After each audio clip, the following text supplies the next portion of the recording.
Turbulence manage करने के लिए लगती है स्मार्ट टेक्नोलॉजी, जैसे फायर्स के smart automation tools. Smart step, smart trail और स्मार्ट एग्जिट से करो ट्रेडिंग में risk manage automatically. Fires, for those who are born to trade. Investment in securities market are subject to market risk. Read all the related documents carefully before investing. जब घर में कोई किलकारी गूंजे, ये लोरी की धुन में गाती है।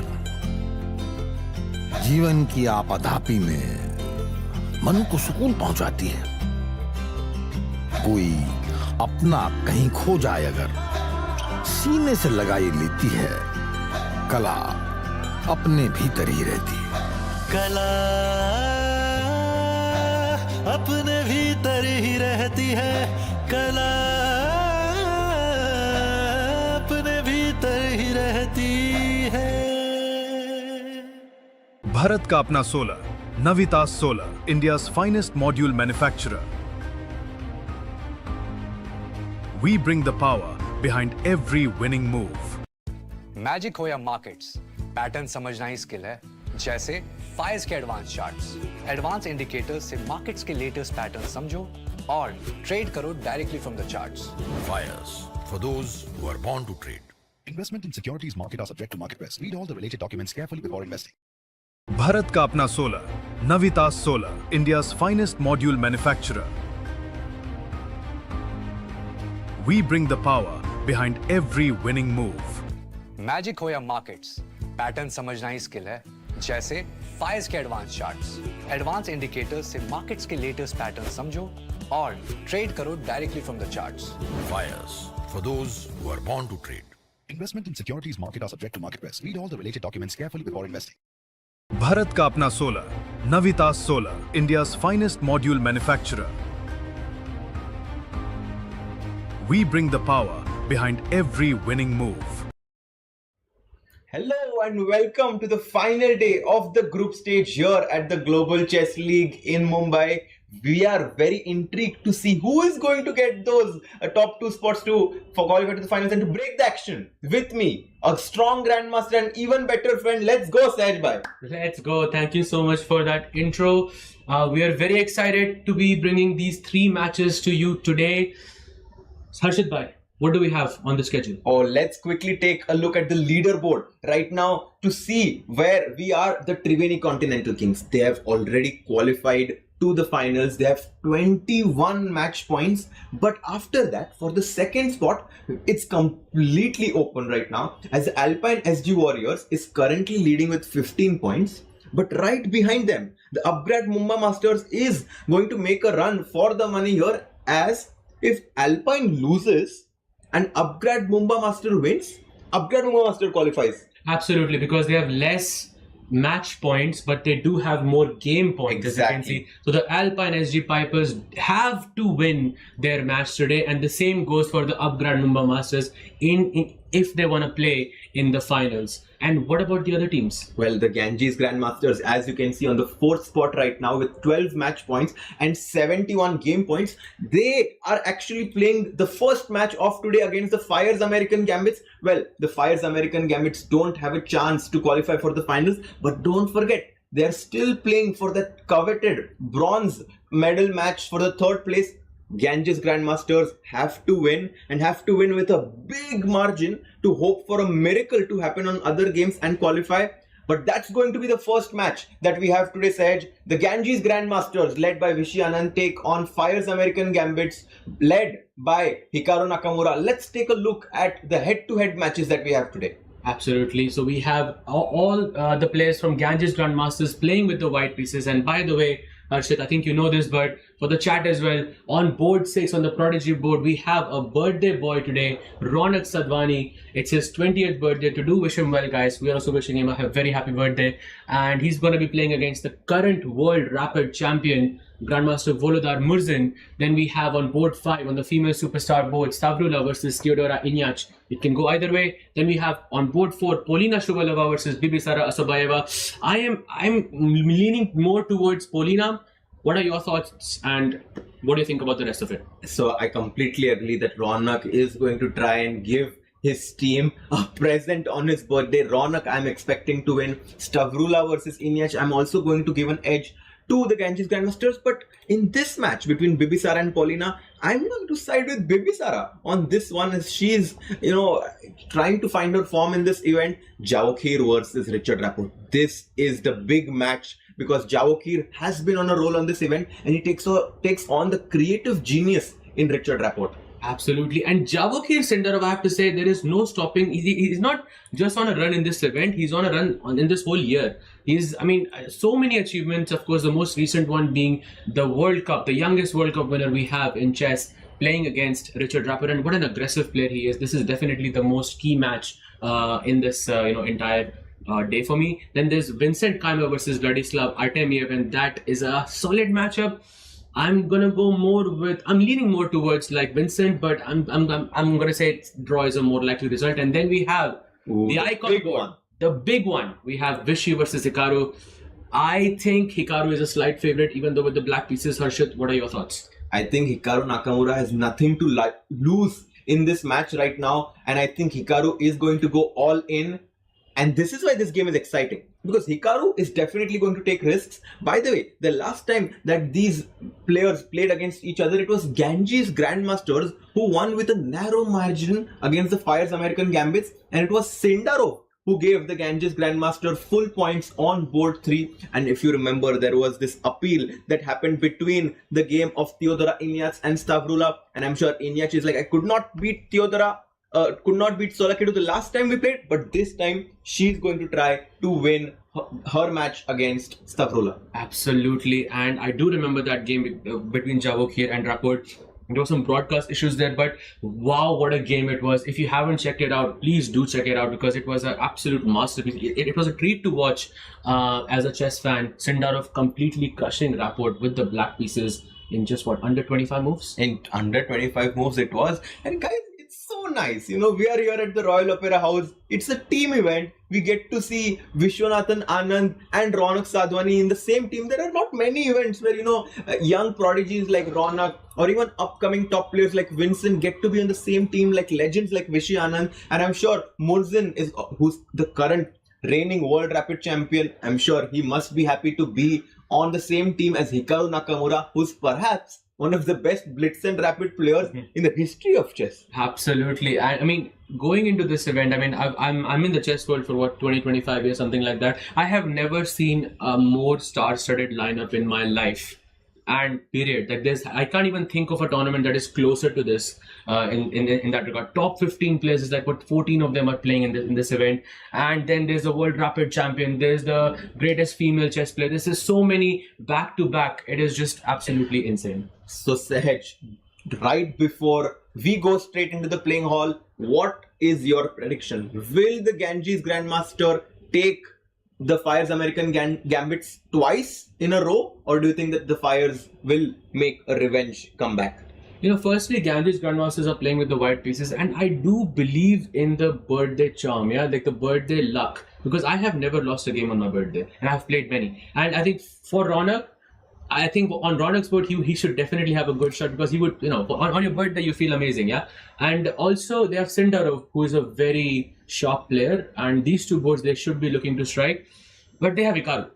So what's your prediction, bhai? This is okay, but what's your prediction? Who's winning? It's very hard to choose a team. I think it's going to be a very close match. But if I had to lean towards someone, I think Fires American Gambits, because they are playing without any pressure on them, and I think that really brings out the best side of a chess player. So you think the Fires American Gambits win? I actually think that the Ganges Grandmasters will take this one, and I also want them to win, because if the Ganges Grandmaster wins, if you just quickly go back to the leaderboard, you'll get to see that they still have some chances to qualify to the top 2 spots. As you can see, they do have 12 match points, and if they win, they move on to 15 match points. And if Alpine SG Pipers lose with a big margin, you can potentially see the Ganges Grandmasters qualifying, and this is why this match starting today is having such a big importance on the leaderboard. The Fires American Gambits want to play for the 3rd and 4th spot positions here.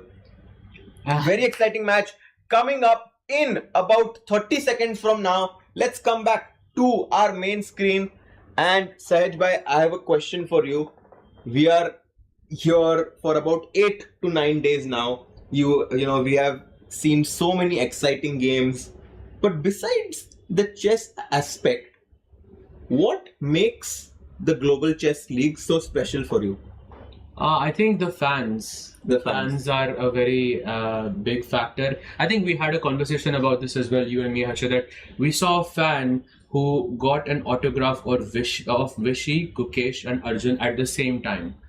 And I think as a 10-year-old, if you can see those players back to back, it really inspires you to sort of play yourself and improve yourself.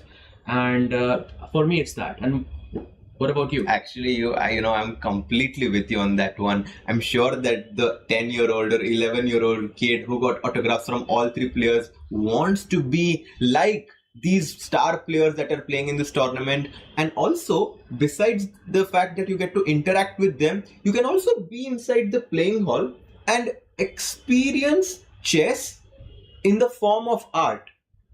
And when I say this, it's because we generally, chess is considered to be, such, like a traditional game, very serious game. But when you are inside the playing hall and you listen to the commentary, I assure you that you're going to be hooked to every single board. I did actually listen to yours and Tanya's commentary. The whole game I listened and I was indeed hooked because it is something so different to anything else that I've experienced. You almost cannot contain your excitement because you hear it in your head. I mean, everything is explained so well. Plus, you see the players in action, you see the expressions, and you understand the expressions. It's very hard to contain yourself in that moment. So yeah, I think watching the chess match with the commentary, with the headset, it's such a beautiful way to present the game. And can we actually once get the matches that we are going to see play today? There are going to be 3 matches. One is between the Ganges Grandmasters and the Fires American Gambits that coming up. And after that, Triveni Continental Kings versus the Upgrad Mumbai Masters. What an exciting clash that's going to be, as the Upgrad Mumbai Masters lost 2 games in a row and they still have a golden opportunity to qualify. So Upgrad Mumbai Masters has to defeat the leaders Triveni Continental Kings. And the Alpine SG Pipers take on the PBG Alaskan Knights to end today's day, to end the group stage, and we go live into the playing hall to see the ceremonial move on the icon board.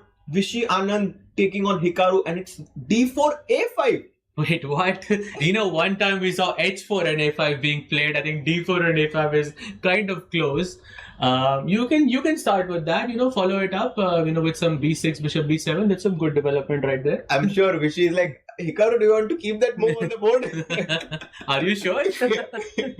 But yeah, the next 2 matches are also going to be super important. And there we have liftoff between Polina Shuvalova and Bibisara Osobayeva. We have E4 on the board. C5. Sicilian. And by the way, Bibisara suffered her first defeat yesterday of the entire event. Wow. She was the only unbeaten player in the entire event, and after yesterday, maybe she's a bit shaky, but let's see what happens in this match as she goes for Naidov. And Polina goes for the G3 variation. It's considered to be a slightly positional approach, but look at Bibisara. She goes for the dynamic way to play against this. She goes for G6, Bishop G7. Absolutely, the dragon structure as they call it, or the Dragodov structure. Exactly, Dragodov. It's a mix of Naidov and Dragon, and they call it the Dragodov structure. But Harjit, correct me if I'm wrong, playing G3 and Bishop G2 is not the best way to play against Dragodov.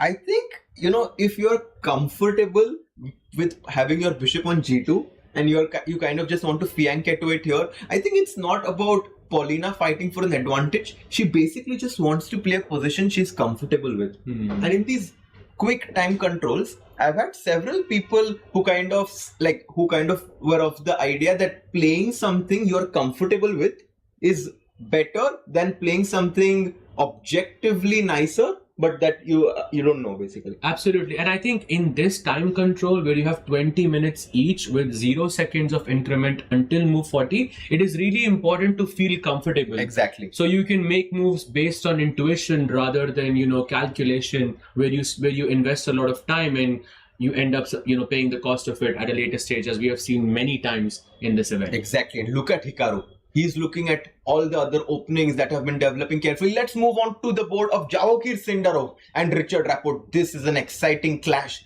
between the two superstars. Can we just take a look at the opening? I believe it's called the Queen's Indian Defense, but it came from a weird move order with this b6 business, and after bishop b7, d4, e6, this is exactly Queen's Gambit, Queen's Indian Defense, and she goes for a3 here, and knight e4 was played, takes, and now that bishop on e4 is doing a wonderful job of keeping that e2 pawn at bay, and this is why Sindarov kicks the bishop and goes for e4. And look at the speed with which he's playing the moves.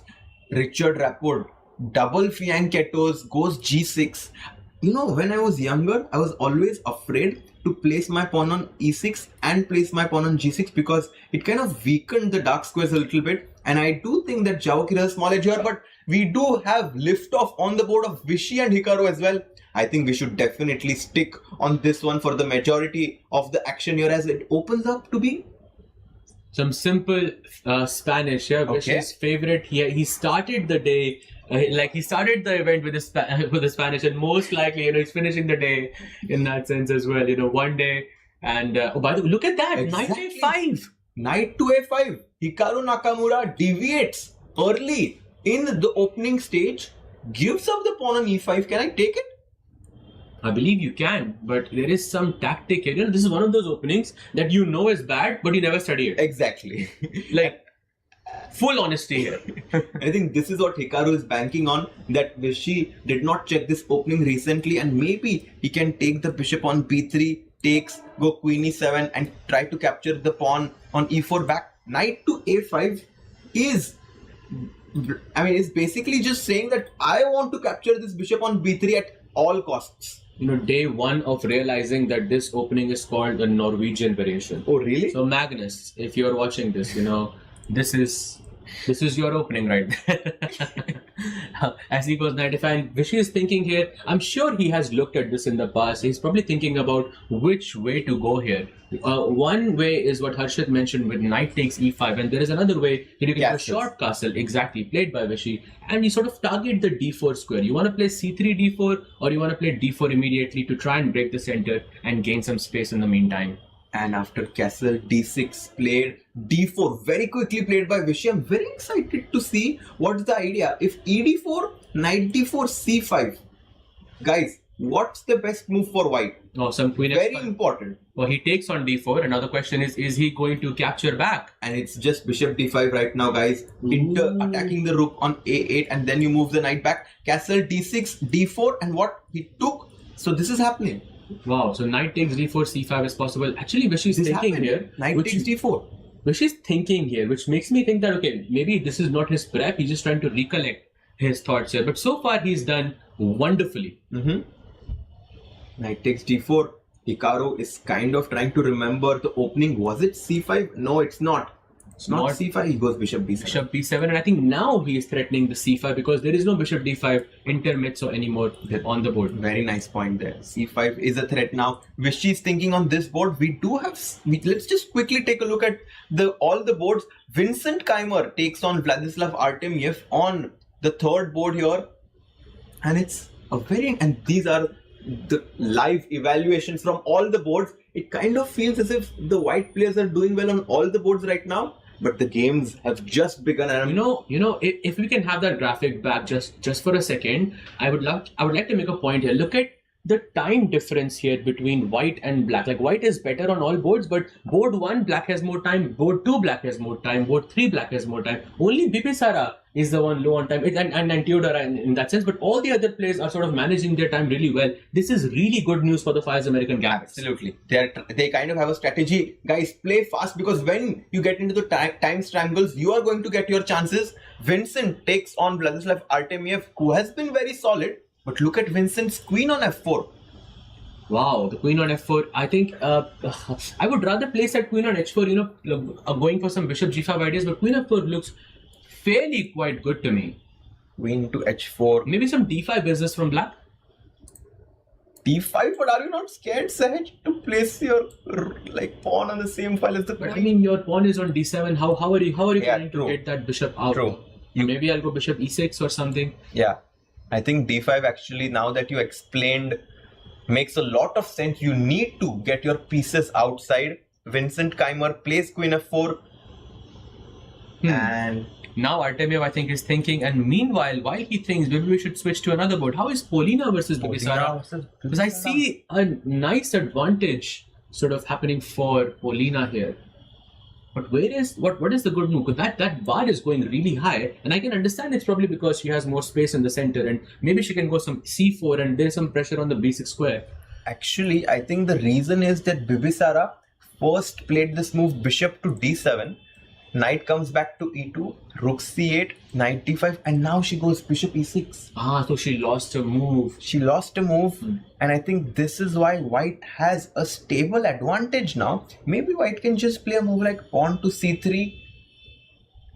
Pawn to c3 can be good. I think pawn to a5. I don't know. I still keep looking at that b6 square as if I want to play bishop b6. It's just almost like a instinct for me in this position. But now that I think about it, maybe that's not a good move because black can go queen d7 and attack our pawn on h3. And usually queen d7 is not possible, because I can go knight b6 instead. So maybe some quiet move, something like c3. That's such a good point. Black wants to go queen d7, but if we play bishop p6, we kind of give him what he wants. And I think that's why we should just play this move pawn to c3 and stop black from getting this move. Bishop e6, Polina Shuvalova having a good start in her match against Bibisara Asuboeva. Let's go on to the birthday boy. Ronak Sadhwani has his 20th birthday today, takes on the reigning World Rapid champion Volodar Murzin. And look at such an interesting position we have in front of us. Not a single trade, not even a pawn trade has happened in this board so far. I mean, that usually signals a fighting game because all the pieces are there. They are keeping the tension on the board, and I feel here today we're going to get a result as he goes h4. What a move! Attacking on the flank. Let's go. And Murzin goes h5, and now maybe he can say goodbye to castling on the short side because if he castles, that's a huge risk, no? And knight g5. Can he castle here? Or, I mean, that's some g4 h5 looks very, very scary. Castles. I'm also scared that at some point White will get to advance his pawn on f5, just blasting open the position. I do think that the knight on c3 should be rerouted somehow. Maybe queen goes to d2, knight comes to d1, and this idea of kicking the knight with pawn to c3 is something we have seen before, and we are getting to see that. Wow. As queen d2, knight d1 gives White an advantage. I'm telling you, I think Murzin is not sure if he can castle here. And that's making him confused. He's trying to develop his pieces and keeping his king in the center. But I think in this position, that knight on d4 is a bit stuck. Like that idea of c3 that you mentioned a bit before, Harshad, I think looks very, very strong to me. And already Ronak has on that birthday luck is there, yeah? The lucky charm of the birthday boy might strike today as queen d2, knight d1 gives him an advantage. Let's go back to the icon board as a lot of developments have been happening on this one. d4 is where we last left it. Takes here. Bishop b7, he goes c4. Wow. Oh, bc4, this bishop takes c4. Okay, that kind of makes sense now. Ooh. Because if you take my bishop, I go queen a4 check, and okay.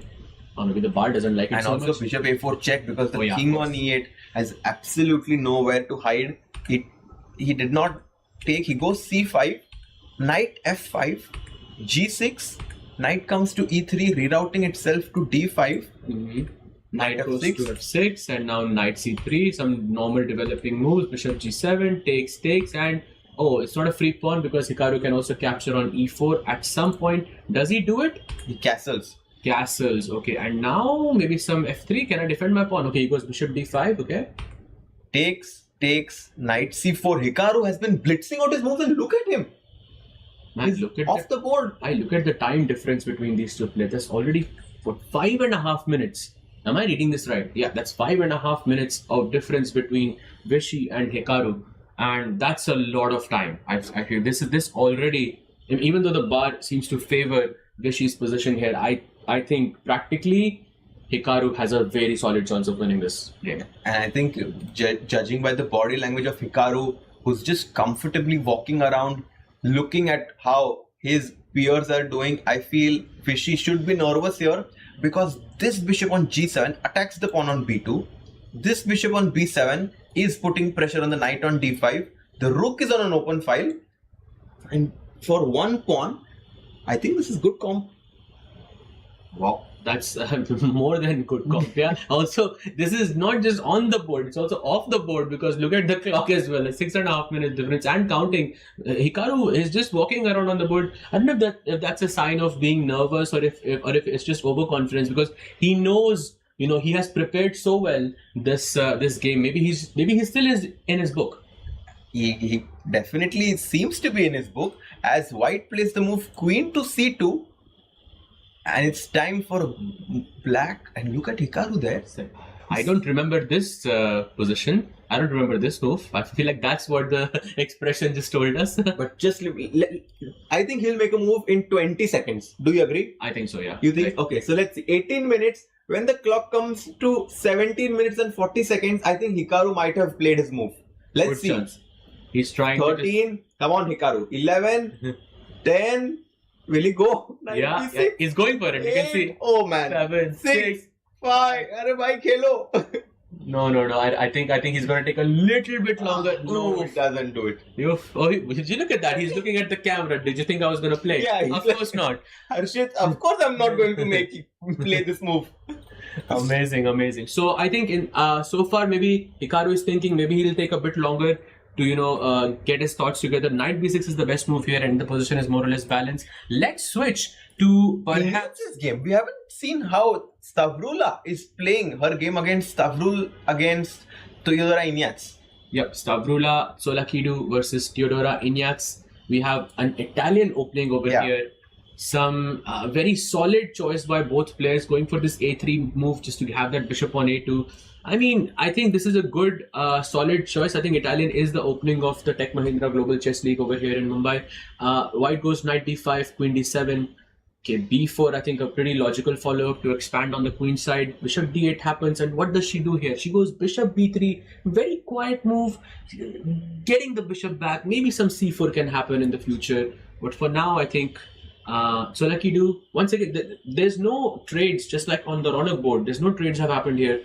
And that's, I think, a tough situation for Teodora here. And you cannot take on d5 with the knight, obviously, because white captures back with the e-pawn, and both the bishop on e6 and the knight on c6 is going to be falling.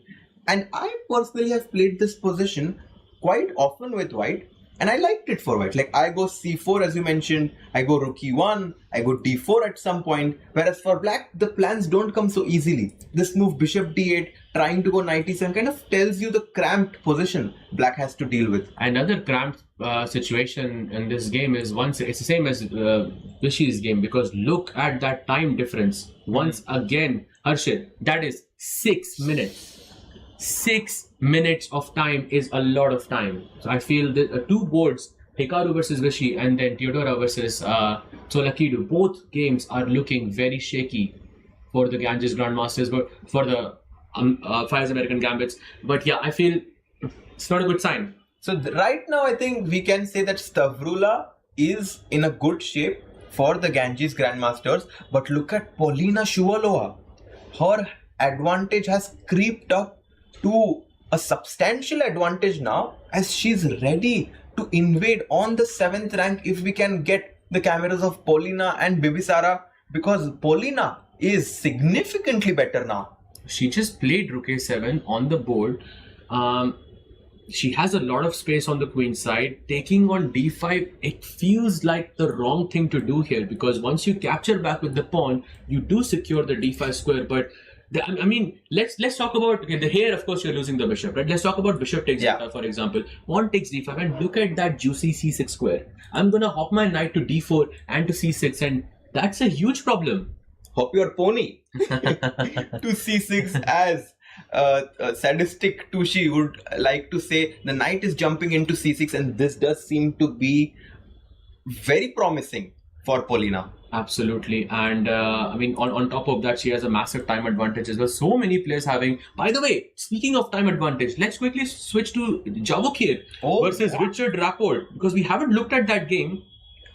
Vachier has half the time of Richard Rapport. What is happening? There is no chance that anyone could have predicted this. No chance.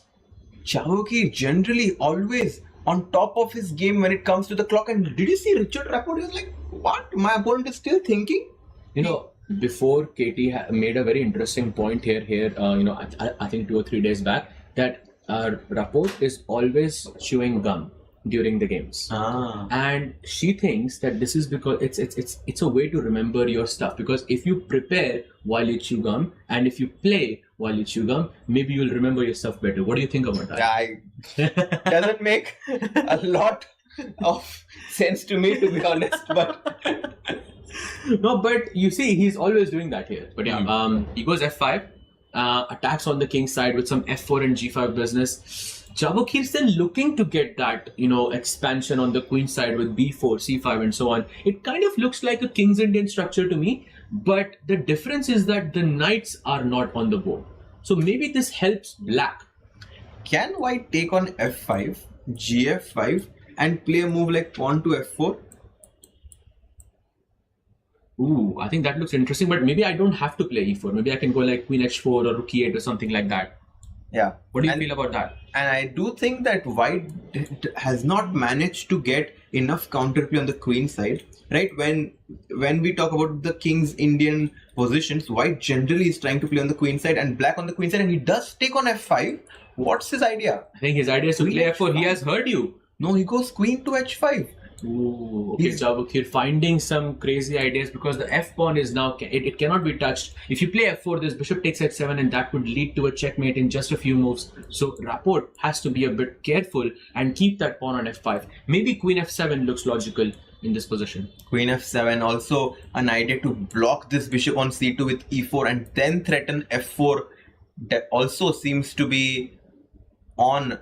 But I feel that you cannot play a move like e4 against Javakhir. It's just kind of baiting him. To take, at some point. Yeah, at some point he's going to sack his bishop and then there's going to be a monstrous attack which will be very difficult to defend against in this time control. I've seen this happen again and again in this format. Just play queen f7, I think, go into the endgame and see what happens there. Because he already has a sizable lead on the clock. Yeah, and I kind of think that this is one board where the Fire's American Gambits are banking on Richie, especially considering the clock situation, to bring them those 4 game points.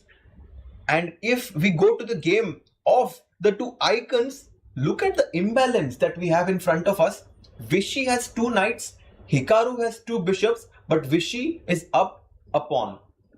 2 knights, 2 bishop, and Hikaru also has too much time. But there's only just one move in this position for Hikaru that does not lead to a worse position. And in retrospect, maybe that move makes a lot of sense. But it's not rook d8, yeah, it's rook a6 in fact. And why is it rook a6? It's to gain momentum and to not give your opponent the time to settle down. So now I think your knight is attacked, you have to move it somewhere, perhaps knight c4 or something. And I'm thinking of some d5 type. Open up the bishop. Ooh. Wait. He goes rook b8. Oh, that's not a good move. But there is no knight d7, yeah? Wait, there is no knight d7. What am I missing? d7? So I'm missing something. Oh, bishop to c6. And if you take the rook, bishop b5, and your knight is trapped. Very nice tactic by Hikaru. And it works the same way if you take the knight on b8 as well. If you go here, bishop attack the c6, rook, yes, knight b8 and still bishop b5, same situation. And the bishop is 2 squares away from the knight, and when the bishop is 2 squares away from the knight, it controls the knight completely, and Vishy has a way to get advantage, and that is to take the pawn on d6. Things are heating up here. I feel a nice moment there, I have to say. But knight takes d6, the only move. I think Hikaru is also trying to put pressure on Vishy because when it comes to brute force, that when it comes to calculation, this is perhaps where Hikaru is a slight favorite against someone like Vishy. So if white goes knight takes d6, what is the follow-up, Harshad? Maybe bishop a6 is what Hikaru had in his mind to attack the rook on f1. See, Vishy, by the way, leaned towards the d6 pawn and then stepped away again. So this is a sign that he's not sure. He's second guessing himself. He's not sure, but I think he will play knight takes d6 as Hikaru sets up ideas of potentially taking the pawn on e4. Let's say white plays a move like a4. There is this tactic, right? bishop takes e4, taking the knight, and Vishy takes the pawn on d6. Absolutely takes the pawn, the best move in the position. Now he has a 2-point advantage. Wow, your move, bishop a6. Hits the rook, and the rook on b8 hits the knight on b6. It's time to step back with our knight. Vishy has to go knight bc4. Plus his clock is getting a bit less on the board. There's 20 moves that are played so far. 20 left. And by the way, look at the board. The Ronak boy is striking against the current world champion Volodar Murzin. And look at that bar, bhai. There's a crazy advantage. What is happening? How am I breaking through? I think there is some tactic here. Maybe white can take the pawn on f5. If you take with a g pawn, your pawn on h5 is going to be undefended. So you have to take with the e pawn. But then I simply can get bishop to d5 check. My knight on g5 is brillante, but he doesn't go for it. He goes bishop queen back to d1. Also a good move. It's actually a fantastic move because he's looking at those e takes f5 ideas, and he's also eyeing the b3 square, taking the b7 pawn and securing the queen on that diagonal. I think this is big problem for Volodar Murzin, and he's not just winning on the board, he's also winning on the clock. He's inspired. Ronak is inspired. He said that I'm no longer a teenager. I'm going to play matured chess when I'm 20. And look at the way he's playing. Very controlled. Queen back to d1. I love this move. And now it's potentially time to break open the position using this knight on g5 as a catalyst to put pressure on this weak king on h8. Absolutely. So e takes f5, a very logical move in this position. Has to go for it at some point, but this is one of the best moments that Ronak can choose. He has enough time on the clock. He has a very good chance. I think objectively he is winning already, yeah? He's making the pieces dance. He has put the knight on g5 perfectly after black committed this. The material is equal, yet the evaluation bar. For the ones who are not very familiar with it, you can see that the evaluation bar says +3. What this means is white has an advantage equivalent to being up a full piece. And this just goes to show the domination white's pieces are imposing on black. Wow, so nicely put there. I mean, all of white's pieces are so nicely placed, and when we think about the counterparts, except for that knight on c6, which I agree, it's going to look great on g4. I agree there. But look at all the other pieces. Yeah. What is the best place for them? I don't think it's easy to sort of figure that out. Pieces are on the wrong squares. Ronak has an advantage here. He also has 5 extra minutes and he goes bishop f3. Oh, he's taking his time. Yeah, he's looking at that bishop h5 juicy tactic. Of course, it's not working right now, but at some point when that queen on f6 sidesteps, maybe to d8 or to just e7. this variation. If you go back queen e7, bishop takes h5, and that's just GG. You can resign here. Takes and queen h5, and that's just a checkmate in a few moves. So a nice tactic that he's setting up here, and e5 goes e5. This is a move that says I am confident in my position. It either means I'm confident in my position or desperate to somehow activate my bishop on d7. And I think it's smart of Ronak to not rush with his decision here. Yeah. He has to take his time. There's e takes f5, there's f takes e5. So many trades can happen in this position. So a very big moment. He has to take his time. He also has a sizable time. And Vishy on the icon board has a big moment here. f4 is the move. Oh, he doesn't do it. Oh no, that was a huge miss by Vishy. f4, if you take and somehow e5, not easy to understand this, but the bishop on f4 is trapped. This would have been potentially close to winning. He goes rook to d1 and Hikaru is back in the game if he takes the knight, and of course he does. Yeah, he takes, rook takes, bishop c. Oh, this is sort of we are simplifying into sort of an end game here, and the game most likely is going to be a draw. Right now, Vishy has an extra. Oh, he doesn't actually. He does have an extra pawn in this position, but we are looking at a game that's going to fizzle out into some rook end game, and Hikaru should be able to hold that. Yeah, I do think that we are closer and closer to a draw on that board. Polina Shuvalova also having a winning advantage against Bibisara. Wow, that is huge because Polina has been in such great shape. She goes rook takes d2 and she has an extra pawn, that b3 pawn, and she has a double bishop advantage as well. The question is, can she convert this? I mean, if the rook moves somewhere, White's simply going to place his knight back to c6 and start rolling this fast pawn down the board. And look at her. She's like, okay, I'm winning my game. Let me just check on my teammates to see how they are doing. As the Ganges Grandmasters are in great shape if we can get the evaluation bars of all the boards just to see where we are right now. Absolutely. That's a great sort of graphic to have here. And we can see Paulina Shuvalova on board 4 is close to winning. Ronak Sadhwani on board 6 is winning. Stavrula on board 5 is winning. And all the 3 bottom boards seem to be in favor of Ganges. Crushing not just on the board but off the board. Look at the difference between Stavrula and Theodora. 3 minutes she has.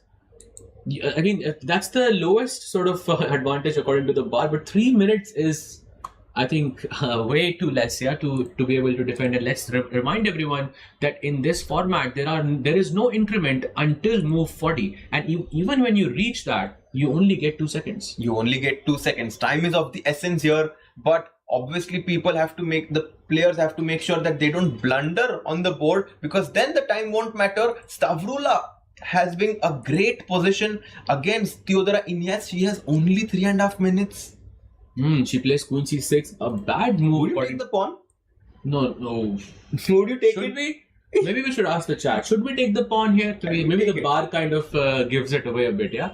But of course, we should not take the pawn because there is Queen D7. I was kidding. There's Queen C3 that attacks the rook on A1 and the knight on D4, and you are bound to lose one of these pieces. You know, if that king was on H2, let's just humor me for like 1 second. If after knight D4, Queen C3, like maybe I could play knight F5. You wouldn't have a check on A1. Ooh. Maybe I could create some crazy ideas some there. Tactics here with knight F5, Queen G3. Exactly. Rook to A4 played by Stavi. What an ingenious way to threaten knight takes D4. So she not only defends her rook but also protects the pawn on B4 as well. And Theodora immediately plays B5, says, no, I'm not giving you that pawn for free. Take your rook back, maybe to A2 or to A5. And then maybe knight D4 is less feasible. She goes rook A2. A great move played by Stavi. She's much better here. And can we actually just quickly check what's happening on Ronak's board? Because he was significantly better. And he still is. But it's not decisive yet. That looks... Okay, so his last move was a slight inaccuracy. By the way, Harshit, do not forget that bishop h5 threat. Yeah. It's always there. The queen on d1 looks so harmless because it's sitting on its original square, but that queen is going to be the catalyst in this match between Ronak and Volodar. Bishop takes h5 is happening at some point. I'm calling it. So, I think both of us are predicting that Ronak Sadhwani on his birthday will win his match. Let's go to Vachier Sindarov versus Richard Rapport. The star player of this tournament for Ganges, Sindarov, has himself in a bit of a pickle here. I think that's an understatement because his time management has not been great so far in this day. He has 3 minutes 53 seconds and 27 moves have been played, meaning 13 have been left. He goes bishop e3, attacking the queen, no f4 possible. But Harshit, what I don't like about Vachier's position is his queenside pawn structure. His pawn is sort of broken with a3 and c4, and both of them can become potential targets. Yeah, I'm kind of trying to ask myself that after a move like queen to g6, what exactly is the queen on h3 doing? Because the pawn on f5 is defended, this pawn on c4 is falling, and suddenly it feels as if it's only black who's playing for anything on the queen side. And we have a result. We have a result on the icon board, and it is a draw. Wow, they agreed to a draw in this position. Yeah, I mean, maybe Vishy could have played it for a bit because it's 4 versus 3, no risk. Yeah, he just gave Hikaru respect to hold this endgame. I mean, he must have done it countless times because, you know, whether it's online or whether it's OTB, for sure he has done it. But yeah, it was a risk-free position. But I think because Vishy had less than 4 minutes on the clock, maybe that's one of the reasons also that he sort of was happy to take the draw. But a good result regardless. I personally think that Vishy should have continued and played on in this endgame. He has absolutely nothing to lose. And who knows? Even Hikaru can make a mistake. We did see this match between Levon and Hikaru at the candidates where Levon won in this 4 versus 3 pawn end game. So mistakes can happen, but okay, that game ended in the draw. Let's quickly go back to the board of Vachier and Richard, as we both unanimously agreed that Richard is a favorite on this board. Yeah, looking at the position, he has gone Queen G4. That is his final move. And now he has offered a trade of pieces going into the endgame. And once you take Queen G4, Harshit, there is that pawn once again that is hanging on C4. And another thing that happens once you trade queens is all the hopes of getting an attack is gone. It's gone. And black, will go bishop C8 to D7, bring his rook on A7 and A8, and I don't think that white can save these weaknesses. It's not just one weakness, it's 2 weaknesses. Absolutely, and you would love to sort of pick up that pawn and put it on B5 or something like this, but that's not possible. It's too late. And Vincent Keimer, for the Ganges Grandmasters, has taken the onus on his shoulder to make sure that the team wins, as he sacrificed an exchange, if I'm seeing correctly? Yeah, he has sacrificed an exchange going. Wow, that's a very nice, bold move by Vincent Keimer, and a good one at that. After he goes rook f8, an instant mistake by Artemiev, takes on c6, pawn takes c6, and now Vincent is thinking bishop takes c6 possible or knight f5 possible. What do you think? I love bishop takes c6 and knight f5 both, but there is one power move that Vincent has which would give him a huge edge. It's not bishop c6 or knight f5. It's not. It's not. Is this move? Let me try and find it. Okay, maybe. Maybe f4. Oh no. You somehow need to put pressure on these three pieces. Bishop a5. Exactly. Bishop a. Oh, that's a difficult move to find, I think. You think he finds it. Bravissimo. Vincent Keimer, take a bow. I mean, what a move. He's threatening rook takes d6 now. And if the rook comes into c8, we have this sneaky move, bishop to h3, and this is completely winning for white. What does he play? He goes bishop e7, offering the trade of rooks, and now I feel there is something. No, you just move the rook. But are you going to allow bishop h4? You move the rook because if you take on h4... But not b1, maybe to rook to c1 perhaps. Rook to c1, yes. That's what I like more, because you keep an eye on the cc. Oh, but that's a bad move according to the bar. Wait. Are you seriously telling me that rook on c1 is bad but rook on b1 is good? Let's try to understand this, Saj. I'm so confused right now. Rook b1, bishop h4. What's the best move? G takes h4, I'm guessing. No, it's just completely crazy. Yeah, no. G takes h4 is actually... Okay, G takes h4 is winning. But still, what's the difference between the rook on c1 and the difference maybe when you go bishop c6, black can go rook c8 and pin your rook, yeah? Exactly. Takes, and somehow here after rook c8, bishop c6, your bishop is pinned here, and this position is okay for black. And this is why after bishop e7, he shouldn't go to c1. Can Vincent understand this nuance? That's a very complicated thing to understand in such a short amount of time. Rook c1 is the bad move. They say put your rooks on open files, but there is always an exception to every rule. If Vincent finds this move, I think Ganges Grandmasters win. I mean, if Vincent Keimer finds this nuance rook to b1, I'm going to bow down to his understanding of this complicated position. Wow.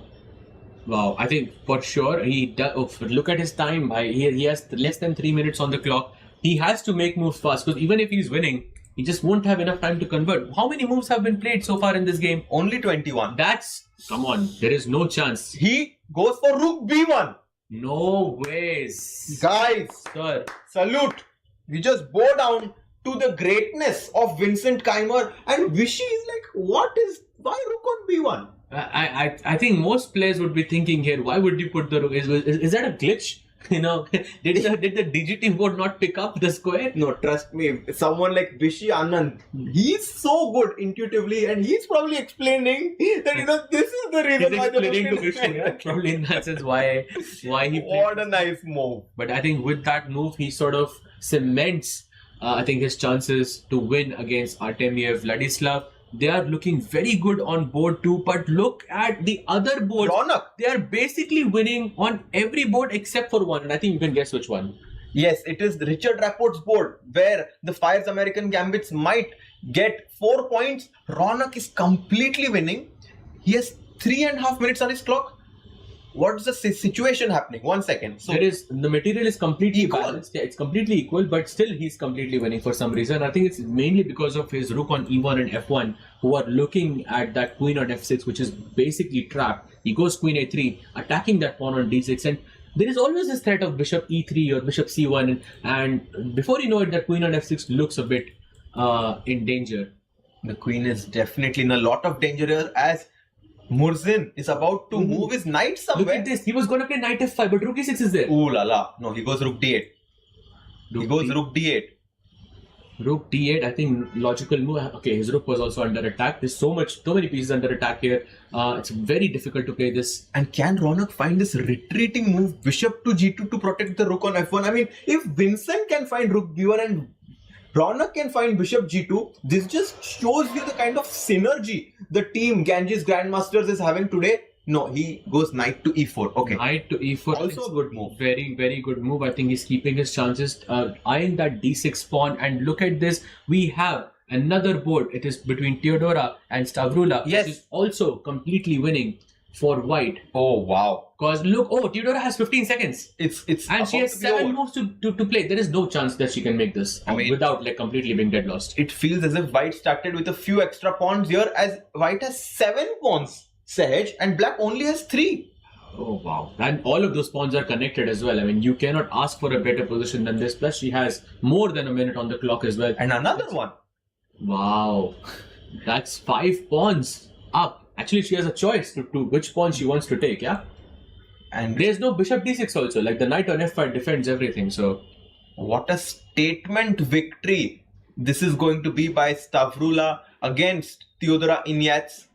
Takes the pawn on e4, totalmente winning. Absolutely, she goes bishop takes b4, and now look at those kingside pawns. Generally speaking, black should have some pawns on the king side, h7, g7, f6, something like this. And you can say, okay, maybe white has some chances to win, but there is nothing here. She pushes the pawn, f4, and Teodora retreats the knight with knight g6.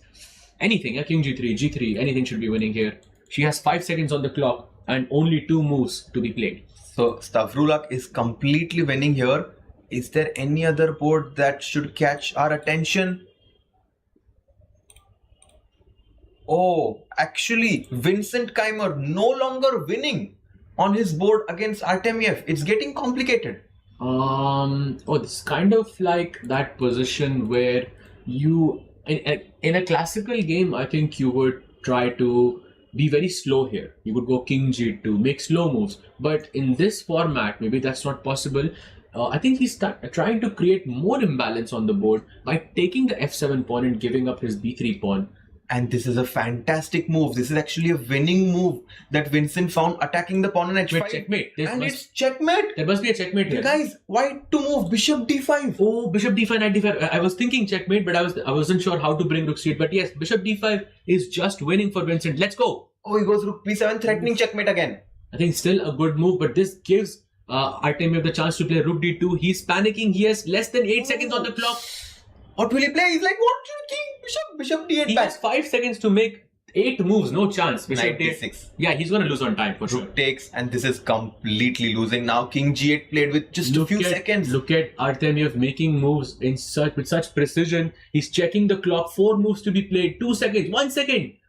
No, it's gone. Check. Oh, there is no increment, and he lost. Checkmate on the board. Wow. Great win for Vincent. What a nice win. Nice. And Stavrula has also won. Oh, Stavi wow. wins her game. So that's a 7-1 victory for so far for the So Ganges far. Grandmasters. And Ronak. What's happening here? He's a queen up. Oh, Ronak is a wait. Wow. But this is complicated. Right? For who? Maybe. I mean, it feels as if the knight on f5, but maybe it's just winning. But look at Volodar's time. 16 seconds on the clock. No ways. Yeah, I guess Rook you're e5 right. maybe, yeah? The pawn on c3 does a great job of restricting this bishop on g7, and white can just play any Rook move e5? here. He goes rook e4. Rook e4. I think he's just going for simplicity. Take the bishop on g4 and look at that. We have the board of Sindarov. He's versus- back. Oh, He's why was better. Sindarov having 7 seconds on the clock? He's better now, suddenly. If you're, I mean, Okay, but he does have the increment on Oh, blunder is. Oh my. Look at this. Bishop C3. That, Look at 6 check was game over. but he doesn't have He the doesn't do time. it. Okay, let's keep on going. Rook E6, and okay, we are And looking a draw. Draw. Draw on safe, this board. solid result, and let's move to the prodigy board, the birthday boy versus Yes. the world rapid champion. Queen C5. Rook play. G2. King takes. Wait, now it's looking a bit scary. Now I have to agree with you. This looks a bit dangerous. Can I not do King G1 or something? He's going for the G3 pawn. He takes the pawn. Just Rook G4, King H4, and then you win this, yeah? And he takes the bishop on G4, as you pointed out, Sahaj, just making sure that there are no checkmating ideas. Takes the pawn on G4, and now just simply capturing the. And another result. It's Wow. a draw. It's a draw between the board of Stavi. But look at this. Ronak wins. The birthday charm, the birthday boy has struck. I think it's for sure it's a real thing for me now. But for now, I think Ganges Grandmasters, what a win! It's all Dominate. over. They dominate Fire's American Gambits with a 12-3 victory.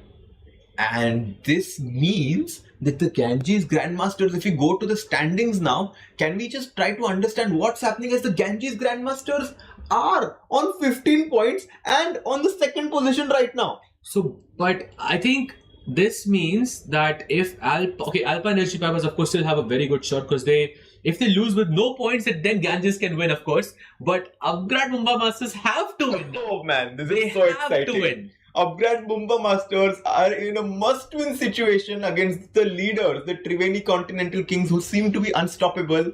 And this is such an exciting day we have in front of us. Upgrad takes on Triveni, and then finally we are going to see the Alpine SG Pipers taking on the PBG Alaskan Knights to end the day, to inform us who will get those coveted top 2 spots. You know, I have to ask you: do you think it's possible to beat Triveni with the black pieces?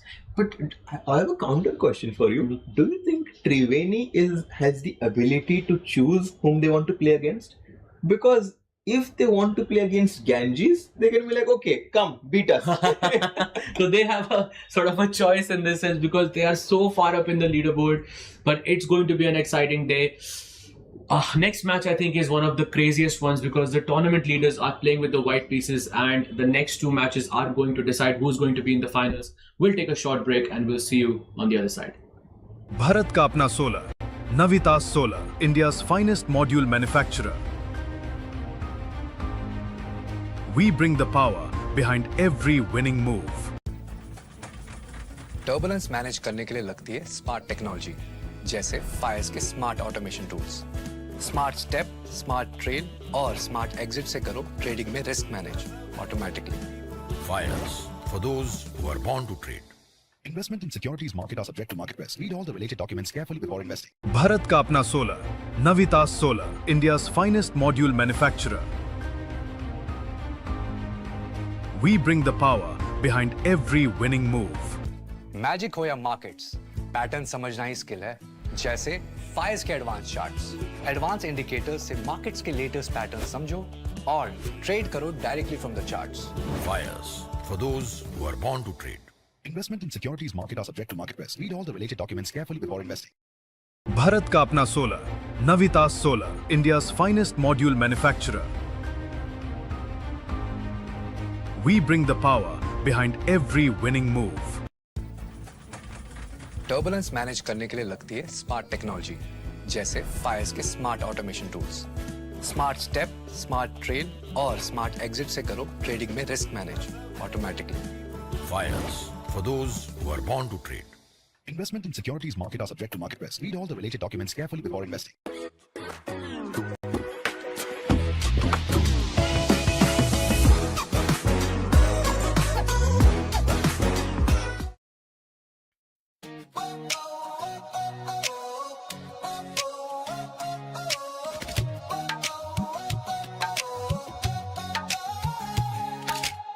Spotlights burning through the night, legends stepping into the light. Crowds roar like a rising tide. Biggest stars standing side by side. Cameras flashing, hear the noise. History made by girls and boys. This is fire can't contain. Every heartbeat calling your name. Under one roof we're chasing glory. Every second writes a story. No turning back, no time to rest. This is the ultimate test. Everybody say checkmate. Come together for a chess day. Hands up, let the whole world celebrate. It's a festival of chess. Everybody say checkmate. Come together for a chess day. Feel the pulse as the moments escalate. It's a festival of chess. Oh, oh, oh, oh, oh, oh. It's a festival of chess. Oh, oh, oh, oh. Fans from every corner of the globe holding their breath as the tension grows. Heart rate sinking with the stage. One spark setting off the cage. Voices rising from the stands. History shifting in their hands. Every movement louder than the last. Future racing with the past. Under one roof we're chasing glory. Every second writes a story. No turning back, no time to rest. Welcome to the ultimate test. Everybody say checkmate. Come together for a chess day. Hands up, let the whole world celebrate. It's a festival of chess. Everybody say checkmate. Come together for a chess day. Feel the pulse as the moments escalate. It's a festival of chess. Whoa, oh, oh, oh, oh, oh, oh. It's a festival of chess. Whoa, oh, oh, oh, oh, oh. Lights up, the world is watching. Every move as the planet talking. Tonight we rise, tonight we shine. All our stars align.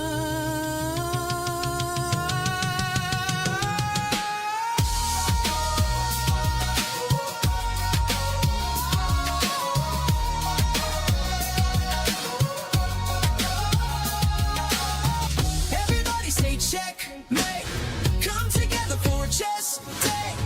Hands up, let the whole world celebrate. It's a festival of chess. Everybody say checkmate. Come together for a chess day. Feel the pulse as the moments escalate. It's a festival of chess.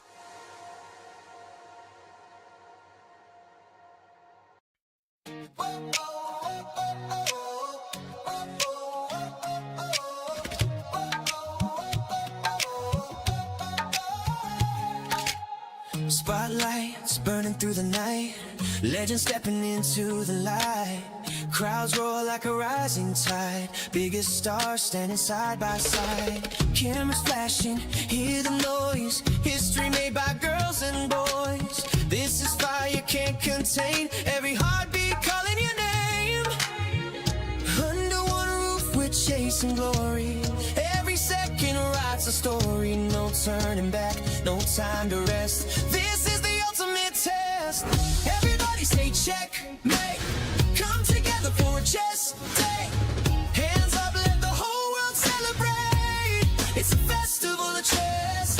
Everybody say checkmate. Come together for a chess day. Feel the pulse as the moments escalate.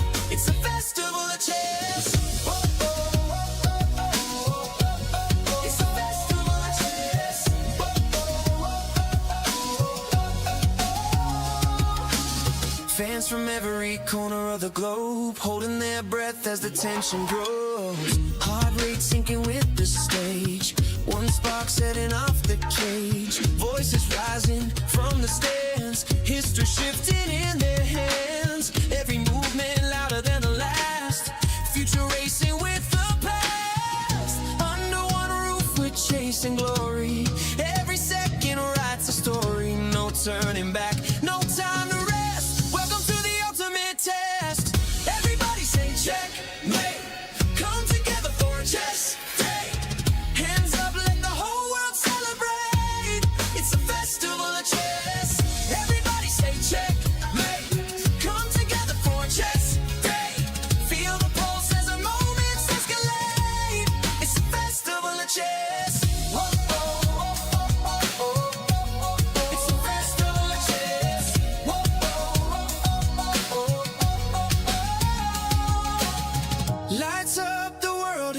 watching. Every move as the planet talking. Tonight we rise, tonight we shine. All our stars align.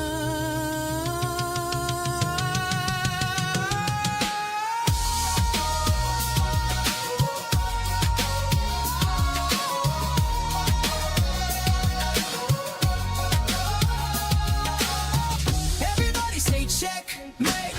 Come together for a chess day. Hands up, let the whole world celebrate. It's a festival of chess. Everybody say checkmate. Come together for a chess day. Feel the pulse as the moments escalate. It's a festival of chess.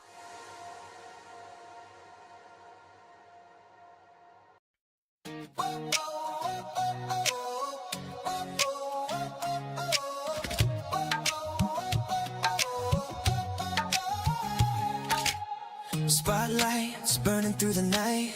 Legends stepping into the light.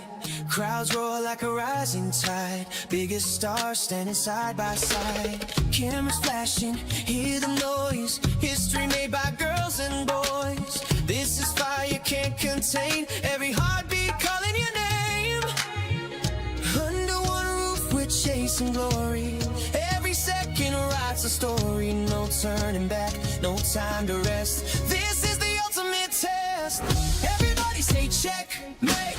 Come together for a chess day. Hands up, let the whole world celebrate. It's a festival of chess. Everybody say checkmate. Come together for a chess day. Feel the pulse as the moments escalate. It's a festival of chess. It's a festival of chess.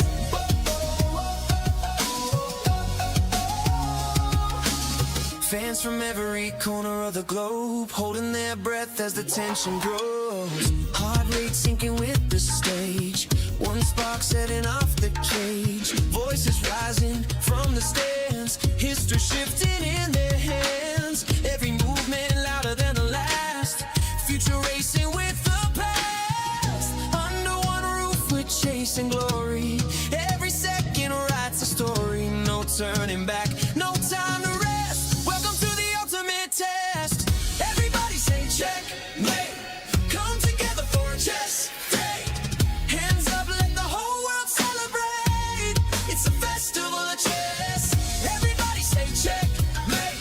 Come together for a chess day. Feel the pulse as the moments escalate. It's a festival of chess. It's a festival of chess.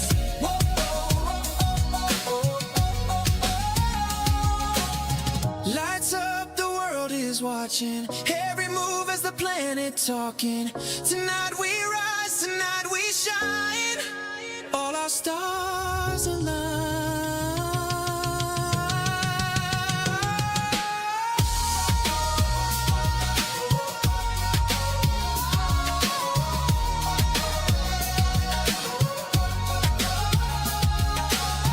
Everybody say checkmate. Come together for a chess day. Hands up, let the whole world celebrate. It's a festival of chess. Everybody say checkmate. Come together for a chess day. Feel the pulse as the moments escalate. It's a festival of chess.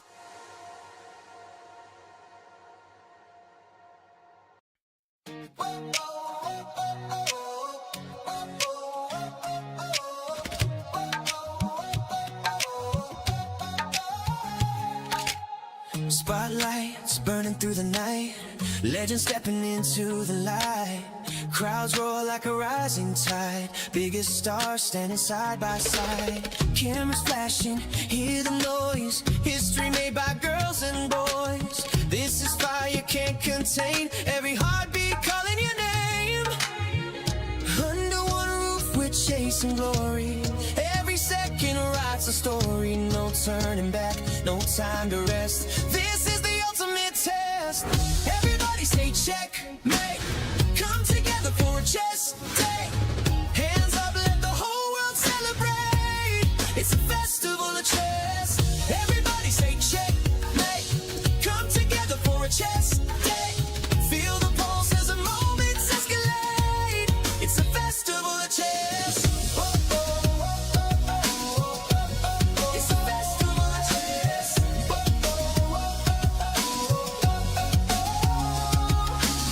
Fans from every corner of the globe holding their breath as the tension grows. Heart rate sinking with the stage. One spark setting off the cage. Voices rising from the stands. History shifting in their hands. Every movement louder than the last. Future racing with the past. Under one roof we're chasing glory. Every second writes a story. No turning back, no time to rest. Welcome to the ultimate test. Everybody say check, mate. Come together for a chess day.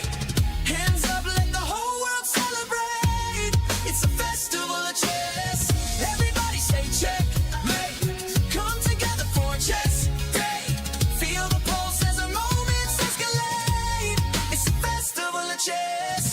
Whoa, whoa, whoa, whoa, whoa, whoa. It's a festival of chess. Whoa, whoa, whoa, whoa, whoa. Lights up, the world is watching. Every move as the planet talking. Tonight we rise, tonight we shine. All our stars align.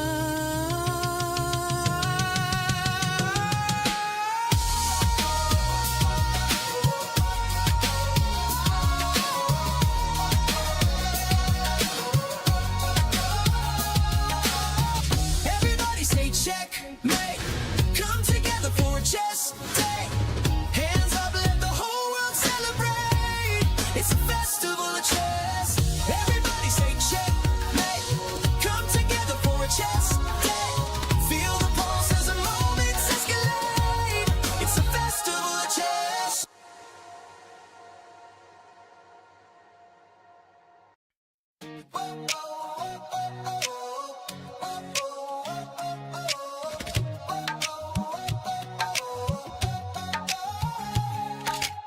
Spotlights burning through the night. Legends stepping into the light. Crowds roar like a rising tide. Biggest stars standing side by side. Cameras flashing, hear the noise. History made by girls and boys. This is fire can't contain. Every heartbeat calling your name. Under one roof we're chasing glory. Every second writes a story. No turning back, no time to rest. This is the ultimate test. Everybody say check, mate. Come together for a chess day. Hands up, let the whole world celebrate. It's a festival of chess. Everybody say check, mate. Come together for a chess day. Feel the pulse as the moments escalate. It's a festival of chess. Whoa, whoa, whoa, whoa, whoa. It's a festival of chess. Whoa, whoa, whoa. Fans from every corner of the globe holding their breath as the tension grows. Heart rate sinking with the stage. One spark setting off the cage. Voices rising from the stands. History shifting in their hands. Every movement louder than the last.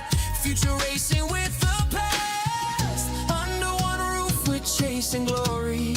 Every second writes a story. No turning back, no time to rest. Welcome to the ultimate test. Everybody say check, mate. Come together for a chess day. Hands up, let the whole world celebrate. It's a festival of chess. Everybody say check, mate. Come together for a chess day. Feel the pulse as the moments escalate. It's a festival of chess. Whoa, whoa, whoa, whoa, whoa, whoa. It's a festival of chess. Whoa, whoa, whoa, whoa, whoa. Lights up, the world is watching. Every move as the planet talking. Tonight we rise, tonight we shine. All our stars align.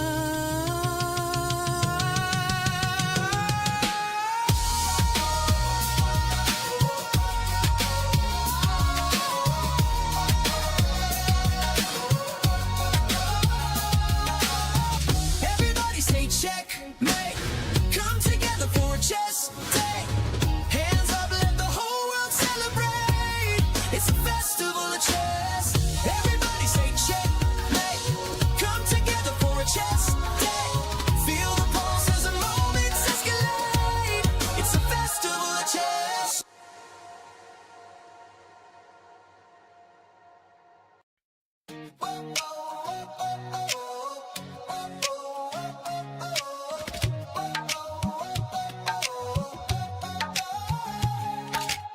Spotlights burning through the night, legends stepping into the light.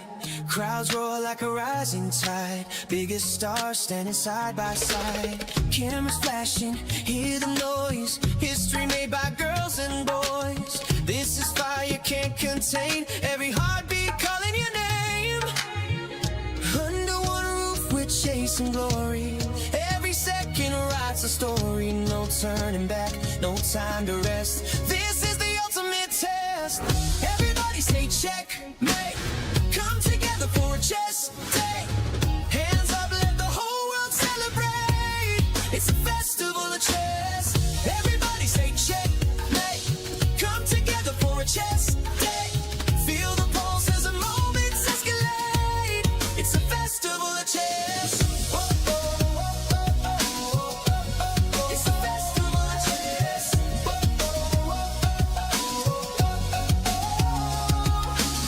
Fans from every corner of the globe holding their breath as the tension grows. Heart rate sinking with the stage.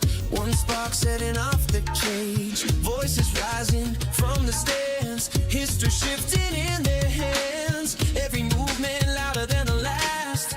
Future racing with the past. Under one roof we're chasing glory. Every second writes a story. No turning back, no time to rest. Welcome to the ultimate test. Everybody say checkmate. Come together for a chess day. Hands up, let the whole world celebrate. It's a festival of chess. Everybody say checkmate. Come together for a chess day. Feel the pulse as the moments escalate. It's a festival of chess. It's a festival of chess.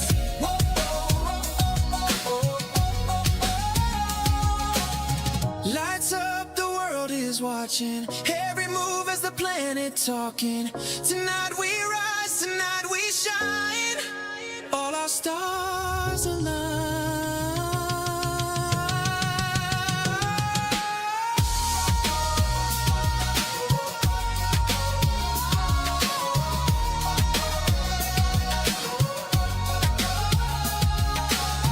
Everybody say checkmate. Come together for a chess day. Hands up, let the whole world celebrate.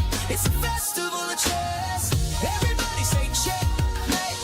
Come together for a chess day.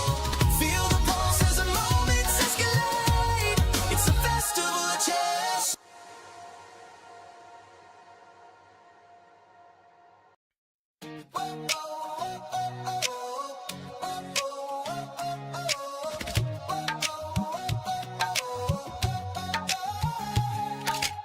Spotlights burning through the night, legends stepping into the light. Crowds roar like a rising tide, biggest stars standing side by side. Cameras flashing, hear the noise, history made by girls and boys. This is fire, can't contain, every heartbeat calling your name. Under one roof we're chasing glory. Every second writes a story, no turning back, no time to rest. This is the ultimate test. Everybody say checkmate. Come together for a chess day. Hands up, let the whole world celebrate. It's a festival of chess. Everybody say checkmate. Come together for a chess day. Feel the pulse as the moments escalate. It's a festival of chess. It's a festival of chess.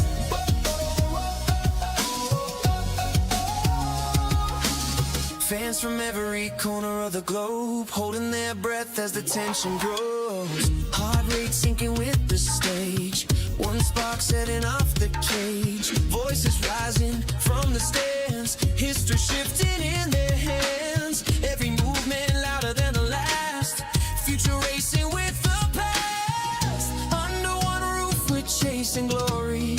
Every second writes a story. No turning back, no time to rest. Welcome to the ultimate test. Everybody say checkmate. Come together for a chess day. Hands up, let the whole world celebrate. It's a festival of chess. Everybody say checkmate.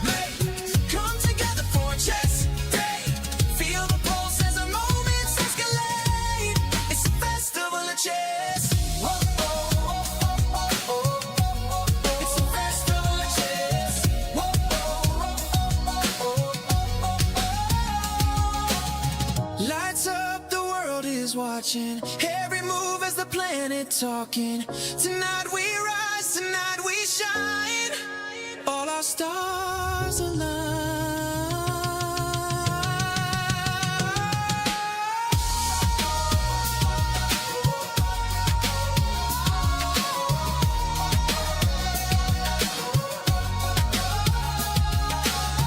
Everybody say checkmate.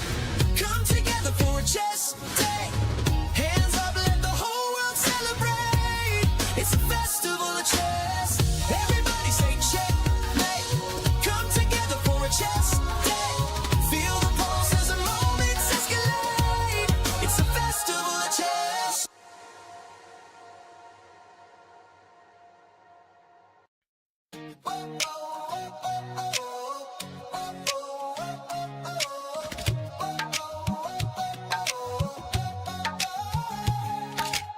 Spotlights burning through the night. Legends stepping into the light. Crowds roar like a rising tide. Biggest stars standing side by side.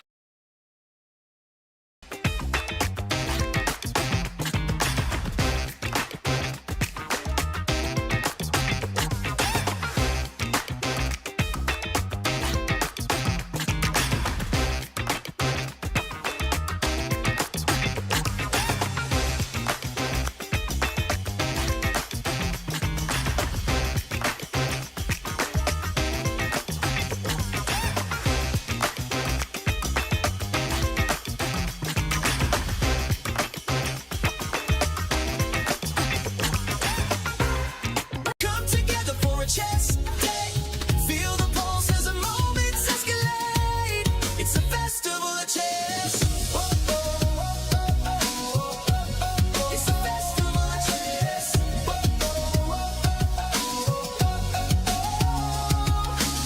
Fans from every corner of the globe holding their breath as the tension grows. Heart rate sinking with the stage.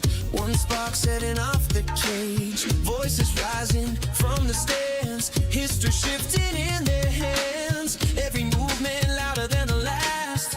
Future racing with the past. Under one roof we're chasing glory. Every second writes a story. No turning back, no time to rest. Welcome to the ultimate test. Everybody say checkmate. Come together for a chess day. Hands up, let the whole world celebrate.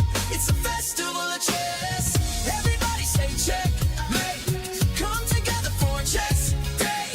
Feel the pulse as the moments escalate. It's a festival of chess. Whoa, oh, oh, oh, oh, oh. It's a festival of chess. Whoa, oh, oh, oh, oh. Lights up, the world is watching. Every move as the planet talking. Tonight we rise, tonight we shine. All our stars align.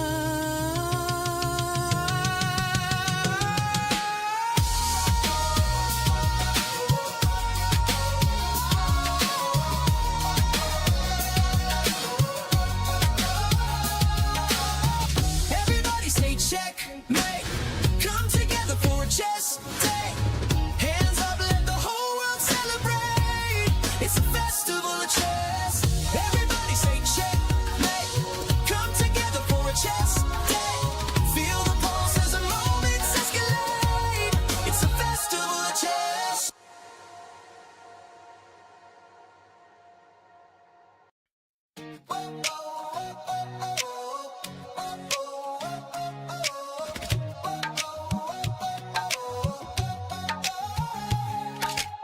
Spotlights burning through the night. Legends stepping into the light. Crowds roar like a rising tide. Biggest stars standing side by side. Cameras flashing, hear the noise. History made by girls and boys. This is fire can't contain. Every heartbeat calling your name. Under one roof we're chasing glory. Every second writes a story. No turning back, no time to rest. This is the ultimate test. Everybody say checkmate. Come together for a chess day. Hands up, let the whole world celebrate. It's a festival of chess. Everybody say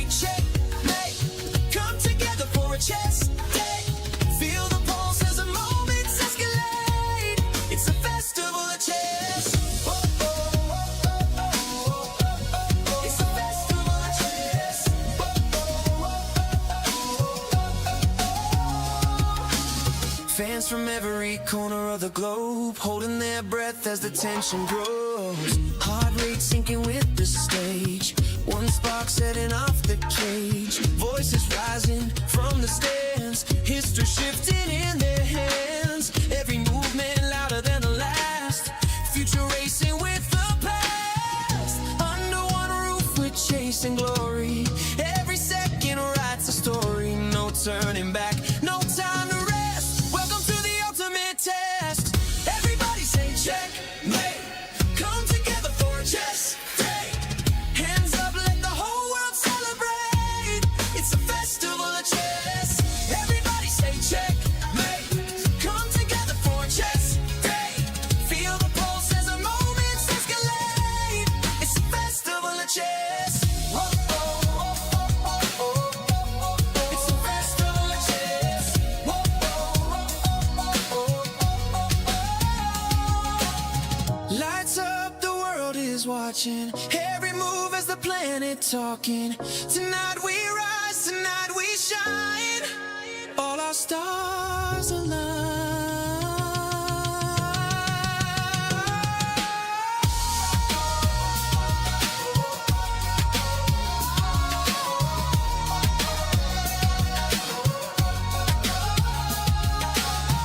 Everybody say checkmate. Come together for a chess day. Hands up, let the whole world celebrate. It's a festival of chess. Everybody say checkmate. Come together for a chess day. Feel the pulse as the moments escalate. It's a festival of chess.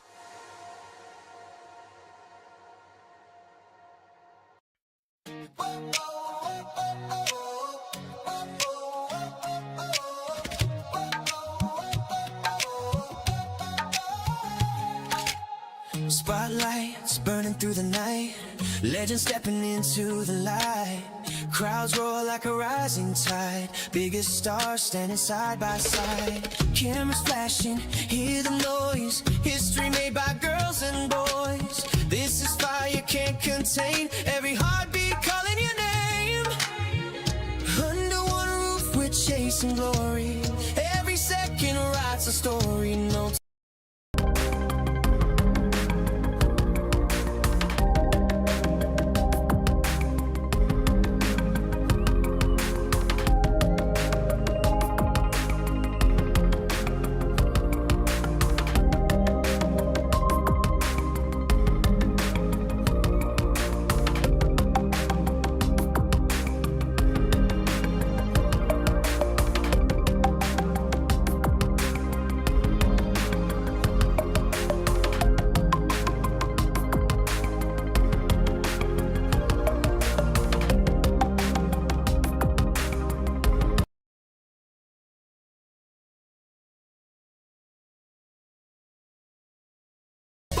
Fans from every corner of the globe holding their breath as the tension grows. Heart rate sinking with the stage. One spark setting off the cage. Voices rising from the stands. History shifting in their hands. Every movement louder than the last. Future racing with the past. Under one roof we're chasing glory. Every second writes a story. No turning back, no time to rest. Welcome to the ultimate test. Everybody say checkmate. Come together for a chess day. Hands up, let the whole world celebrate. It's a festival of chess. Everybody say checkmate. Come together for a chess day. Feel the pulse as the moments escalate. It's a festival of chess. Whoa, whoa, whoa, whoa, whoa, whoa. It's a festival of chess. Whoa, whoa, whoa, whoa, whoa. Lights up, the world is watching. Every move as the planet talking. Tonight we rise, tonight we shine. All our stars align.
stage. Voices rising from the stands. History shifting in their hands. Every movement louder than the last.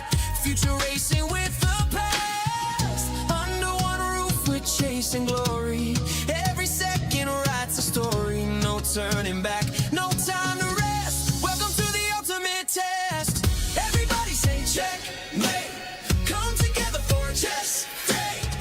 Hands up, let the whole world celebrate. It's a festival of chess. Everybody say checkmate. Come together for a chess day. Feel the pulse as the moments escalate. It's a festival of chess. Whoa, whoa, whoa.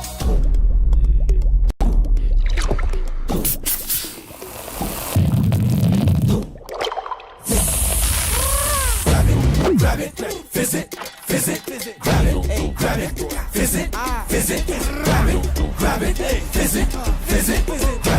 grab it, visit, grab it, visit, Gamma!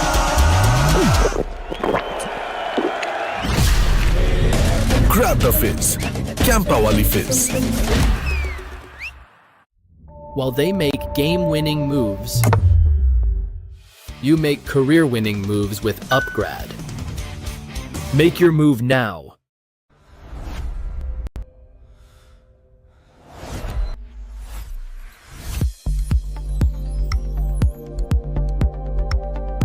Some moments deserve something extraordinary. Melted Joy's limited edition assorted box. Crafted dark chocolate, naturally sweetened, made to share, made to savor. Celebrate the game. Celebrate yourself. माँ मैं निकल रही हूँ। खाना भी तैयार है। आखिर कौन सी ट्रेन छूट जाएगी? माँ मैं लेट हो जाऊंगी। बचपन में क्या सिखाया था? खाने में समझौता नहीं, जिसे मंजूर ऊंचा उठे वो बड़ा जाए बहुत ही दूर। तुझे बहुत दूर जाना है, उड़ जा उड़ जा, तुझे बहुत दूर जाना है। खाने में समझौता नहीं, अच्छा खाना शुरुआत से ही। Independence. While they make game-winning moves, you make career-winning moves with Upgrad. Make your move now.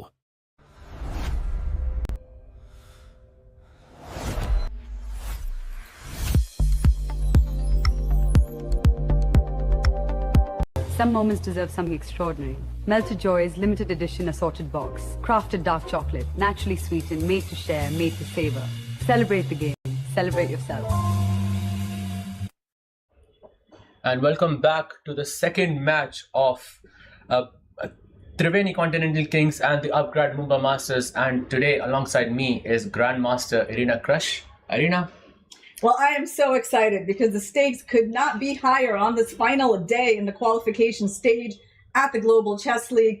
The Upgrad Mumbai Masters are fighting for their life to make it into the top two. The Triveni Continental Kings have already guaranteed themselves qualification into the final match. And now it's a question of which team is going to join them. Is it going to be the Ganges Grandmasters, the Alpine SG Pipers, the Upgrad Mumbai Masters, or maybe even the PBG Alaska Knights, although that's not very likely.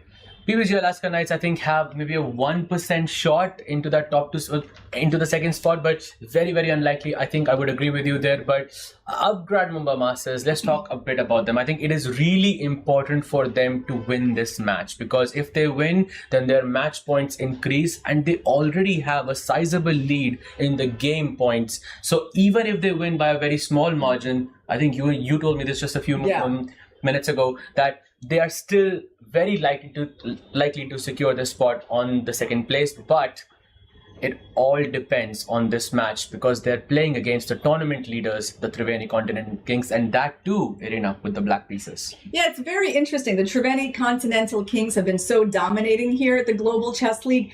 The question is, now that they've qualified, are they going to be more relaxed for this final match? Are they going to feel like it's less important, or are they going to play like they've played all their previous matches and bring their best game? I mean, when you have Alireza, Wei, Vidit, Zujiner, Kostenyuk, and Maurizio, I mean, this team is so stacked. Yeah. I feel that it is impossible to not be pumped at each time you play the match, and that too with the white pieces. I think this team is not taking any breaks. They are the defending champions. and they are the tournament leaders by a very big margin, and that's because they don't take breaks. I think they are out here to win this match. Who is your favorite? Let's go head to head. All right. From the Prodigy board, Maurizi versus Bardia Daneshwar. Who's your favorite? Maurizi versus Daneshwar. Well, both of these players have been doing well in the league. Mark Andrea, he's on a +2 score. Bardia doing even better on +4. He is the best performing Upgrad Mumba Master. Absolutely. I think I would agree with you there. But although Daneshwar has been in a pretty good shape as well, 50-50 for me. Let's go to the women's superstar boards. Alexandra Kostyuk versus Harika.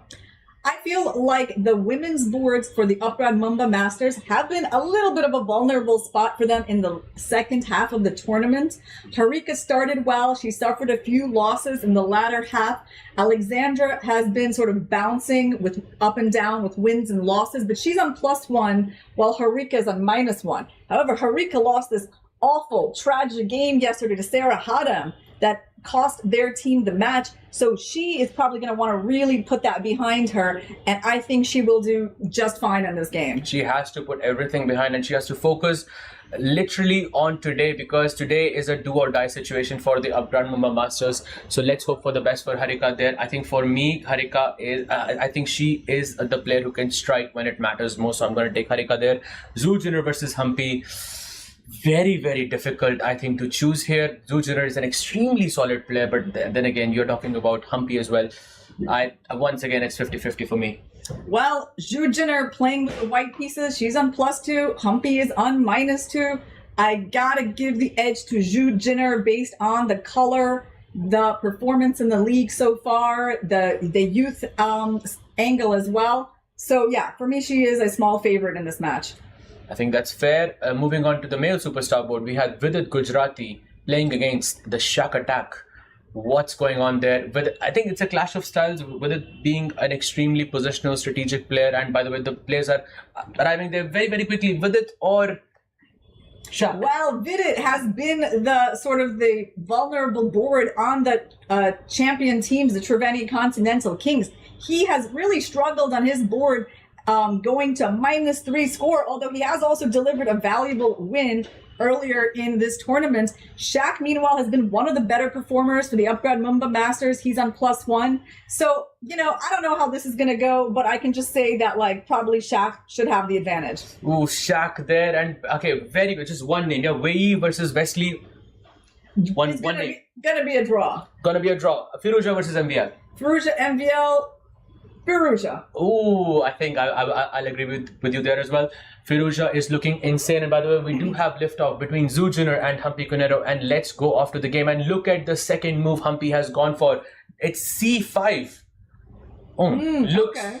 I think you already know that they're playing to win this match with the black pieces. You never see Humpy taking risks like that. You mean like offering up a C-pawn on the second move? Yes. Well, with the white pieces. with white, yes, but with black, I mean, this is exactly like playing the Queen's Gambit, but with one tempo less, yeah, essentially. So some risk there for Humpy. Yeah, I mean, Zujiner continues playing D4 in this tournament, which I think is a surprise that she's brought, because she's generally an E4 player. I don't know, her result so far is pretty solid. I don't think she gets like amazing positions out of the opening playing this D4 stuff. She actually lost a pretty bad game with the white pieces to Katarina Lagno in the London. But this seems to be her strategy in this tournament, and she's sticking to it. I think that makes a lot of sense. And look, by the way, I'm really surprised by how much Zujiner is thinking on the second move itself. And I think it's justified to an extent, but she's definitely taken aback by this move. And meanwhile, while she thinks, let's switch to board 5 between Alexandra Kostyuk and Harika Dronavalli. I think this has happened from some exchange French, if I'm not mistaken. E4, E6, yep, pawn takes pawn, pawn takes pawn. I think white is looking to sort of keep things solid here. She goes bishop F4, knight F6 happened, knight C3, bishop goes to B4, bishop D3, and this is the star move. Yeah, every time we go on Humpy or Harika's board, they just seem to be liking this move C5. Well, white has to be careful not to play knight GE2 and get their bishop trapped, so that's not how she's going to be protecting the D4 pawn. There's also, of course, the question, if I take on C5, I got to calculate the move D4 by black. Maybe you can do it, by the way. but there definitely has to be some calculation. Why don't we put that on the board? Can we take the pawn on c5? You know, actually, this is the only move in this position. If you don't play this, white is actually worse. Wow. So okay. Yeah, sometimes you have to go for the principal decision. So the point here is on d4, we are going to play a3. Oh, d4, we're going to play a3 to kick this bishop, and when the bishop retreats to a5, we can kick again with b4. And if you go d takes c3, you might be thinking the move is b takes a5, and I don't think you're wrong. This was my first choice as well, but we need two. It's actually bishop b5 check. Bishop b5. What a weird move it is, and it is the best one. b5 also is fine more or less, but I think bishop b5 gives you maybe a slight tiny bit more advantage. And after c5, both boards are still thinking. So let's switch to the male superstar boards. Let's go to board 3 between Vidit Gujarati and Shakhriyar Mamedyarov. And Vidit once again trading queens and keeping things more or less balanced. And we have liftoff on the icon board as well. Alireza Firouzja. Oh, look at this. We have the Sicilian. Sicilian. I love it how these players don't back down. This is their second Sicilian in this tournament. Actually, when MVL was white, Firouzja also played the Sicilian. I really like to see that. These players playing these sharp lines. And I think that has served Firouzja well, that he has not been trying to go into sidelines, he's just going for the sharpest positions he can. Absolutely. And when you say sharpest positions, I mean, knight of is the line where you go for the sharpest variations, and he chose the Fischer Sozin attack, but he's choosing a more solid approach, I have to say. I think so. Right now he got the e4 pawn hanging, but we should probably ask ourselves what happens if black does take that pawn. It's probably a poisoned pawn. Most likely, when Firouzja offers you a pawn, it's most likely it's going to be poisoned. If you go knight takes e4, there's knight takes e4, bishop takes e4, and there is a beautiful move in this position. Okay, let's see if we can find it along with our viewers. A beautiful move, huh? Yeah, very beautiful move. It's very beautiful. Insane. Wow. But okay, Hold on, do we have a chance to find it? Yes. We do. Yes. It should be like this first or the second move that comes to your mind. Right. Well, the first move that comes to my mind is knight e6, but I don't think that's why I said first or second. Right, so it could be bishop e6. No, it's third. Okay, it's third. Queen g4. Absolutely. You got it right. Absolutely. There's queen g4 attacking the bishop and the pawn. And I think you're going to sacrifice bishop takes e6 in the next move, but you just want to gain some momentum beforehand. But MVL does not play this. He goes knight c6, challenging this knight on d4, and Firouzja responds with castle. Queen e2. So he's maybe wants to even castle queenside in this position. Yep, long castle, and I think you're going in the spirit of, I believe it's called the Velimirovich attack, where you go g4, g5, and you just launch all the pawns on the king side and bring mayhem on the board. And I was wrong to say that Firouzja is keeping things solid. It looks like the whole team is keeping things solid except for this board, because Firouzja is playing to win. Stays true to his style, and I think that is a good idea. Well, I mean, you definitely want to do that when you're not risking anything, right? Why would he change what he's been doing, especially now that his team is guaranteed qualification? Absolutely agreed. And meanwhile, by the way, there is a huge update. I don't think we've covered all the boards, but there is a huge update incoming on board 5 between Alexandra Kostyanyuk and Harika Dronavalli. I think Kostyanyuk has made a huge mistake. I'm not sure if it's a blunder, but the bar really likes black's position. Is it 94 that no, actually, what is it that if the move, actually knight e4 gives her a very good advantage. Even queen e7 gives her a very good advantage. But the move is king f8? King f8. And basically white is close to, well, it's a minus 1.6, I think, close to being a losing advantage, yeah? Wow, because basically everything is hanging in a white's position. But hold on, I'm not convinced yet. Like, what if I go knight f3 here? Knight f3? There's going to be some sort of queen a5 at some point. I don't know. Yep, you are absolutely correct. It is indeed bishop takes e3 first, b takes e3, and then you play queen to a5, attacking this bishop on b5, and also in very sneaky way threatening rook e8 as well, pinning your queen and the rook. And this means that Kostyanyuk is in trouble. But Harika does not find this. She goes queen e7. Okay, well, that's a solid move. King f8 was pretty anti-intuitive. I mean, you have to calculate that kind of stuff in a rapid game. You might not just have a sense. Like, that's really the way to go, so we can't blame her too much. So there is a trade of bishops on d7. Yep. I think, actually, she can take with the king, right? If she wants to. That's probably That way she keeps her knight on more active position. Exactly. Taking with the king is the better decision here, because if you go knight takes, then I think in both scenarios, I think white is going to go queen takes e7 at some point, and then you're going to have to go king takes, and then you just have to compare, is my knight better on d7 or on f6? But I think on f6, as you pointed out, is correct because the knight defends the d5 pawn. So after bishop takes d7, this is a good decision, but Kostyanyuk is no longer losing. I think she's more or less back in the game, and we'll have a proper fight here. Okay, we got the queen trades. Yep. Incoming, actually. Yeah, Alexandra still has to play the move queen takes e7. Yep. And maybe we can go to... Let's go to Vidit versus Shaq. I don't think we've looked at that game that deeply just yet. Vidit having a good advantage in the end game. Vidit is a very dangerous player, I feel, in such positions, because I think this is exactly true to his style. Very positional, solid. What do you make of it? Okay, well, let's see the time situation. So he has 16 minutes, not down on the clock. So he went for an endgame against Shaq, which I think is a good idea. Definitely makes it easier to keep things under control and not give a lot of scope for Shaq to develop an attack or sacrifice too many pieces. I like the king on c2. That's a great position. It's better than the king on g8. The knight on a6 is a bit restricted. Actually, there's sometimes it can be a move like h4 in the position for white. But basically, white has more space in the center with that pawn chain from g2 to e4. So I also don't like the way the bishop on g7 is staring into a pawn chain. So not only is it very solid for Vidit, I also feel like it's actually more pleasant to play as white.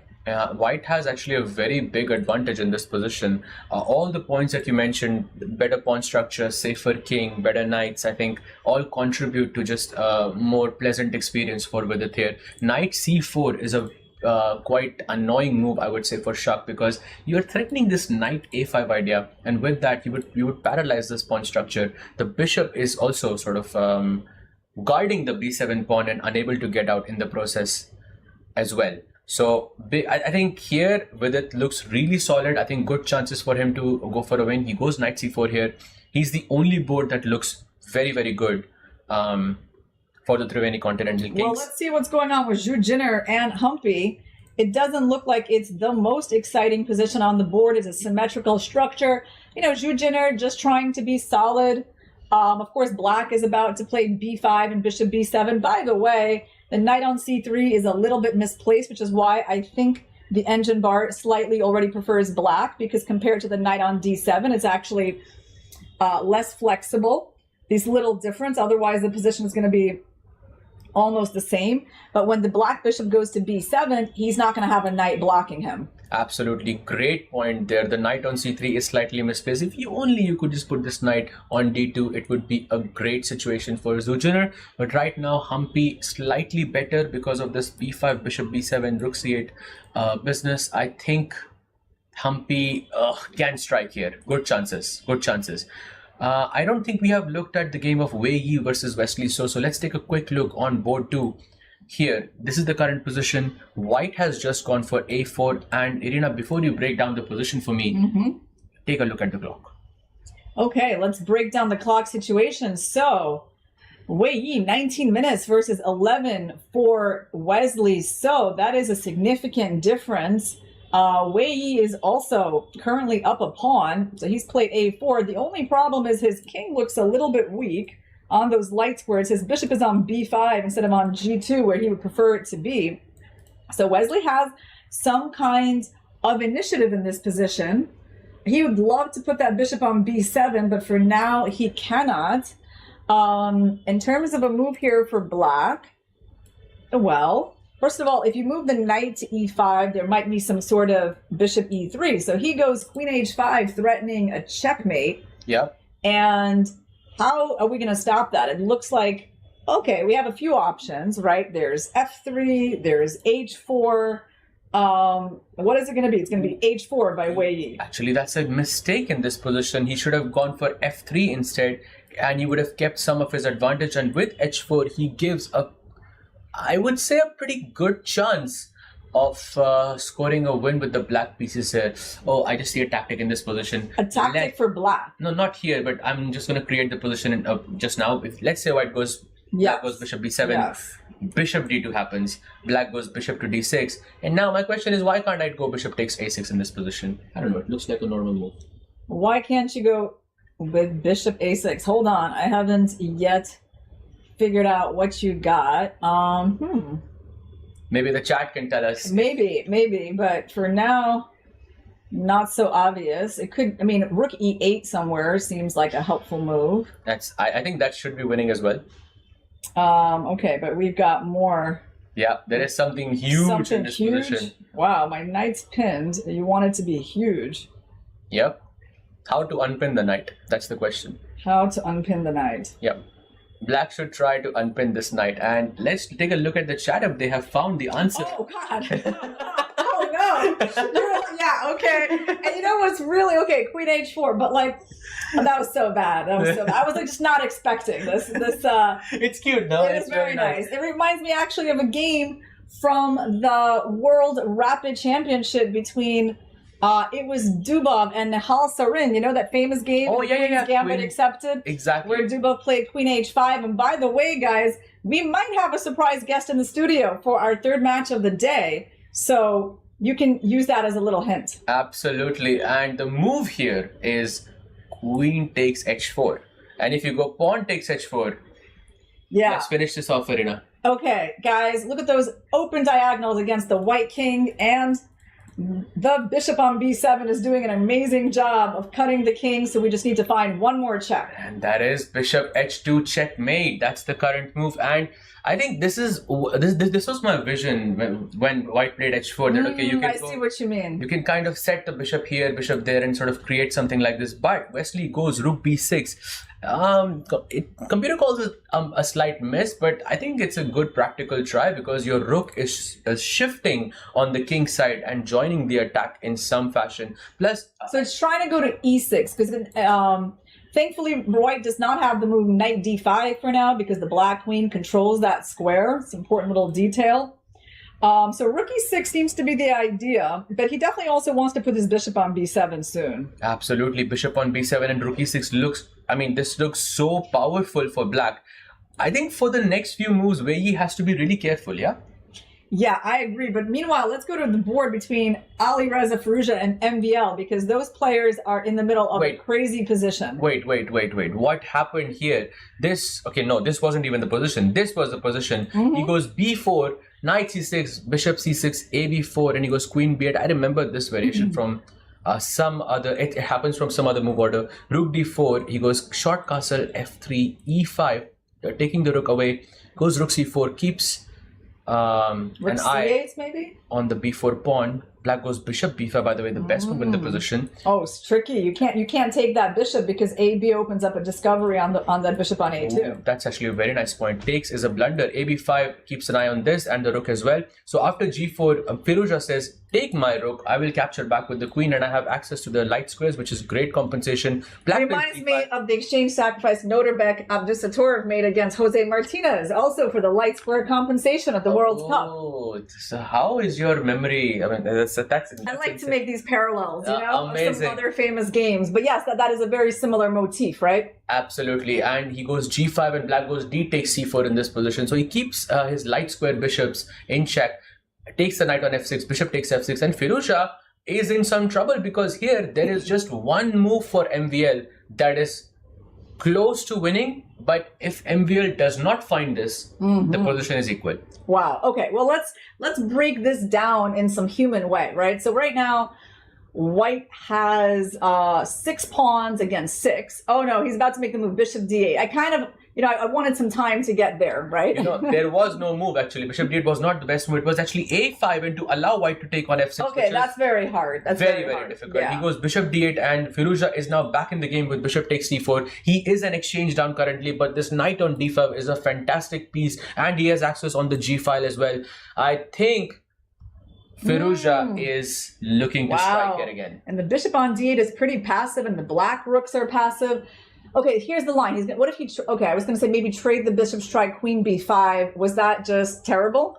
bishop takes c4, queen takes c4, Yeah, queen b5. queen I think b5, it was yeah. a good move, but the problem after queen b5 is white can just have one move here, which is b3, which is better. And there is no chance that I would. Okay, there is no chance that I would come up with this on my. I mean, not quickly, Yeah, at for least, sure right? not. Not like in 2 seconds. Yeah. He goes rook e8, and this is the current position. And now Firouzja has, I mean, so many options. He has a pool of options here. He can play king b1, b3, so many different So options. he's going rook e8 because he wants to maybe make a trade on c4, go rook e6, and he thinks his rook is going to be actually pretty flexible on the 6th rank, able to swing over to the king side, defend a lot of squares. Okay, so that's the idea of MVL. I think just getting his rook out, I think that makes a lot of sense. And now Firouzja, as we mentioned, has a bunch of moves. Rook g1 is a possibility. King b1 is a possibility. I just really like playing king b1 in sort of Sicilian positions. It just feels like you can just never go wrong with it.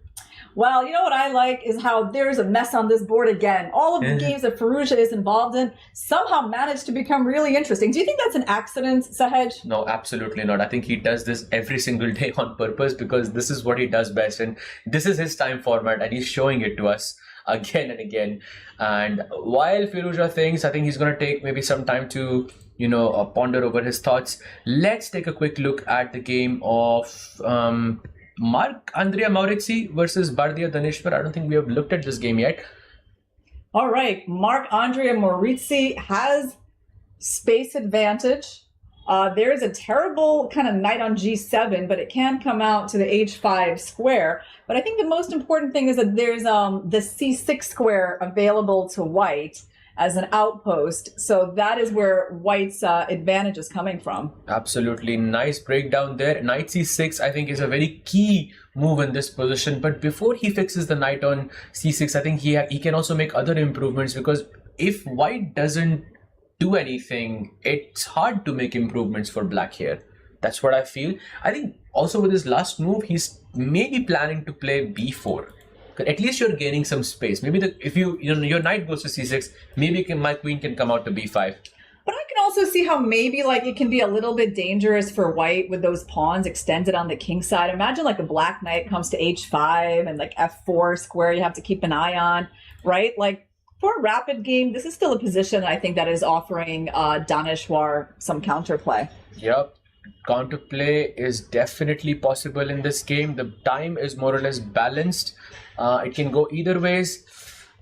Okay, let's play a couple of moves. So he goes knight c6. It's a big question, yeah? Do you trade the rooks or not? So he decides to block the black rook. And now, okay, you know what the question is for me?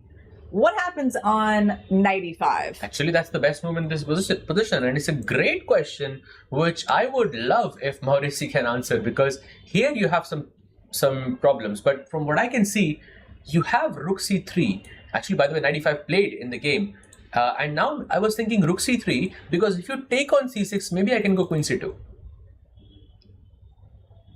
That is a tricky pin that you're trying to make, isn't it? Yeah, I think that's my entire point. No. He goes king h2. Yeah, this is a beautiful solution. It's a little tricky. Yeah. So what if he, but king h2 is cool too. It is also based on a tactical trick that if you try to take the pawn on c6, there's going to be a pin without rook c1 being a check. Exactly. Nice prophylaxis there by Marc-Andrea Maurizzi. King h2, he is not allowing Daneshvar to take on c6 anymore. And by the way, we can't go queen c8 here. Sahaj, let me pose that difficult question to you. Very, very difficult indeed. We have this amazing check. Knight e5. I'm just kidding. Knight e7 check. Of course, after queen c8, and then after rook takes c7, you have rook takes c8, and you are up a queen. Okay, let's make a move for black, though, that does not lose. So he needs to get out of the pin. How about queen b6? Queen b6, I think, is a very logical move in this position. You are kind of getting away from this pin that you set up, and by the way, played. And now knight takes c6 is a very big threat in this position. Yeah, we just needed to remove the queen from the diagonal. Also, I like the queen on the dark square diagonal pointing at the f2 pawn. So this is what I mean. You see, Sahaj, it's not like all a one-way street because white's king is weak. Yeah. And we know that queen and knight can be a better duo than the queen and bishop.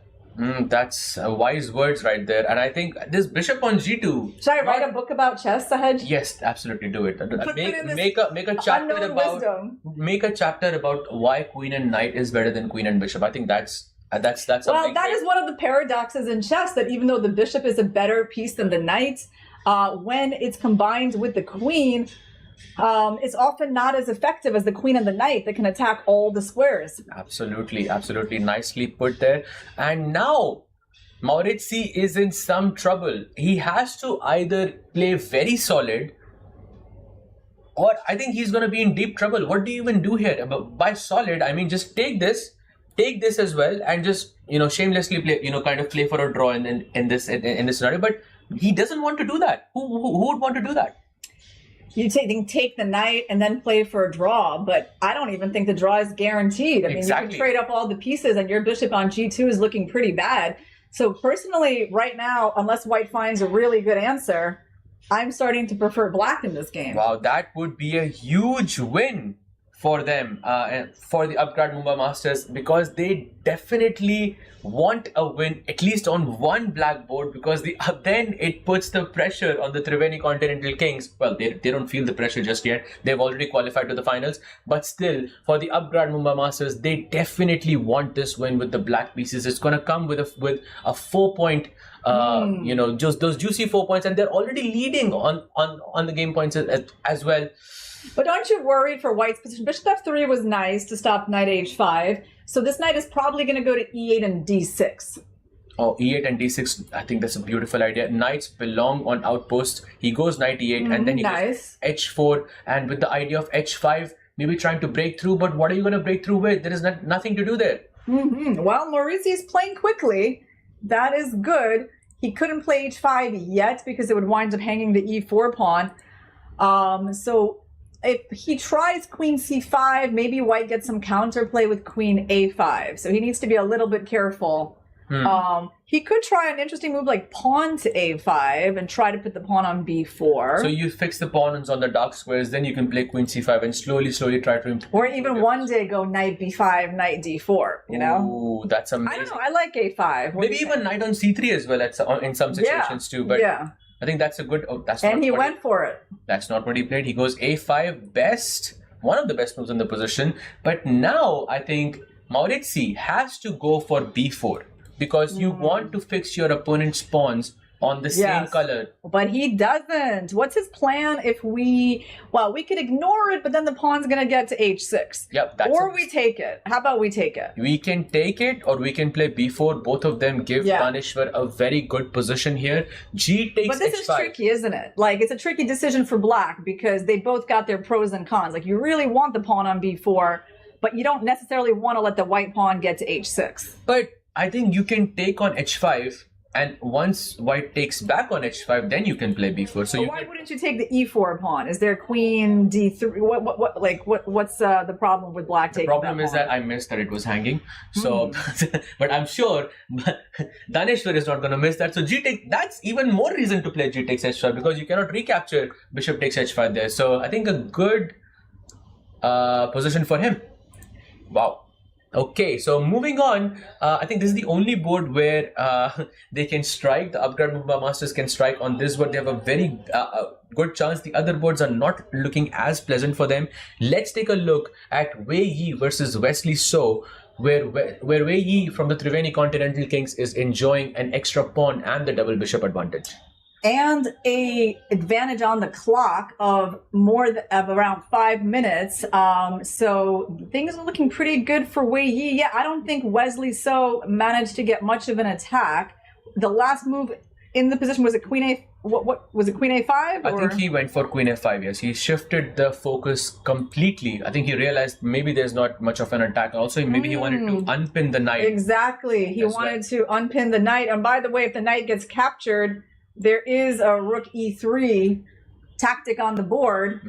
That's actually quite nice. If queen g4, rook e3, so let's have it on the board. Queen g4, rook e3 happens. Oops, that was a mistake on my end. Queen takes g4, rook takes e3 happens. There is something in this position because the bar is going, it's shooting up. Maybe just something like queen d4, didn't it just stay the same? Didn't the bar just sort of stay the same? Like in the sense, like you can play queen g4, it's not... So maybe it's a good move for white to queen g4. And by the way, looks like Maurizi is on the verge of losing on the Prodigy board. Wow. He has made a big mistake. And those pawns on g5 and h6 we were talking they're about. going to get captured now. So black is not going to be getting checkmated on the back rank, because he will take on h6, and he can just take on h6, then go back with his queen maybe to d2 at some point. He just needs to be careful about queen d8, queen e7 ideas. So you were saying queen d2 here to defend Well, b4, yeah, but you have to sort of calculate queen d8 because it wins the e7 pawn. So he needs something a little bit better than that. Yeah, he goes queen a5, queen c1 check is what he chooses, and after king g2, this is the current position. He has. Oh, I think I know what he has in his mind. He wants to go queen g5 check and secure this e7 pawn, and then I'm not sure. Maybe and then give away b4 at some point. Yeah, maybe queen g5, and then just go h5 and try to just promote h5 h-pawn. Perhaps. Yeah, interesting. Very critical moment for the Upgrad Mumba Masters. I think they have to score a win here. This is a golden opportunity for them. They're already on third place, but if they win, they can secure. It still depends. Daneshvar could move to +5 with a win, which is just so incredible. That means he's won half the games that he's played here at the Global Chess League, but he's been such an MVP for the Upgrad Mumba Masters. Yep, he has performed amazingly so far. And there we have the eval bars showing us where the teams are doing well.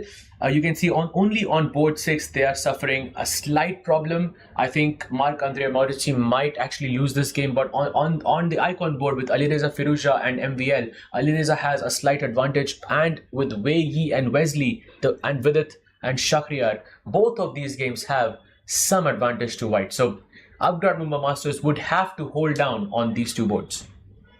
Yeah, I mean, the advantage of Triveni Continental's kings have on the other boards is not so huge, right? Like compared to, like, let's say how Daneshvar is doing right now. So we don't really know how those games are going to finish.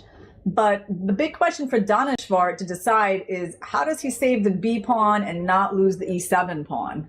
That's a good question. I think the answer is he has to go queen f4, attack this bishop and capture this pawn on e4. And okay, he has to be okay with giving up the pawn on b4, but at least you're getting something back in return. But it's a difficult decision to allow, two connected pass pawns in the endgame to just run through. So let's make a couple of moves. I think I get it. So queen f4, not making it comfortable for white because he doesn't really have good bishop moves. And if he goes king g2, you take on e4, and when queen b4 happens, you always have queen g5 check to get out of the pin. Absolutely. And if the king jumps anywhere on the h file, there's knight takes f2 happening. He just played a move. He found it. Queen f4. He went for the best engine move. Great move. I just love what he got in this game. Once I saw white with his weak king, the potentially bad light squared bishop, I was like, there's problems looming here. Absolutely. And look at this. Alexandra Kostyuniuk also seems to have spoiled the position just a little bit, because Harika does have a very good advantage. She's an exchange-up currently, but maybe hard to win. What do you think about this? Well, yeah, certainly Harika will be happy here, but the knight on e4 is very powerful, kind of holding the position together. B takes c3 is never much of a threat because it would actually improve the white king. How about maybe, where does this black king go? Probably just to c7, but maybe there's going to be some ideas of rook d4. I mean, yeah, there's actually a lot of counterplay for white, so maybe a draw is still like quite a likely result in this game. Very, very likely. And while she thinks we'll switch to the icon board between Alireza Firouzja and Maxime Vachier-Lagrave, because it is pure havoc and the position is now more or less balanced. I think maybe... Can we see the last few moves? Absolutely. We were here, I think somewhere around here. After rook a1, he goes rook c8, queen d3, defends the queen, rook g6 happens, king b3, h5, I think opening up just a back rank problems, c4, h4 happens, c5, rook b8, putting some eye on the b4 pawn. He goes bishop d2. That was the first inaccuracy. There was a5, which MVL missed and went queen c6. Oops, bishop c3 happens, and once again in this position, a5 was a possibility. He goes queen takes c5, rook a6, and now there is no a5 now. Okay, it's a little sad for white that they lost the c-pawn. I don't really know why that had to happen, because that was a very important pawn for white, and a6 pawn not as important. So I don't really see that much risk for black anymore, because especially with like a pair of rooks off the board, I don't think the black king is going to be getting attacked. White's king looks pretty weak. I mean, honestly, I wouldn't be surprised if MVL like is able to win this position because he has, queen d1 ideas. White's kingside pawns are weak. He's threatening the h2 pawn. So probably bishop e5 must be the move here for White. Bishop e5 is actually one of the only moves. The other one is so crazy that I think it's... Oh, I want to find it. It's so crazy. It's borderline impossible, I think, to find this move. Cool. Well, he took the pawn. I think Should I just give me one more second to try to guess what else? Go ahead. I think it's very, very difficult to even think of this move. To even think of this move. Yeah, wow. For sure. It's that hard. But let me ask you just one question. Is it an active move or a passive move? It's an active move. It's an active move. Okay. It's very hard to play passive moves here, no? Well, no, queen e2, king a2, sure. I don't know, like there's some sort of more defensive moves. So the move here is f4. Actually, yes, it is f4. Nice. Nicely done. That was the other move that was possible in Firouzja's game, but he does not go for it. He goes queen g1, bishop takes e5, and now the rook on b8 is under attack. And look at this, queen d1 check, only move in the position played. And now he has to move the king to only one square, which is the a2 square, played as well. And now, wait, did he go rook b6? There's no way he went rook b6. There is something on b6. But he could have gone rook b7. It's on a dark square though. Yeah, I know. But rook b6 was a mistake because after rook b6 you can capture knight b6 and Firouzja is now in a good position. Oh, but he captures, but you can't capture for the second, right? You can't capture for the second time because it's perpetual. But still, it would why is he giving up the exchange? Exactly. Because White is just up some pawns. He could have gone rook b7 and queen b7 was not possible because queen a1, queen a4 would just be a repetition. Right. That's a mistake by MVL, and looks like on the icon board, Alireza Firouzja might score another win. So yeah, he's capturing the rook. He just needs to not make the second capture because that would allow black perpetual on the a4 and d1 squares. But White is just very safe now, right? I mean, there are two pawns in this queen and bishop endgame. Absolutely, and basically a risk-free position for Alireza. I mean, I would be surprised if he doesn't play on here. He can, best MVL can hope to achieve is a perpetual here in this position. The queen and the bishop is not the best combination. By the way, we do have a result on board 5 between Alexander Kostyanyuk and Harika Dronavalli. It is a draw. It is the scoreline right now is 1-1. Right, but what is going to happen in the match? Well, Alireza is going to get 3 points for his team, but they need to get a win on another board to secure the win, and I'm not sure where it's going to come from currently. I will show you where it's coming from, and our camera is also showing you where it's coming from. Yeah. It is the match between Marc-André Maurizi and Daneshwar Bardia, who is looking to continue his rampage. He is completely winning with the black pieces. It's only a matter of time. What is the move? I think e3, queen f3, something. Right, exactly. Must be some tactic. Okay. Maybe queen g3 or queen g4 also works. But also, we have to be mindful of this d6 check.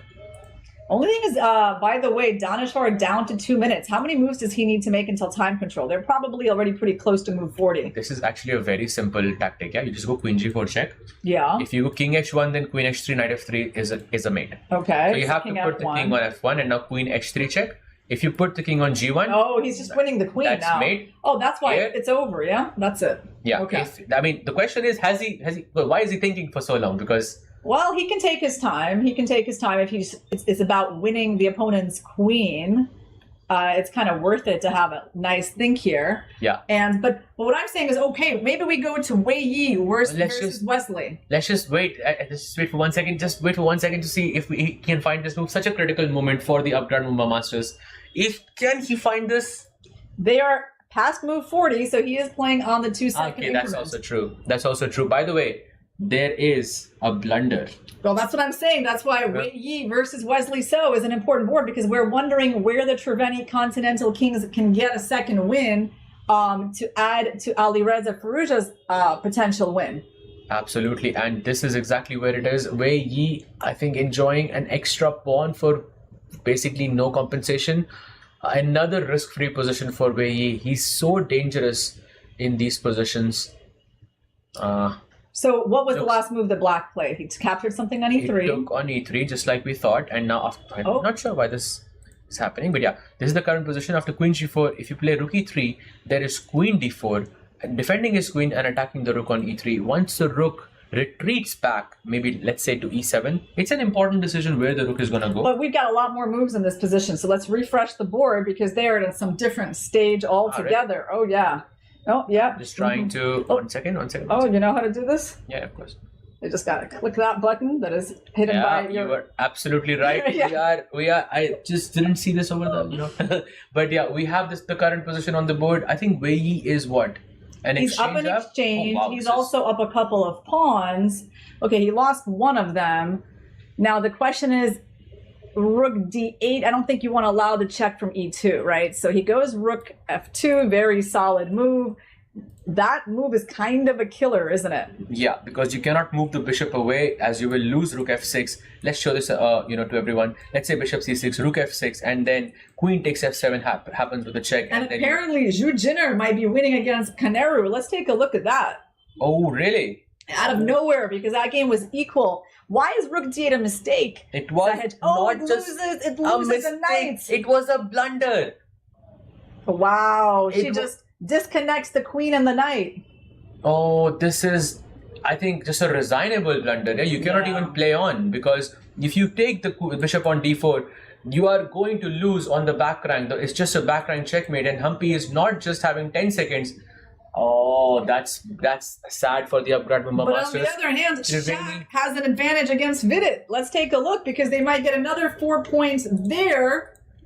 Oh, I think things are heating up quite a lot. Right now, the scoreline is 4-1 for the Triveni Continental Kings.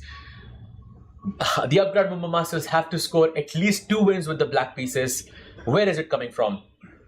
Well, he has a big advantage on the clock right now against Vidit. Vidit is playing on seconds and also doesn't have an amazing position. There's a good chance he's going to lose his G-pawn pretty soon. He'll be down a pawn. Right now, he's also in a pretty nasty pin on the H-file. He goes Rook H6, I think going for that G6 pawn like you mentioned. He cannot play Rook G1 as he will let go of his bishop on H4. So what does he play? He goes Bishop D8 in under 5 seconds. Rook takes G6 and now, oof, this is bad. Knight E4. He's just a pawn down here with, okay, the knight is putting up a nice clamp, not allowing E4. The problem, though, is that the Triveni Continental Kings looks like they're set to get wins on the top 2 boards in addition to Zhu Jinner's win, and that would actually put them ahead despite losing 2 games with white. Ooh, so it kind of looks like it might be the end of the road for the Upgrad Mumba Masters. Oh, that is sad indeed, and Triveni Continental Kings once again showing why they are the tournament leaders and the defending champions. Wow, great show by them. Let's switch maybe to Alireza Firouzja and MPL's board. Oh, by the way, Wei Yi and Wesley have just finished their match, and Wei Yi has defeated Wesley. And with that, Mumba Masters, the Triveni Continental Kings go 7-1, I believe. Well, they're doing great. So let's go to Alireza Firouzja's board. He's up a bishop. Oh. And he does still have a passed B-pawn. Yeah, I think this is just dead lost. All you can, maybe you have some tactic with Queen G2, but even that's not working because I can just capture and go Bishop D4. Nice move E5, right? He just wants to actually open the bishop and get the attack on checkmate on G7. Absolutely. So F takes E5. I mean, there's not much to it. There's not even a single check on. White's king is on C5 and there wasn't a single check on the board. That's very, very strange. By the way, somehow Bardia did not win the white queen with that line that we saw. And they're on seconds. Maybe we go there. Oh, and Maurizzi, okay, he did finally get the checkmate. Yep, I think Bardia Daneshwar has won his match against Maurizzi. So that's a win for the Upgrad Mumba Masters, giving them 4 points. Let's switch to the icon board between Alireza and MVL. This is a very crucial match because if Alireza wins this, then they seal the victory. If not, then Upgrad Mumba Masters still have an outside chance. Yeah, I mean, the only way for Alireza to mess this up is by blundering... a queen? Is by blundering I was going to say the bishop, but that's not really enough to lose, is it? But a draw will also work for them, yeah? Because they won both their matches with the black pieces. Yeah, wow, the Triveni Continental Kings, they came to play. They all played quite good chess, right?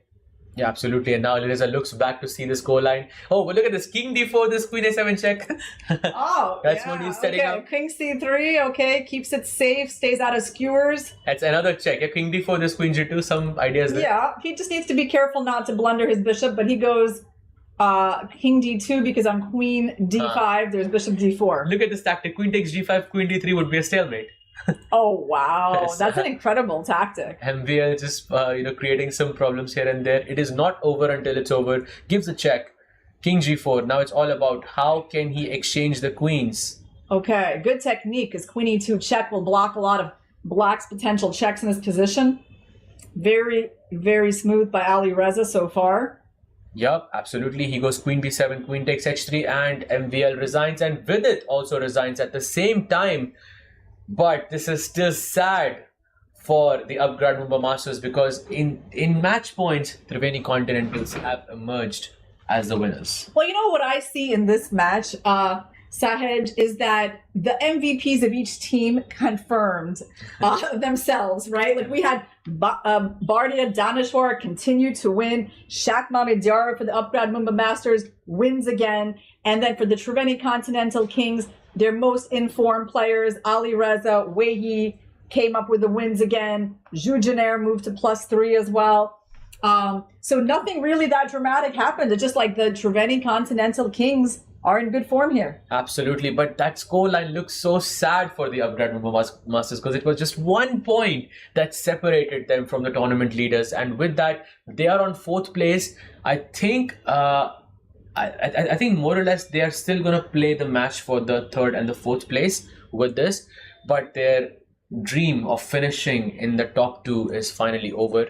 And actually, so the question is, what is the suspense for us in the final match of the day? It's going to be the Alpine SG Pipers playing the PBG Alaskan Knights. So first of all, this loss by the Upgrad Mumbai Masters just took off a lot of pressure off the Alpine SG Pipers, because now even if they lose, unless they lose with some terrible wipeout score with the white pieces, they really should qualify, because they should surpass the Ganges Grandmasters in terms of game points, as well as the PBG Alaskan Knights with whom they're playing, whose game points are not very high, right? So there's not a ton of pressure on the Alpine SG Pipers. They just need not to lose a ton of games with the white pieces. I think that's a good situation to be in, and they're playing against the PBG Alaska Knights, the team with Gukesh as their board 1, and of course Arjun as well. So it's not going to be easy, but that match is coming up very, very soon for you. But until then, we'll take a short break and we'll be back with more action.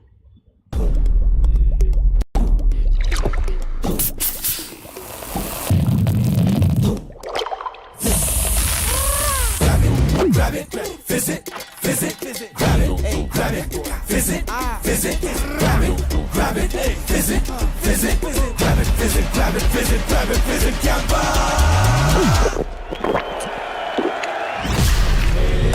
Grab the fizz.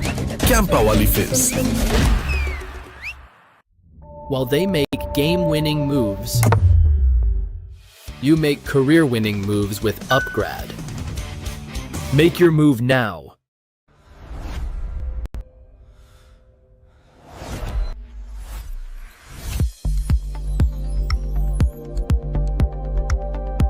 Some moments deserve something extraordinary. Melted Joy's limited edition assorted box. Crafted dark chocolate, naturally sweetened, made to share, made to savor. Celebrate the game. Celebrate yourself. माँ मैं निकल रही हूँ। खाना भी तैयार है। आखिर कौन सी ट्रेन छूट जाएगी? माँ मैं लेट हो जाऊंगी। बचपन में क्या सिखाया था? खाने में समझौता नहीं, जिसे मंजूर ऊंचा उठे वो बड़ा जाए बहुत ही दूर। तुझे बहुत दूर जाना है, उड़ जा उड़ जा, तुझे बहुत दूर जाना है। खाने में समझौता नहीं, अच्छा खाना शुरुआत से ही। Independence. While they make game-winning moves, you make career-winning moves with Upgrad. Make your move now.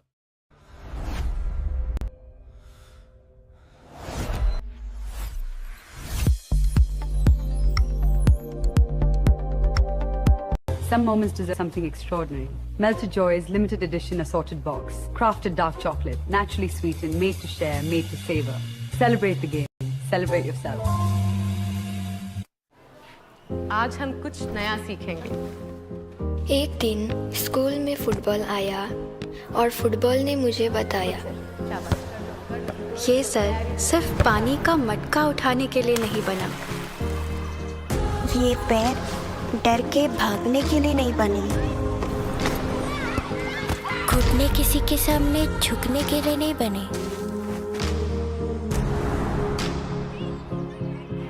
ये कंधे अनाज की बोरियां उठाने के लिए नहीं बने। चीख सिर्फ डर से नहीं निकलती और गोल सिर्फ रोटियां नहीं होती।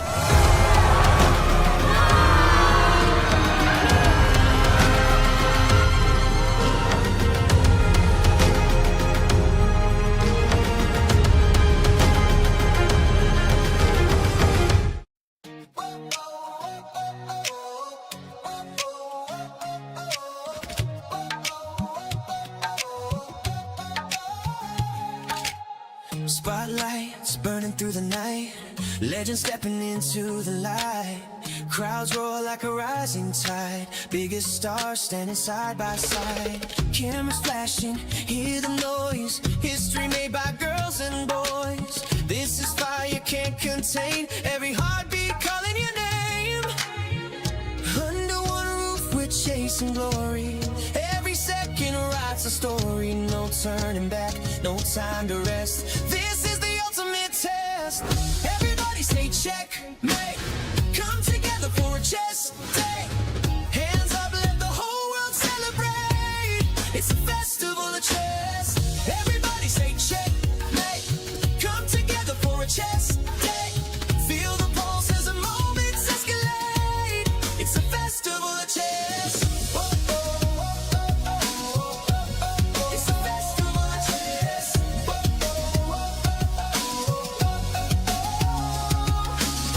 Fans from every corner of the globe, holding their breath as the tension grows. Heart rate sinking with the stage, one spark setting off the cage. Voices rising from the stands, history shifting in their hands. Every movement louder than the last, future racing with the past. Under one roof we're chasing glory, every second writes a story. No turning back, no time to rest. Welcome to the ultimate test. Everybody say check, mate. Come together for a chess day. Hands up, let the whole world celebrate. It's a festival of chess. Everybody say check, mate. Come together for a chess day. Feel the pulse as the moments escalate. It's a festival of chess. It's a festival of chess.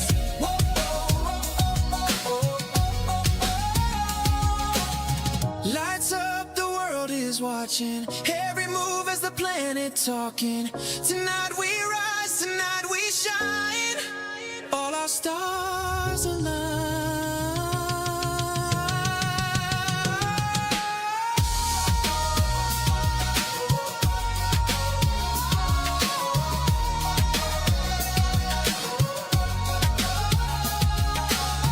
Everybody say check, mate.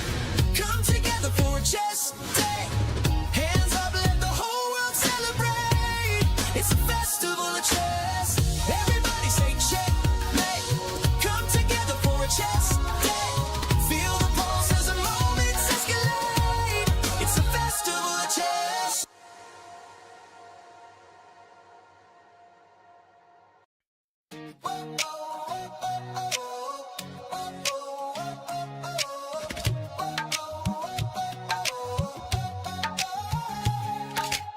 Spotlights burning through the night, legends stepping into the light. Crowds roar like a rising tide, biggest stars standing side by side. Cameras flashing, hear the noise, history made by girls and boys. This is fire can't contain, every heartbeat calling your name. Under one roof we're chasing glory, every second writes a story. No turning back, no time to rest. This is the ultimate test. Everybody say check, mate. Come together for a chess day. Hands up, let the whole world celebrate. It's a festival of chess. Everybody say check, mate. Come together for a chess day. Feel the pulse as the moments escalate. It's a festival of chess. It's a festival of chess.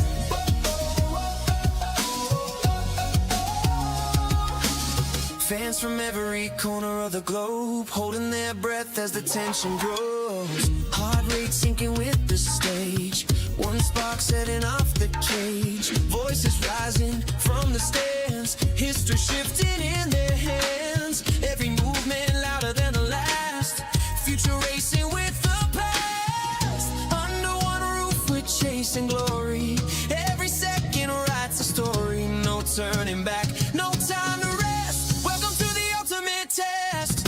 Everybody say check, mate. Come together for a chess day. Hands up, let the whole world celebrate. It's a festival of chess. Everybody say check, mate. Come together for a chess day. Feel the pulse as the moments escalate. It's a festival of chess. Whoa, whoa, whoa, whoa, whoa, whoa. It's a festival of chess. Whoa, whoa, whoa, whoa, whoa. Lights up, the world is watching. Every move as the planet talking. Tonight we rise, tonight we shine. All our stars align.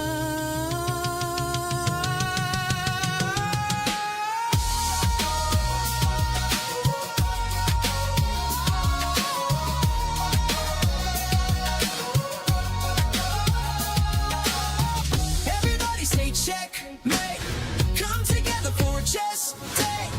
Hands up, let the whole world celebrate. It's a festival of chess. Everybody say check, mate. Come together for a chess day. Feel the pulse as the moments escalate. It's a festival of chess.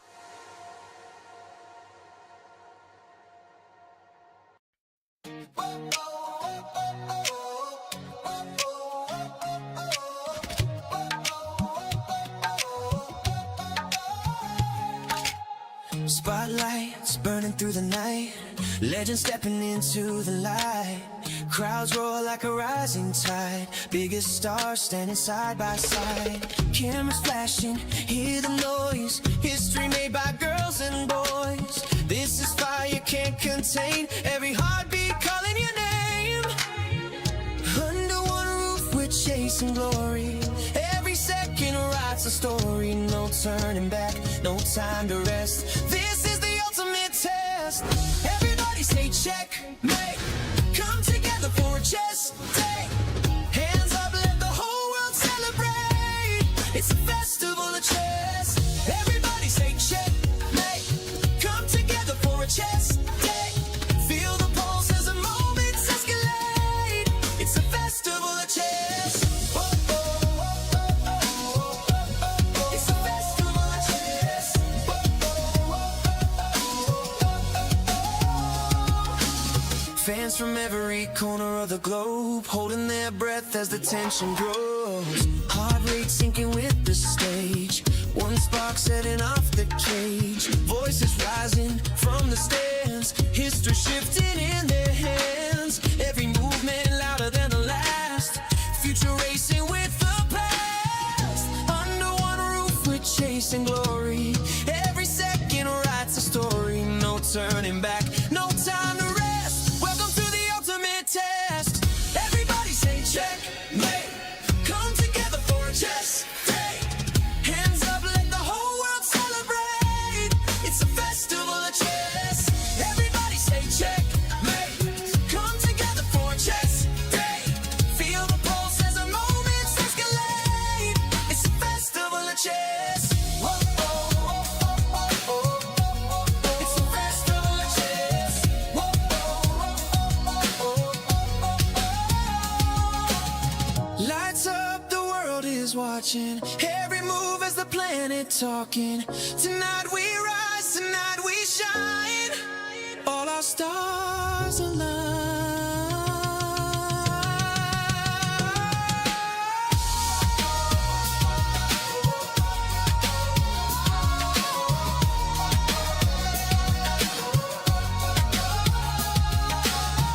Everybody say check, mate. Come together for a chess day. Hands up, let the whole world celebrate. It's a festival of chess. Everybody say check, mate. Come together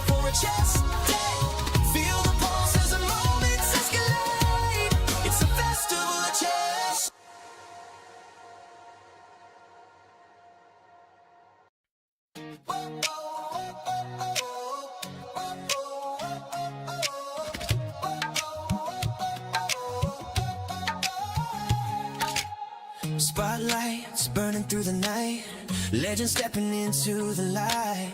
Crowds roar like a rising tide, biggest stars standing side by side. Cameras flashing, hear the noise, history made by girls and boys. This is fire can't contain, every heartbeat calling your name.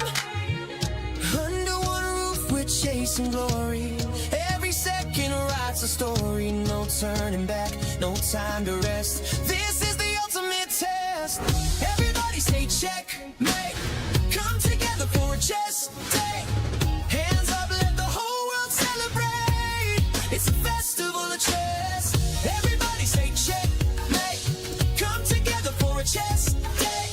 Feel the pulse as the moments escalate, it's a festival of chess. It's a festival of chess.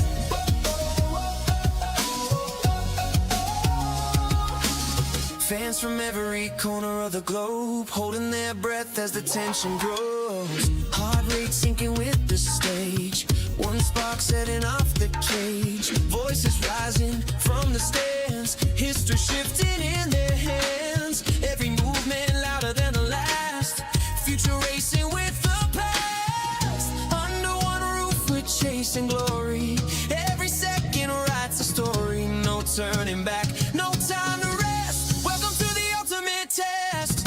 Everybody say checkmate, come together for a chess day. Hands up, let the whole world celebrate, it's a festival of chess. Everybody say checkmate, come together for a chess day. Feel the pulse as the moments escalate, it's a festival of chess. Whoa, oh, oh, oh, oh, oh. It's a festival of chess. Whoa, oh, oh, oh, oh, oh. Lights up, the world is watching, every move as the planet talking. Tonight we rise, tonight we shine, all our stars align.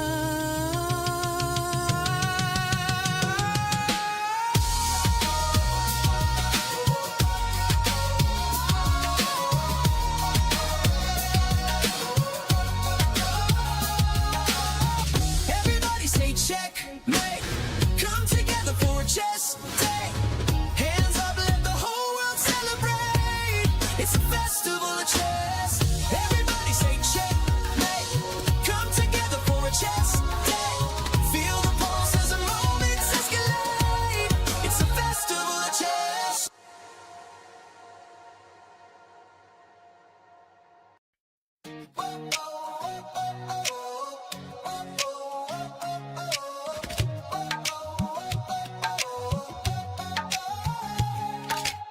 Spotlights burning through the night, legends stepping into the light. Crowds roar like a rising tide, biggest stars standing side by side. Cameras flashing, hear the noise, history made by girls and boys. This is fire can't contain, every heartbeat calling your name. Under one roof we're chasing glory, every second writes a story. No turning back, no time to rest, this is the ultimate test. Everybody say checkmate, come together for a chess day. Hands up, let the whole world celebrate, it's a festival of chess. Everybody say checkmate, come together for a chess day. Feel the pulse as the moments escalate, it's a festival of chess. Whoa, oh, oh, oh, oh, oh. It's a festival of chess. Whoa, oh, oh, oh, oh. Fans from every corner of the globe holding their breath as the tension grows. Heart rate sinking with the stage, one spark setting off the cage. Voices rising from the stands, history shifting in their hands. Every movement louder than the last, future racing with the past. Under one roof we're chasing glory, every second writes a story. No turning back, no time to rest, welcome to the ultimate test. Everybody say checkmate, come together for a chess day. Hands up, let the whole world celebrate, it's a festival of chess. Everybody say checkmate,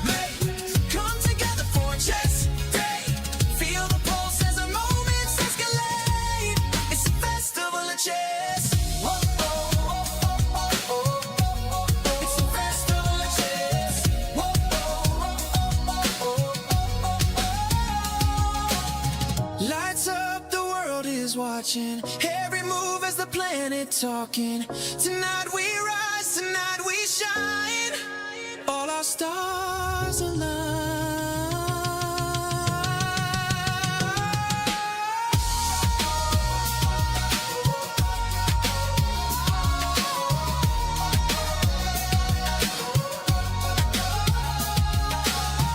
Everybody say checkmate.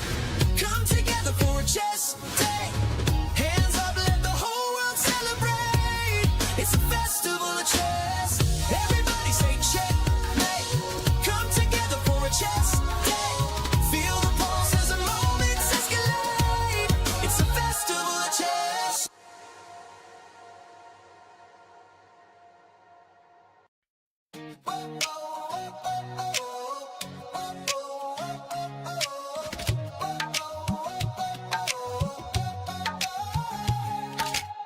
Spotlights burning through the night.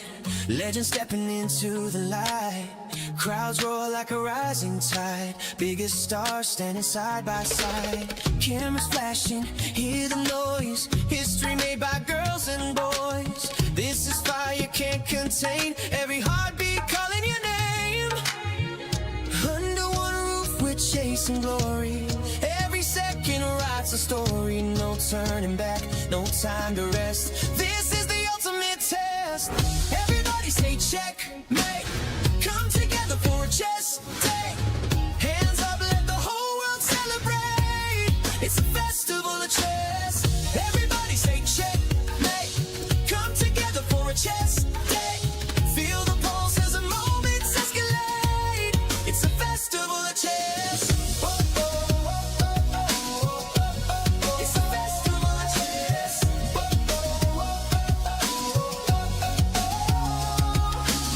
Fans from every corner of the globe holding their breath as the tension grows. Heart rate sinking with the stage. One spark setting off the cage. Voices rising from the stands. History shifting in their hands. Every movement louder than the last. Future racing with the past. Under one roof we're chasing glory.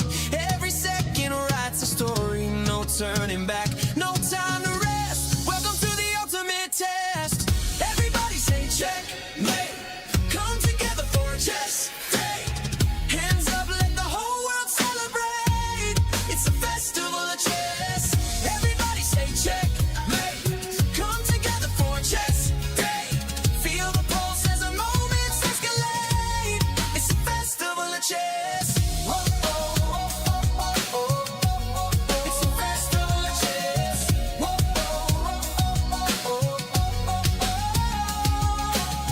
Lights up, the world is watching. Every move as the planet talking.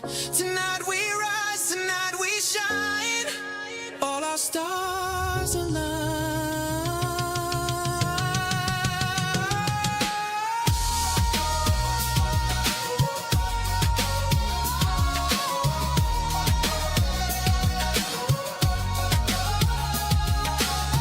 Everybody say checkmate. Come together for a chess day.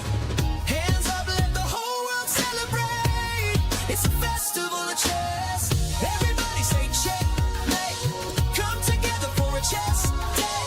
Feel the pulse as the moments escalate. It's a festival of chess.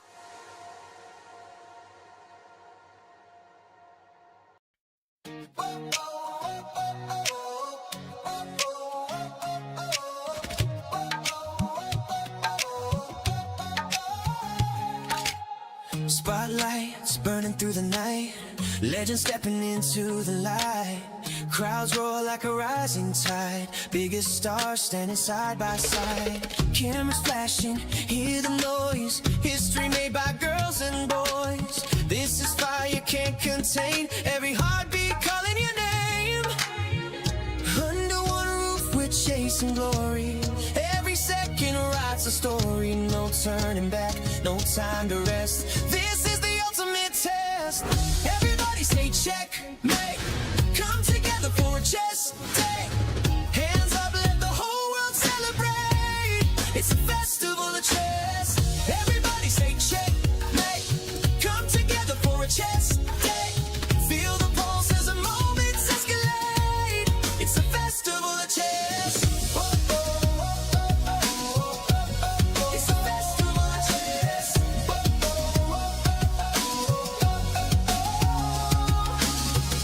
Fans from every corner of the globe holding their breath as the tension grows. Heart rate sinking with the stage. One spark setting off the cage. Voices rising from the stands. History shifting in their hands. Every movement louder than the last. Future racing with the past. Under one roof we're chasing glory. Every second writes a story. No turning back, no time to rest. Welcome to the ultimate test. Everybody say checkmate. Come together for a chess day. Hands up, let the whole world celebrate. It's a festival of chess. Everybody say checkmate. Come together for a chess day. Feel the pulse as the moments escalate. It's a festival of chess. Whoa, whoa, whoa, whoa, whoa, whoa. It's a festival of chess. Whoa, whoa, whoa, whoa, whoa. Lights up, the world is watching. Every move as the planet talking. Tonight we rise, tonight we shine. All our stars align.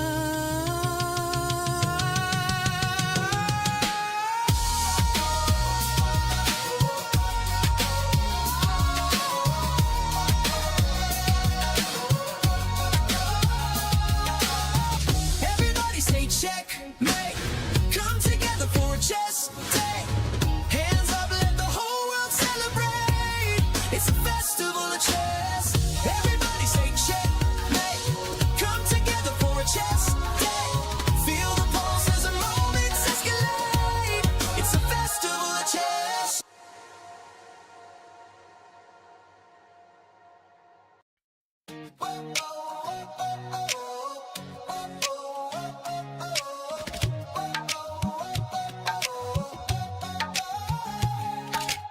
Spotlights burning through the night.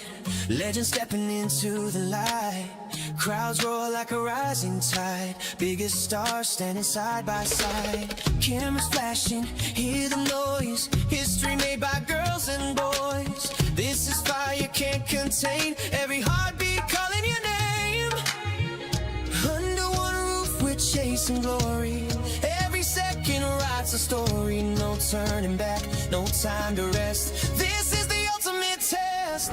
Everybody say checkmate. Come together for a chess day.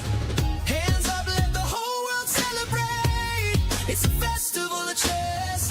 Everybody say checkmate. Come together for a chess day. Feel the pulse as the moments escalate.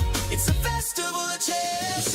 Whoa, whoa, whoa, whoa, whoa. It's a festival of chess. Whoa, whoa, whoa. Fans from every corner of the globe holding their breath as the tension grows. Heart rate sinking with the stage. One spark setting off the cage. Voices rising from the stands. History shifting in their hands. Every movement louder than the last. Future racing with the past. Under one roof we're chasing glory. Every second writes a story. No turning back, no time to rest. Welcome to the ultimate test. Everybody say checkmate. Come together for a chess day. Hands up, let the whole world celebrate.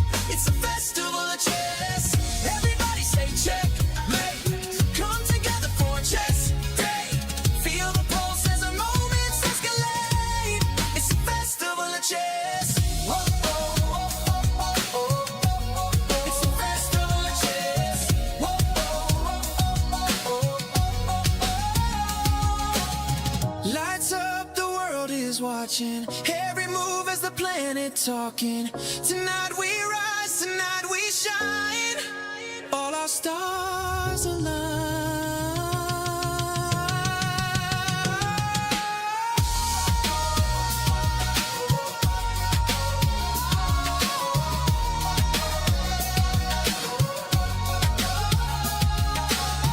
Everybody say checkmate. Come together for a chess day. Hands up, let the whole world celebrate. It's a festival of chess. Everybody say checkmate. Come together for a chess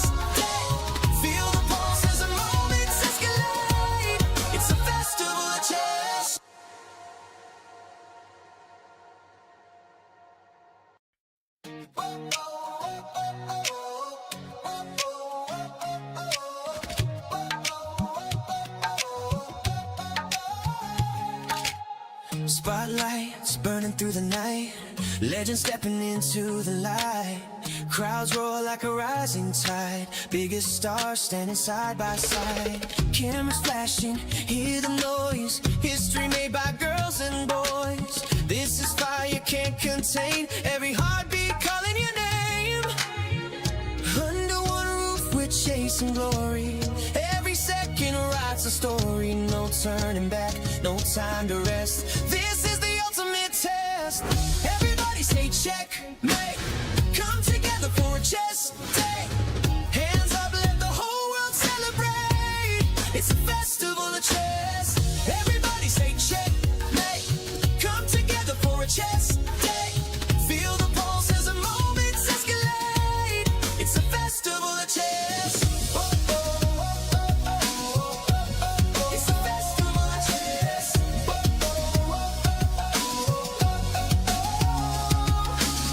Fans from every corner of the globe holding their breath as the tension grows. Heart rate sinking with the stage, one spark setting off the cage. Voices rising from the stands, history shifting in their hands. Every movement louder than the last, future racing with the past. Under one roof we're chasing glory, every second writes a story. No turning back, no time to rest, welcome to the ultimate test. Everybody say checkmate, come together for a chess day. Hands up, let the whole world celebrate, it's a festival of chess. Everybody say checkmate, come together for a chess day. Feel the pulse as the moments escalate, it's a festival of chess. It's a festival of chess.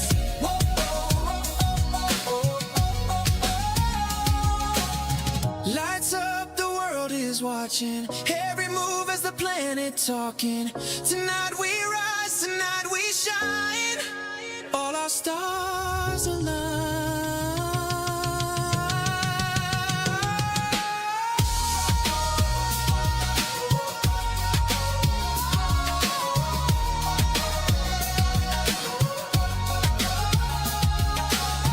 Everybody say checkmate, come together for a chess day.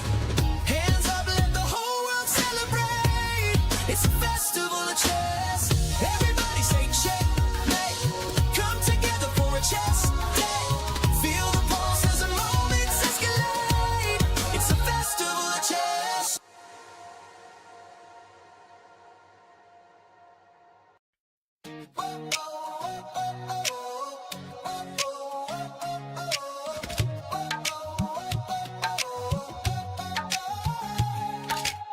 Spotlights burning through the night, legends stepping into the light. Crowds roar like a rising tide, biggest stars standing side by side. Cameras flashing, hear the noise, history made by girls and boys. This is fire can't contain, every heartbeat calling your name. Under one roof we're chasing glory, every second writes a story. No turning back, no time to rest, this is the ultimate test. Everybody say checkmate, come together for a chess day. Hands up, let the whole world celebrate, it's a festival of chess. Everybody say checkmate, come together for a chess day. Feel the pulse as the moments escalate, it's a festival of chess. It's a festival of chess.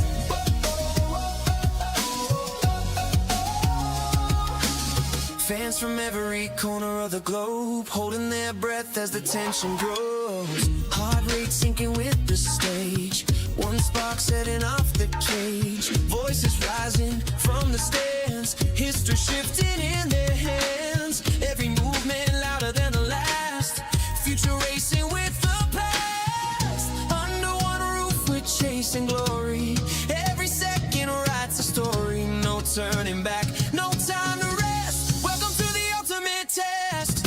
Everybody say checkmate, come together for a chess day. Hands up, let the whole world celebrate, it's a festival of chess. Everybody say checkmate,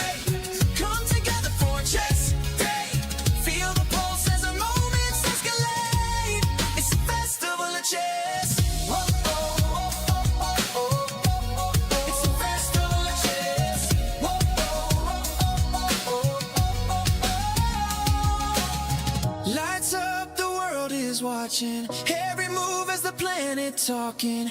Tonight we rise, tonight we shine. All our stars align.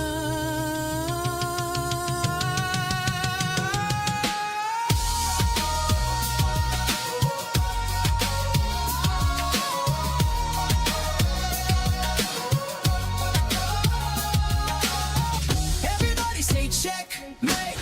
Come together for a chess day. Hands up, let the whole world celebrate. It's a festival of chess. Everybody say checkmate. Come together for a chess day. Feel the pulse as the moments escalate. It's a festival of chess.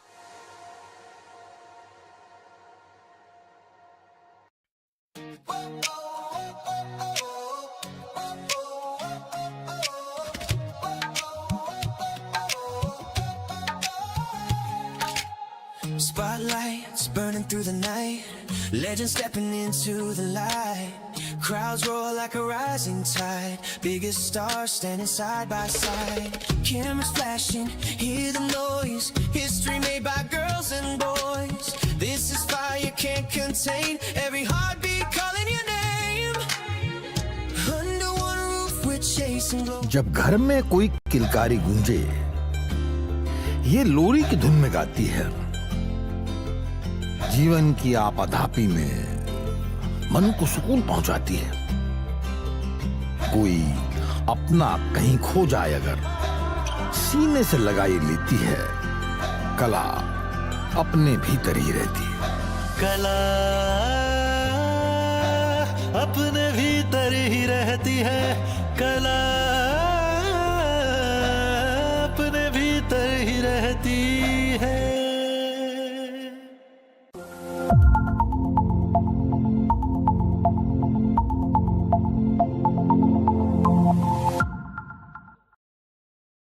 Sir, आपका goalkeeper से लेकर the ball तक के पीछे का secret क्या है? Secret नहीं, ताकत। मैं स्टेडियम को मजबूती से खड़ा करने वाली स्टील से इंस्पिरेशन लेता। APL अपोलो स्टील पाइप्स, देश की बढ़ती ताकत। Proud sponsors of Alpine SG Pipers. Come on guys, hurry up. अरे सुनना, एक ब्रेक ले लेते हैं। Guys, I am telling you, तुम लोगों को सही से ट्रैकिंग नहीं आता। But that's okay, you can learn. रोज का ढक्कन देना। तो ये रेड वाला है, सही वाला देना। अबे ढक्कन, पहले तो सही पानी पीना।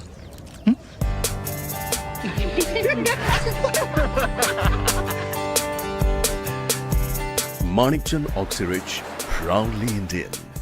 सर, आपका गोलकीपर से लेकर दी बॉल तक के पीछे का सीक्रेट क्या है? सीक्रेट नहीं, ताकत। मैं स्टेडियम को मजबूती से खड़ा करने वाली स्टील से इंस्पिरेशन लेता। APL अपोलो स्टील पाइप्स, देश की बढ़ती ताकत। Proud sponsors of Alpine SG pipers.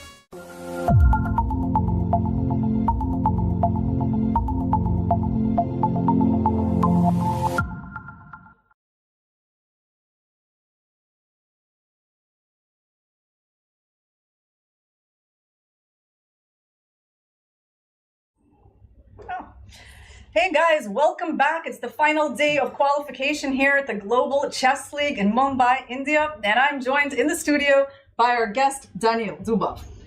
Yeah, thank you for having me. So this is the second game you're commentating here today. Yeah, I got dismissed in the other broadcast, so here I am. But well, hopefully we won't have to dismiss you here. So But it's the last match, yeah. So well, we do have the finals tomorrow. So what do we have on schedule for today? It's the Alpine SG Pipers in a fight to get that second spot here against the PBG Alaskan Knights. So their competition for the second spot is not only the PBG Alaskan Knights, but it's actually the Ganges Grandmasters who are watching in the wings because they already won their match today. They have 5 more game points right now than the Alpine SG Pipers. So all the Pipers really need to do in their match right now is to get at least 6 game points. Okay, that makes sense. So do you think this is a doable job for the Alpine SG Pipers who are going to be playing with the white pieces against the PBG Alaska Knights? Has to be. Well, actually, their lowest score so far in the Global Chess League this season was 7. So they've never scored below what they need to score today, which is good news for them. And but it is certainly possible for some teams to get less than 6 points. Actually, around 16% of the matches have finished with one of the teams getting less than 6 points. Yeah, I mean, generally, you should never think there is like a limit to your stupidness. I mean, it's, you know, bad things can always happen. Okay. Also, they are playing a very decent team, yeah? The PBG Alaskan Knights, led by Gukesh. Well, let's go through these matchups and what would it take for the PBG Alaskan Knights to actually maybe get a miraculous chance at the final. It's not completely out of the question, but it would mean that they would need to pretty much win all their games with the black pieces. Yeah. So not a super likely scenario. No. But if they do win this match, then they will have a chance to get into a fight for that third place spot. So let's go through Leon Luke Mendonça up against Daniel Darda, who hasn't yet scored a win in this tournament. Meanwhile, Leon Luke Mendonça has been doing pretty well, but he's lost 2 games in a row. Okay. Okay, he was at least winning games, right? He's won some games. He's won a lot of games, actually. He's only at 50%, even after losing 2 games in a row. Yeah. Yeah, generally, Darda, I think he was unlucky in some of the games, but also the chess part, to be completely honest, was not exactly impressive either. But again, he's a very good player. He's obviously capable of having one very, very good day, for sure. All right, well, we're going to see if he's going to get his first win in this event in the final match. Then we have the women's boards, Nino Batsiashvili versus Sarah Hadam. Nino has been having a great event. She's on +4. I think she's lost only 1 game in this league. And meanwhile, Sarah Hadam has been pretty unstable, but she turned her tournament around by winning her last 2 games, and now she's only on a score of -1. Okay. Is it good or bad? I think it's pretty good because it's going in a good trajectory. Yeah, it's probably a little too late, but yeah, sure. But what do you think about this matchup? Who are you going with? I don't know. Okay. I like both of them, actually. So both, I think, can play very, very well. That's right. Okay. Then we got Ho Yufan, who has also had a very up and down tournament. She started, I think, the first half with a score of like -2 or -3. Yeah, given her standards, she has not been impressive overall, I would say, that is true. But she's won her last 3 games in a row with black, and actually a big part of the reason why the Alpine SG Pipers are in this fight for second place is because of her results. Yeah. And she's playing Katarina Lagno, who is also started off pretty rough. I think actually kind of similar trajectories to how she's also improved her score. But continued the same way, yeah? Like without winning 3 in a row. Without winning 3 in a row. Well, that's why Ho Yufan is now on +1 and Katarina is on -2. I like your analytics very much. Yeah? Yeah. Is it helpful for you to know what's going on? That's indeed why, yes. Okay. So, what do we predict in this game? Anything can happen? Yeah. I mean, Ho Yufan has won with black, but with white, we don't really know how she's gonna do. Of course not.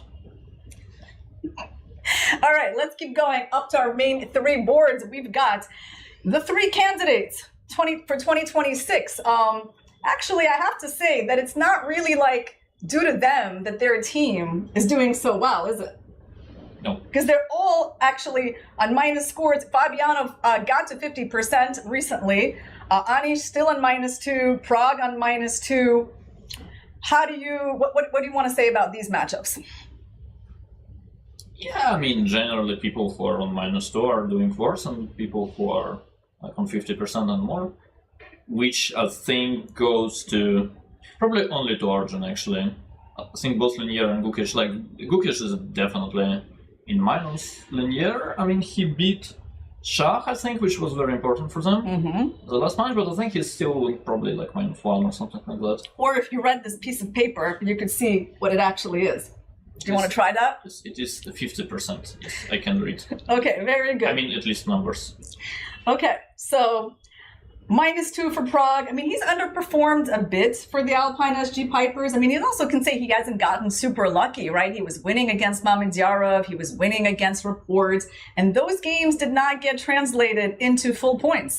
Yeah, but it's part of the game, actually. I mean, I like Prague a lot, but I don't think he was like born as a like blitz player. I don't think playing with no increments suits his style very well.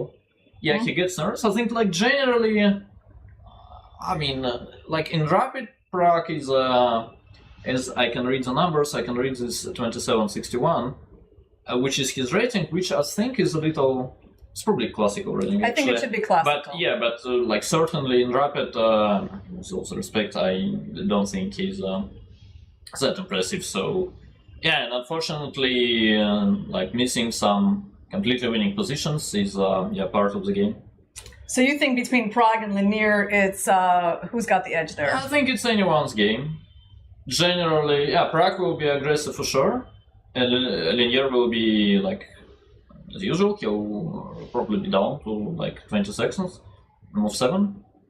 But yeah, what happens next? Nobody knows. Okay, well, we have Anish, who's played one really great game in this tournament against Wei Yi with white. So he's white again. He also has a number of losses. In his last, I think, 3 games, he's played the King's Indian as black, which was kind of nice for me to see. So he hasn't, shined so much with his results. No. But he's got the white pieces against Arjun. So what are you expecting in this game? He will probably try hard to make a draw. I don't know. He will succeed. Let's see. Okay, so you think... Okay, so then we go on to Fabiano versus Gukesh. And what was their result earlier on in the tournament? For some reason, I can't remember. I can't remember either, but I know the reason. I didn't follow. Okay. So... Fabiano with the white pieces. The good thing for the Alpine SG Pipers is that they really don't have to go crazy as white because draws in general are quite okay for them. They don't need to win this match. If it ended with 6 draws, that would be a good thing. I mean, at the same time, it's kind of hard to rely on 6 draws, right? Mm-hmm. Yeah. Okay, we got some... Bishop's opening, yeah, I think it's called. Some moves on the women's board. Yep. So Ho Yifan going for e4. She's actually stuck with this move throughout the whole tournament. Hasn't been doing anything too unusual in her openings. Okay, d3. Now we have bishop c5. So not like c6, which is kind of like the move I'm more familiar with. Yeah. Okay, bishop c5 shouldn't be too bad either, right? Mm-hmm. No, this one is pretty famous. I think there is a... there is a reason why f4 is not fantastic, and I don't remember what the reason is, but I remember that the verdict, I think, is correct. That white should not play. No, I mean, you can play 4, but objectively, if black, yeah, she goes knight f3. There we go. So now, yeah, after knight c6, we're back to the normal Italian, and after d6, apparently white wants some knight a4, but not the end of the world at all. Okay, knight c6. Knight c6, yeah, so this is just normal knight c3 Italian, which actually I kind of like playing as white. We also got some moves in the game between Nino Batsiashvili and Sarah Hadam. So we have a London system here. Let's see how it started. It started with the London system. Okay. Yeah, Sarah Hadam playing bishop e7. What can you tell us about this position? Yeah, black is trying to develop a castle. No, seriously though, yeah, I mean, like bishop e7 is one of the many moves. Actually, like, despite looking supernatural, I don't think it's very popular. People normally try bishop d6 or like c5 followed by bishop d6. There's actually something really interesting going on in the game between Prague and Dominguez because, okay, we have the Najdorf and this move by Prague. Okay, I gotta tell you, this move is pretty shocking to me. Have you seen this before? I actually did, but I mean, it looked just as bad, so... So where have you seen it? Like, I have a feeling... Maybe a mouse that you made on your phone? I have a feeling Lucas Van Forest played it in a classical game, I think, in Tata Steel Challengers, maybe in like 2021, it could be. So what could be the idea of this move? I mean, is the point like you're gonna... I really don't know. Are you trying to castle a queenside, or what is this? The idea is that you're playing Dominguez and basically you like play some move and hope he will go into deep thought. But the amazing thing is they've actually made a lot of moves from this point, so it means that Dominguez was not very surprised. So he answered with e5, knight f5, d5, queen f3, d4, knight d5, takes, bishop f5, knight d7. Yeah, you don't want to take this pawn and allow this kind of check. Yep. So knight d7, castles queenside. And yeah, being in Prague's shoes, I have to say I would feel it's very unfair that he seems to know this line. That I do my stupid bishop d2 and he even keeps blitzing, yeah? Yeah, it's very unfair. He hasn't managed to shave a lot of time off Dominguez's clock, just a little bit, right? So okay, but Vachier started to think now, actually, yes. Like at some point it's going to work. No, it's actually true. I mean, I like Vachier and respect his chess a lot. We also played some games, but it's actually true that the approach makes sense. Like, I don't mean it in an offensive way, but I remember actually when I played this Global Chess League myself, I think we were both board 3 as white. I did some like completely random thing as well, just to let him think. So are there certain players that it makes more sense to do that against than others? Yeah. What kind of is the determining factor for, like, who do you play bishop d2 against? I mean, some people who actually think about their moves, then yeah, if they do, it kind of makes sense to surprise them. So would you do it against someone like Giri? Yeah, against Giri, many things are within manageable, I think. Okay. Yeah. Well, I think Vachier, he's going for a very solid setup. His last couple of moves, he's decided to get a bit of a presence on the light squares since he's missing the light squared bishop. Then he fianchettos. Looks very solid. Black has these center pawns. So how do you feel Parag's opening experiment is going to work out? I think it's probably a little too early to draw. I mean, I don't know, like white can go g4, king b1, he goes, yeah, king b1 is never too bad. I thought g4 is also reasonable. You want to go g4 and then kind of go with this pawn, yeah? Yeah, or maybe you even go g5 just to like make sure f5 never happens. I mean, it's hard to tell. I'd say if white knows what he's doing, then it's generally an opening success. You manage to get some like completely random positions that is very hard to navigate, and you have at least a little idea on what you're going to do. You know what's kind of surprising? That on g4, the computer actually wants to castle into this attack. Yeah, I mean, okay, as I said in the comments for the previous game, it's generally a good idea to castle thing, and you're not going to castle queenside as black normally. Yeah. So basically, still kind of manageable for black, despite the fierce attack coming on the... Yeah, but yeah, black will have play of his own. Yeah, e4 is coming, some rook c8 is coming. You could also try queen b6 followed by e4 and d3. That would also make sense. Yeah. So that's why he didn't go for g4. He went king b1. And Vachier is currently thinking over his move, so... Yeah. What are his options other than castles? I don't know. I mean, he will castle anyway. You think he'll castle? Most probably. Why wouldn't he? I don't know, because then we'll go h4. Oh, Jesus. Then I take it back. Okay, well, we'll see what he's going to do. So meanwhile, what other boards we have? We got Fabiano, the icon board, and we have this Maroczy setup. How did they get here? So Gukash going for the Sicilian, which he's been employing in this tournament. This time he goes for d6 on move 2. Yep. Fabi gives the check, castles.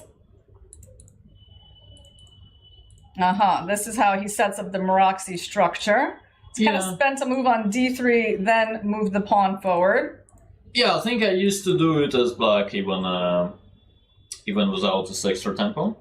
I don't think it changes much, actually.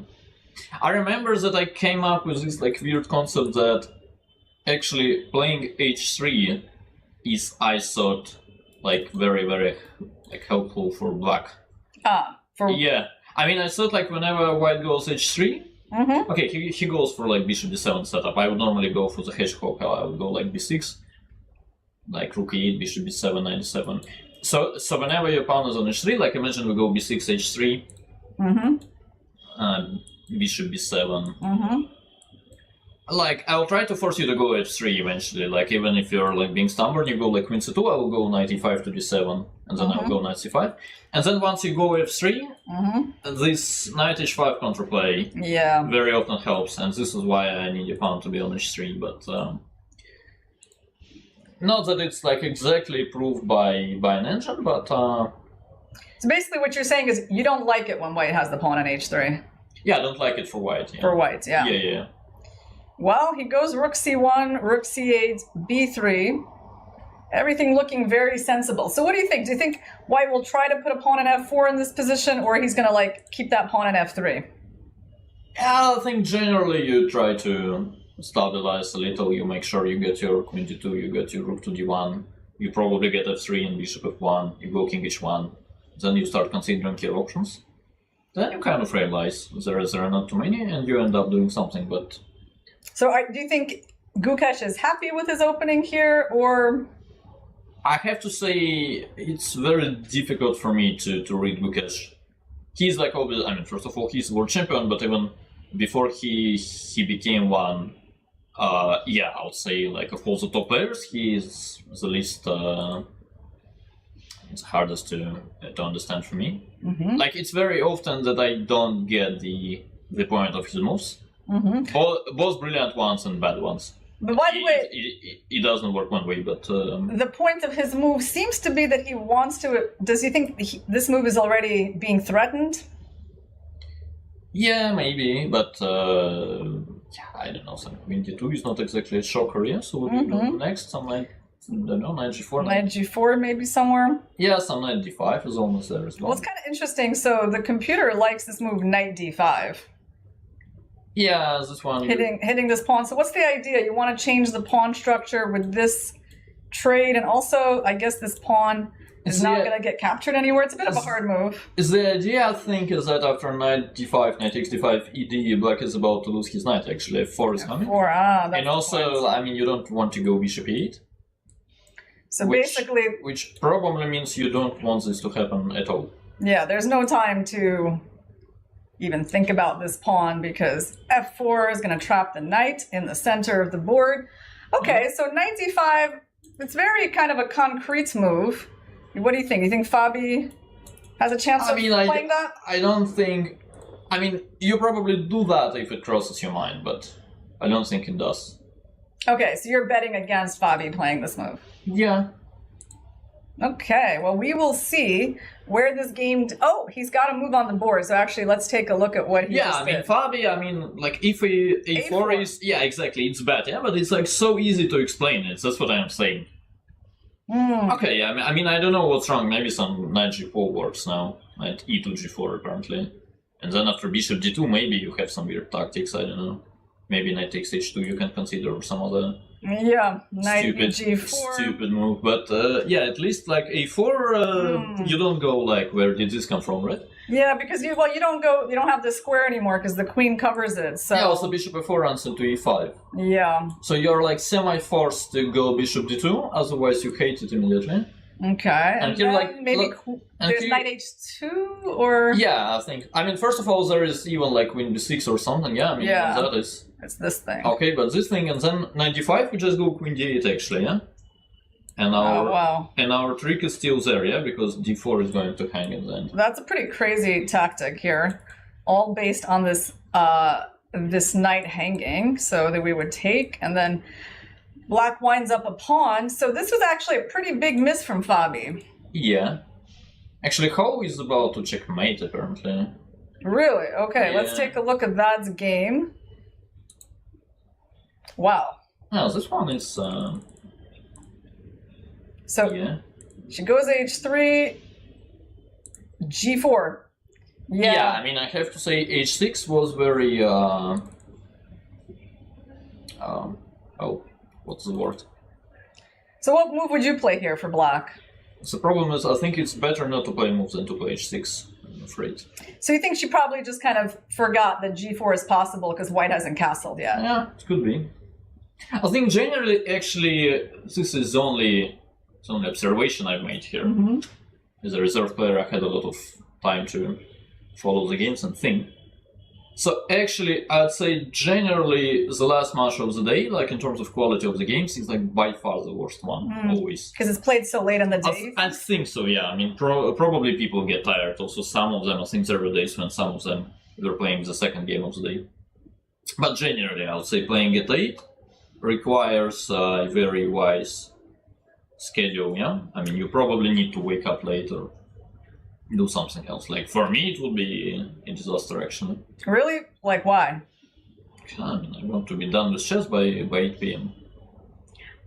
So what's your favorite time of the day to play? Yeah, I think we have this, like, 3, yeah? 3 is normally when you play, and I think as a pro, you kind of feel like, okay, let's just agree, we'll, like, always play at 3, and I'll try to adjust. I'd say, yeah, I mean, I hate playing in the mornings, and later the better, but not to this extent. Like 5 p.m. I think is good. All right, well, black has played knight d4, so we're looking for a move for Ho Yifan. I mean, what yeah, but the problem is that, like, it never stops the whole thing. You just go g5. I think it's... And this pawn is definitely, like, you can't take it. No, you'll probably end up taking it, yeah, because, like, otherwise... You mean e5? I said g5. Yeah, I don't know. This pawn, like... Yeah, she goes g5. No, she's very good. Okay, g5. Yeah. Trade of knights. Queen comes out, and I guess the whole point is the attack is just coming down this g-file. She'll probably take with the pawn, yeah? I don't know. My guess would be she'll take with the knight. Probably missing that actually bishop takes g5 is not forced. First of all, because we're gonna go like queen g3, right? Yeah, I mean, like, if you think about it, actually after queen g3 it could be, or queen g2, I don't know. I mean, I don't know if it's correct, but yeah, but it could be, like, on a good day it could just be crushing. It definitely looks like white has a big attack, so she takes with the pawn. Yeah. Just to keep the g-file a little bit more closed. Yeah. Okay, also, so do we just go h4 here? Yeah, probably. Okay, with the idea that, like, h5 we could consider as well. Okay, let's see. The problem is that, like, even if white does not win immediately, it's not a big deal. Like, even if you start just playing, like, you know, bishop e3, you take, you castle long. This is obviously not the most energetic way. The way is probably, but yeah, this we want to try to checkmate black quickly. Yeah. Because I want to get that bishop to h6, and that's what she goes for. Yeah, so does Ho, yeah? Kind of thematic to get the g-file opened up. Because the problem here is that it's quite hard to push your pawn. Yeah. Yeah, because of no, but also, I mean, after g takes, I mean, again, it feels like so lost, yeah? Probably everything wins. Well, this would be a big win for the Alpine SG Pipers. They only got to get 6 game points out of this whole match. So if Ho manages to win her 4th game in a row, that will get them halfway there. Yeah, but let's not give up, yeah? I mean, as black, you can actually fight. Okay, we go d5. Yeah, exactly. You go d5, which I think, in a, like, practical sense, and then try to go is by g4. far the best shot, and you go g4, yeah. The bad news is that white probably takes it and still crushes you somehow. But that at least. Should we take with the knight? Yeah, I guess so. But then g4. Yeah, and then let's check the sack. Yeah, we probably take. Yeah, but then maybe if we don't win immediately, it's. I mean, white is certainly doing well, but maybe. I mean, like, maybe it's not lost anymore. Okay, let's go back for a second to the icon board. Okay, well, actually, she made a move. Something, yeah, which is, given the speed, which is probably correct. So what did she calculate? Knight takes g5? Probably. How does it work exactly? I wonder, I mean, does she want to take with the pawn or the rook? Yeah, but with the pawn, at least you don't play this too quickly, no? Yeah, yeah. It has to be with the rook, and after dc there should be something, but what's that something? Okay, rook takes. It's actually pawn takes. It might be pawn takes, right? Because I was thinking we could try to mate, like... Yeah, but then she... Yeah, I mean, again, that's what I'm saying. She's just very, very good at chess. So, okay, so you take on c4. Yeah, you probably, like, there will be knight d5 in the end, right? So you go, like... So we queen h5. Queen h5, yeah, and then rook e8, king f8 will be made by knight d5. But that's far from... Wow, that's a pretty impressive attack from Ho Yifan. Yeah, it is. Quite relentless. So hold on. So like instead of trying to take this pawn and giving black a chance to close up the g file, she just leaves the bishop under attack. You know, making progress with her opening of the g file and kind of like taking this as, isn't it like almost forced? Yeah. Like what else can black do? Yeah, I mean exactly. If you don't take it, you're lost anyway. Yeah, so you take it, and I mean, okay, you get checkmated, tough luck. Yeah, but then you've probably committed a mistake earlier. Yeah, this is a cool idea though, because you know you were planning this attack on the G file, and suddenly you switch your attention and turn it into attack on the H file. Yeah. So very cool stuff by Ho Yifan. All right. Meanwhile, Gukesh has landed that tactic that we talked about after Fabi's misstep with a4. He finds knight eg4, targeting this vulnerable bishop, and after bishop d2. Finds the tactic using the double attack concept, and that is what has got Fabi thinking right now. And knight d5, queen d8, right? Yeah. Queen d8. Wow. Well, I mean, this could be an important opportunity for the PBG Alaskan Knights to get 4 points on this board. Yeah, what Fabi does is very natural, actually. It's not that bad for white at all. Wow, he goes cd. How on earth can you, like, what? Interesting. No, but go ed, bishop d4, bishop h6, no? Like any day of the week. Yes, that's what I'm saying. By the way, the computer has this interesting idea here, not like bishop g7, but actually sacrificing the exchange, which is not the most obvious thing in the world, but it's pretty cool. Yeah. Yeah, I mean, when you see it on the board, it starts to look cool immediately, right? But yeah, it simply it simply doesn't cross your mind. Yeah, we've just won a pawn, and you know, we were so brilliant with knight takes h2. You want to be like a pawn up for at least moves, but.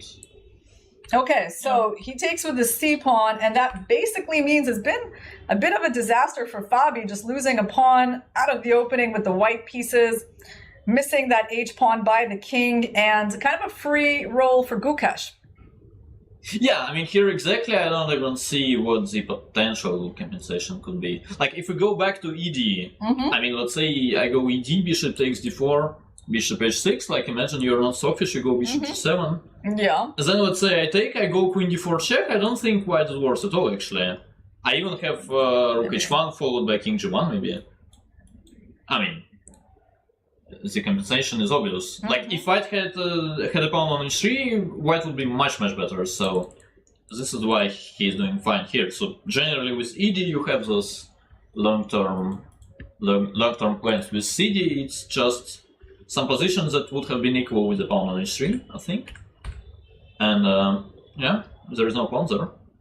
All right, well, let's check out some boards we haven't seen yet, like Anish Giri versus Arjun. Yeah. What can we say here? Anish, he's up a pawn. We'll probably survive, yes. But his dark squares are a little weak. What's he going to do with his bishop now? He's going to protect it. Gonna move it where? I mean, queen b7 he will go or something. Like that. He will try to force a draw in some like pathetic way, and he will succeed. All right, so we don't think that Anish has too many chances to win in this game with like the extra b pawn. No, we think he's not going to try. Okay, he goes bishop b5. Look at that. Okay. So what's his plan on rook b4? Rook b4. I don't think there is any super smart plan. Is that the main move for black? It seems to be. I mean, queen c6 he will go, and then he will go bishop c4, but... like queen c6 and rook b8. Not going and eventually black wins this pawn, and this game is most likely going to be a draw. Yeah, but he will, like, let's say he will play bishop c4. Then, okay, rook takes b2, bishop takes c6. Yeah. He will of course play forever. So actually, what would black do? I don't know, knight d4 maybe. But this one, okay, takes and b3. Yeah. I mean, I know an engine will actually say it's like not a big deal normally. But still kind of unpleasant. Yeah, for sure it is. So he's probably going to look for I don't know, is there some kind of... I mean, maybe an idea you go and then you actually take b2. Oh, like that. Yeah. Yeah, like queen d5 is semi-only move, and then we take b2. All right, so we're expecting this game to go in a peaceful direction. Meanwhile, this one is actually a lot more interesting. Yep. So, big pawn imbalance here. The white d-pawn. Is this a strength or a weakness for white? What do you think? What do I think? Yeah.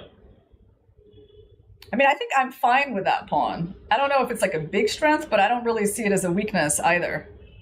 So do you have an opinion, or...? I just gave it to you. Oh, okay. That's what that was, yes.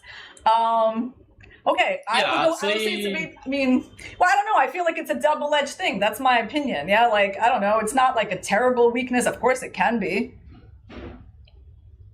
So it is just a weakness, but not terrible. Do you want to offer your opinion? Yeah, my opinion is that, I don't know, like, as long as it's on the board, it's way more of a strength, of course. Okay, so basically you're saying don't go like d6 and lose it. Yeah, I'm saying don't lose it. Okay, okay. So as long as this pawn is on the board, it's a strength. Okay, valuable lesson. Well, first of all, I mean, the obvious move to me here for white would be something like h4. Is there something wrong with that? Probably not. Well, yeah, I don't know. Like, as white, you need to like make up your mind. That's in some sense, yeah. Like, it's either we actually try to go h4 and checkmate, or we go rook c1 and we try to somehow exploit this. The d pawn. Supposedly strong pawn on d5. Like, I don't know, maybe trade some rooks, go b6, try to get rook c7 at some point. Yeah, rook c1 is pretty solid. I mean, I have a feeling he will end up playing h4. It is probably correct as well, actually. But some a5 isn't there as well, yeah? Yeah, okay. Actually, computer likes rook c1, I think. But let's rook see if c1 really is a very Soviet move. Yeah, because h4, it turns out that we are going to get some problems. But he goes for something totally different. He goes for d6. Uh-huh. And, okay, it does open up the diagonal for the queen. Yes, it does. All right, so now the pawn is also on a dark square, right? Yeah, I have to say that Engine's move bishop h6 is not that intuitive to me. Does that really make a lot of sense? He wants to put the bishop on f4. It just feels like not very obvious. No, it actually wants to prevent rook c1, first of all, I think. Oh. This is why rook c1 first was probably a better move, but yeah, bishop h6 is a bit too much. Okay, let's think of some human moves here for black. Queen d7 and queen d7. Uh-huh. And queen d7, actually, yeah. I don't know. But the thing is, after queen d7, maybe then we go h4. Can we go h4 here? Yeah, we can, but you could go h4 like instead of d6, yeah? I mean, in terms of that logic, why would I swap it? Well, there was actually some logic. The computer didn't like h4 to begin with because of queen b6. Somehow. Yeah, but this logic is too deep for me, I don't know. All right. Like bishop h3, rook c3, yeah? Oh, wow, that's the idea? And then e4 is also coming. Okay, but... okay, that's pretty cool. Yeah, h3 is hanging, and e4 is coming, yeah. So he goes d6, and a big moment of choice for Lanier. Yeah. But what happens if we try to attack this pawn? I think there are just moments when you need to tell to yourself, okay, I'm going to play queen d7 anyway, which is probably not Lanier's case. In my case, I just know I want to play queen d7 so much. Yeah, I'll probably consider my options, but still I know myself. Like, most often I will go queen d7 anyways, and let's just play it immediately. Yeah? So I see what you mean. You feel like blockading the pawn is the best strategy, because if we attack the pawn, white moves in with their queen, and at some point, the move d7 starts to happen. Yeah, I mean, also you don't want to check queen takes b7 every single time. And what about this position though? Because black can actually try to win this pawn pretty fast. White is not exactly easy for white to keep it. Yeah, but how do you win it even? Like, I take f8 and then you're... King f8? Yeah, but then even with black to move. Like, first of all, I have rook e1, but... So, okay, let's say I go h3. How do we win it? Yeah, well, I can always go there, win it, and black is, super comfortable, right? Yeah, but I take b7 then. Yeah, so... That's what I mean, right? Because like it's not like these pawns are that amazing at the end. Okay, they're not too So bad. maybe, I mean, I don't know. I feel like this is like a very safe move for Lanier to try to just like fight against the passed pawn. Yeah, but even that, yeah, I mean, why not to go queen b7 first, yeah? So you let's make a bet on this. I feel like this is a good moment for a bet. You ready? So I'm gonna say So he's what's not. the bet? The bet is that he's not gonna play queen d7. No, but then it's like a little too good for you, yeah? Okay, fine. That is, he's gonna play bishop f8 instead of queen d7. This one is a little too bad for you, but yeah, sure. It's okay. It's okay. Okay. We're not betting on $1 million here. No. So okay, let's see what is going on. No, don't do this. What are you doing? Come on. Jesus. Thank you, Lanier. I'm glad my fellow American is on the same page with me here. Jesus. Yeah. So it's okay, Daniil. I mean, just get used to like, losing a is little there? bit. I mean, is there a delay? And you saw this? I mean, okay, there is no way. How about just my common sense? Maybe give a little credit to that. It's more like how about his common sense? Yeah, I don't know. I mean, his common sense is he's trying to attack and round up a dangerous pawn. That's what's happening there. This passed pawn is kind of threatening to advance maybe one day. We're going to try to win it. And that was a very safe line. Okay. He goes queen d5. Okay, so Lanier, we know he's going to start attacking this pawn now because the fork is being threatened. Or, I don't know, Daniil, I mean, I suppose this move does exist in the position. yeah, but I have to say, I mean, after bishop f8, it's a little bit out of control for me, like as black. Then, okay, then you have to show your hand, actually. Like, you need to, like, play something that you calculated to play bishop f8, yeah? Because otherwise you don't do it. But there's a lot of choices, right? I mean, there's rook c6. I mean, he wants to maybe recalculate this d7 Yeah, line. but rook c6, why not to start with rook c6 then? No, I mean, if you go bishop f8, it has to be very concrete. It's like you calculated that you actually take it. Like, exactly as you mentioned, actually, rook e6, d7, rook c2, c6, or rook c7, maybe. I mean, it looks crazy. What about this move, though? I mean, also, we can try with your idea. Like, I think it's acceptable. Okay. Rook e1? This one? Yeah, I guess. All right. Okay, now we fight with hanging, yeah, I see that. Yeah, it's actually because you played bishop f8. Oh, what did Lanier do? Got rook c6. Okay, so he's coming for this pawn. Yes, this is at least a very logical follow-up. Yeah, I'll give you that. Like, if you go bishop f8, this has to be, like, indeed the point, right? You just try to... Yeah. Okay, meanwhile, Fabiano still struggling against Gukesh, and also he's really struggling on the clock. He's got a little over 3 minutes to make 13 moves. And what is the situation here? So queen d2, he just offered a queen trade. Do you think black accepts it and goes rook c8? Or does he keep the queens on the board with some move like queen c5? That's a good question, actually. I don't know. I mean, like, if you take on g2, you very much want to be in time with both a6, a5 and rook c8. I think if you get both, you're pretty comfortable trading and you say to yourself, I probably win it. If not, it's like very bad luck. Okay, I think he's going to trade. Do we want to make another bet on that? No, I lost all of my money already. No, you still have a little bit more, maybe in some other bank account. Maybe I do. We can draw on that. Yeah. All right. I mean, given the situation, yeah, I mean, most of the money in the bank accounts are anyway frozen, so that I can gamble. Okay. Well, I mean, it's kind of both reasonable. It's pretty interesting to see what he's going to go for. Let's see if the engine has a preference.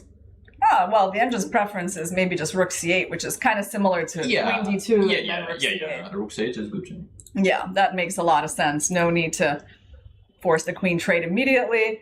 It'll just naturally happen. But also there is like no way for white to actually escape, right? Like whenever you go like queen b4, there is queen e3. Mm-hmm. I mean, first of all, why would you go queen b4? Yeah. But yeah. All right, so there's a big advantage for Gukesh on this board. That would give the PBG Alaskan Knights 4 points. Let's see how... I think is about to checkmate. Okay, let's take a look. I mean, I have a feeling knight f6 check is coming. All right, so last time we saw this, so she took with the H pawn, very accurate, queen h5. So black was kind of desperate, gave up the bishop. Queen d4, do we just go king e2, king g2? Okay, cool. I wonder. It probably works either way. Yeah, but you just don't want to be running in checks, which makes sense. Oh, interesting. So this is so funny that you cannot even get the queen trade in. Should we show our audience why black cannot get the queen trade in, even though normally they would like the trade of queens, but there is a pretty nice checkmate here on the H file. And she goes rook d8. Okay, and yeah, now... knight f6 check is super tempting. Because, it's probably not ideal though, yeah, but... Why? Because like of queen h3 takes or... queen h3, yeah, maybe. Yeah. Well, they don't have queen g4 because of king f2, but black could try... Yes, and suddenly king f2, king f8 is not like exactly checkmate yet. Uh-huh. It's probably still very bad, but sort of becomes a game. Okay, so what other moves do we have except... We are actually... knight f6. We are not even material down as white, yeah? Mm-hmm. That's very bad news for black. Like king h2, you know, probably everything wins. But the one thing you don't want to do is go rook h1, right? Because then... Shouldn't be... There's a queen trade, but I mean, how convincing is it for us to rook win h4 and this rook position? h1 is very convincing, actually. Rook h4, that's actually pretty nice. Yeah. There's just no time to... But also white is not checkmate. even like rook down or anything, yeah? Then most of the reasonable moves should... Yeah, this king just doesn't have an escape, does it? Probably lead to roam, yeah. I mean, like, even if white goes d takes c4 at some point, white is better. Wow. So you're saying just continue with rook h1 and allow the queen trade to happen? I mean, if there is no style points. No style. Okay. Well, how about you go for those style points? Yeah, I normally do go for the style points. So how would you do that here? What do you consider a stylish approach? I would probably just blunder with knight f6. Okay. That's how I do it normally. So style means a blunder. Okay, sometimes you got a... Actually, 97 check... How about king g3? Hold 97 on. check actually could be a move, no? Okay, she went king h2, but like, what about king g3? Can we do that and then go rook h1? Yeah. It's also kind of interesting. All right. So she goes king h2. But actually 97 check was probably... Like, if it wins, this is how you go for the style points. Ah, like that. Does it win? I think so, yeah. Yeah, this is how you go. Yeah, that's pretty. That's pretty. Get the queen away and then go for the checkmate on the H file. One skill I got. There you go. Yeah. What is that skill? Is it called checkmate? Yes, in like 2 or 3 preferably. Made in 2 or 3, but if it's longer, it's no longer a skill. No, it's no longer something I'm capable of doing. All right, so we got king h2 on the board. Yeah, queen d6, g6. Yeah, this is very. This is. Yeah. So what's the? This is like what's the threat here? Okay, queen h. Yeah, I mean. Yeah. No, but let's actually check. So let's go bishop d7. Okay, bishop d7. Rook f1. Yeah, you want to maybe go knight f6 somewhere, or? No, but let's go like bishop d7, rook f1, bishop c8. Yeah. Like rook f5. But you don't want to just do the checkmate in 2. Yeah, but let's go rook f5. Okay. Bishop f5. Yeah. Let's go, I don't know, a4. Like for white? a4? Yes. Okay. Bishop c8. Okay. And let's go a5. So, okay. Well, how about we get back to reality? Exactly. Even without a rook, white didn't worse, yeah? And it's probably you take on g6. Ah, that's your point. Okay. Yeah.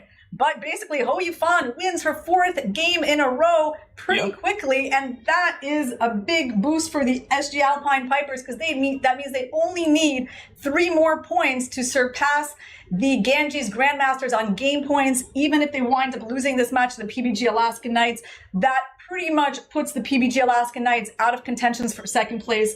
That win by Hou Yifan. Yeah, probably. Yeah, I have to say it was a very nice game. That was really clever by her because she didn't castle. She kind of enticed black to go h6 and then started attacking on the h file. All right, we got Fabiano under pressure here. Yep. Well on the clock. Have they made it to move 40? Not yet. They got 5 more moves to make to get those 2 seconds. And how is Fabiano's position looking here? looking the way it's looking. It's looking like he's down a pawn. His king's a bit weak. Yeah. Okay, but the rook is hanging. So where should this rook go? Oh, that's a question. Like c4 is like ambitious, right? Yeah, that's what he does. Mm-hmm. Yeah, it's probably wrong, but it makes sense. By the way, there's also a draw on the board between Nino Vachier-Lagrave and Sarah Haddon, which gives another point to the SG Alpine Pipers. So that's actually queen h6. Yeah, watch out.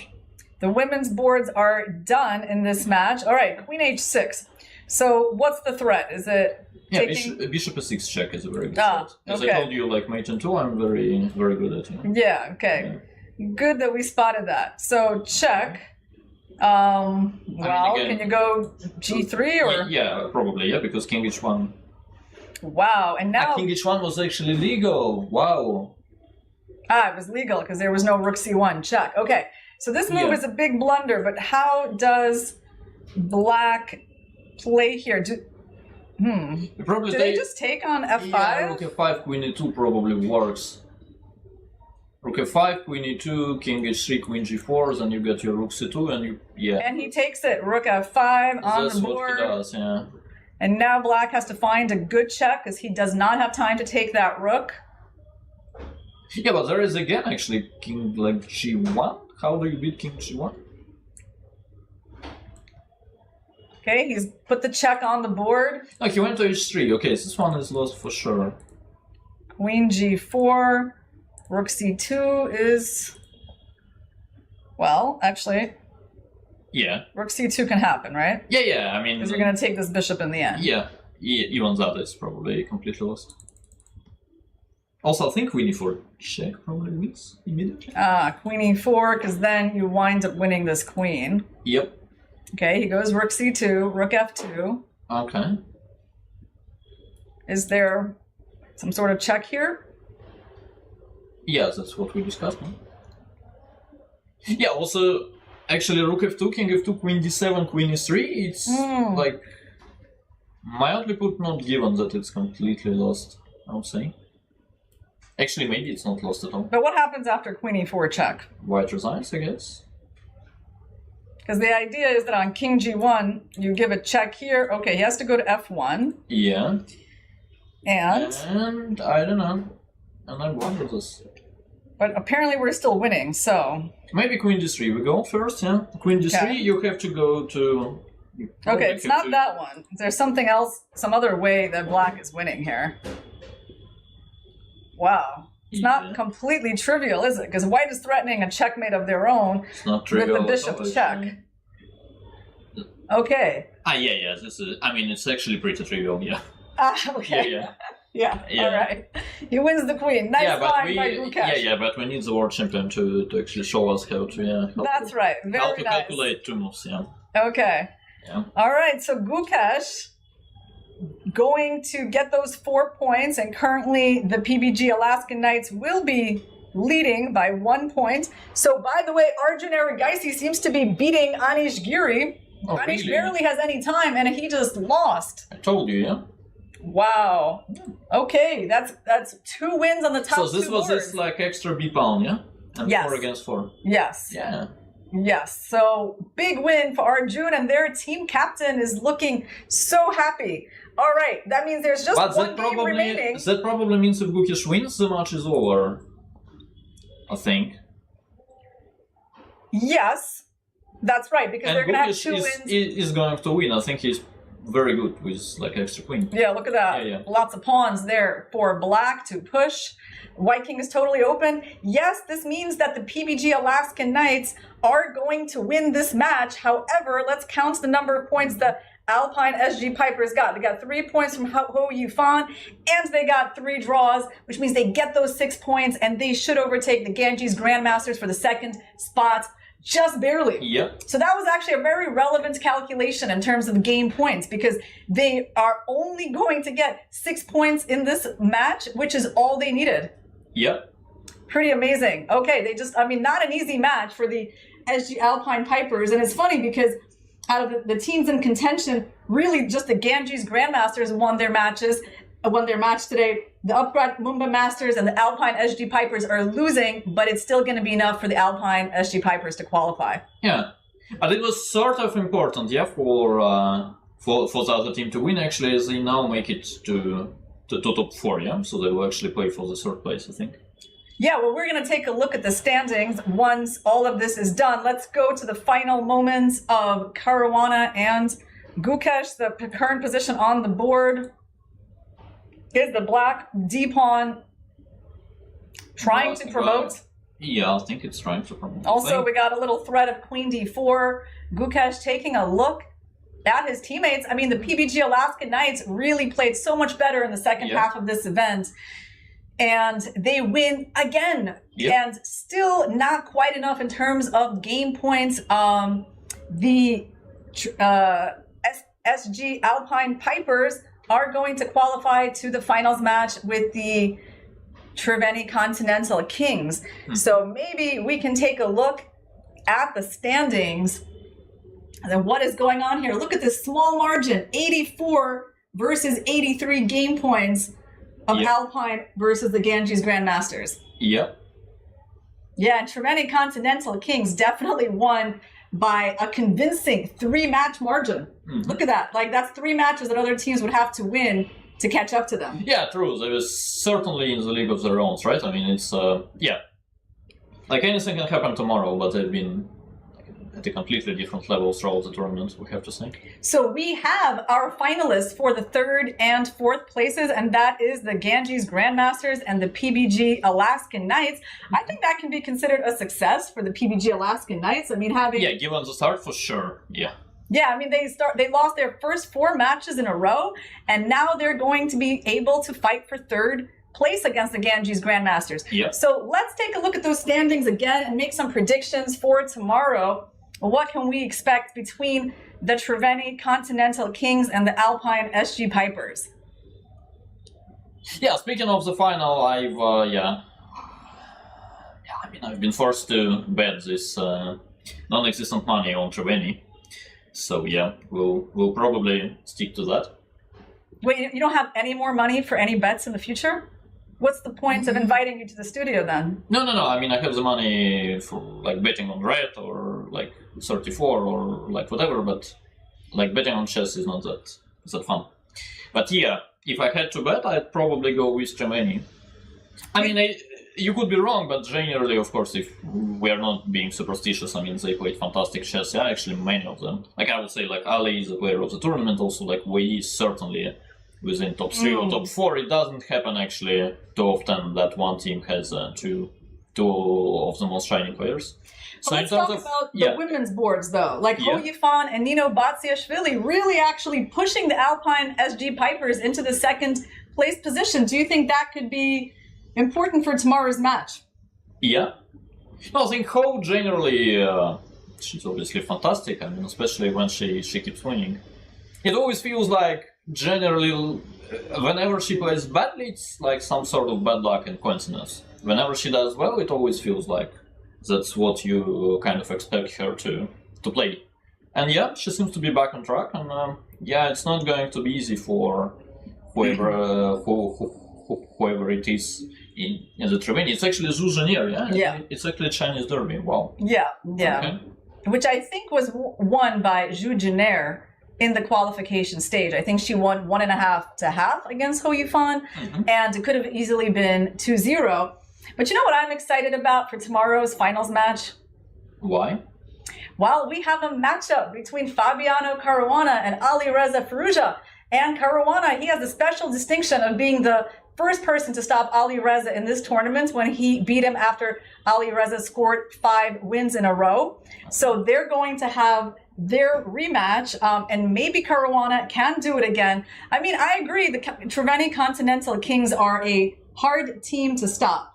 Yeah, for many years, actually. That's right. They're going to be their 3rd shot at the title, but pretty incredible to show this consistency. But definitely the Alpine SG Pipers had a resurgence in the second half. Their women players are doing a lot better. Ho Yifan is in shape. And I think that's going to make this a very competitive match. And for 3rd and 4th place, we're going to see the Ganges Grandmasters and the PBG Alaska Knights led by Gukesh. Yeah, also one thing that is like certainly good for the Pipers is that, like from the business point of view, I mean, Treveni has to lose in. I mean, if you win like three times in a row, they shut the whole thing down. So yeah. Well, it's going to be an exciting match, guys. We have one more day of chess here at the Global Chess League. We're done with the qualification stage. Tomorrow, we're on to the finals, the match between the top two teams and the third and fourth place teams. So we're going to have 4 matches for you tomorrow, and we'll see you then.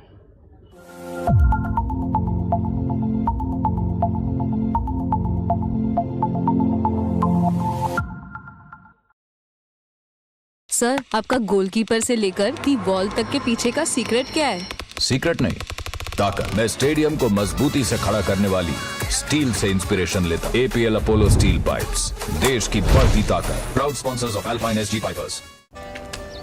Come on guys, hurry up. अरे सुनना, एक break ले लेते हैं। Guys, I am telling you, तुम लोगों को सही से ट्रैकिंग नहीं आता। But that's okay, you can learn. रोज का ढक्कन देना। ये रेड वाला है, सही वाला देना। अबे ढक्कन, पहले तो सही पानी पीना।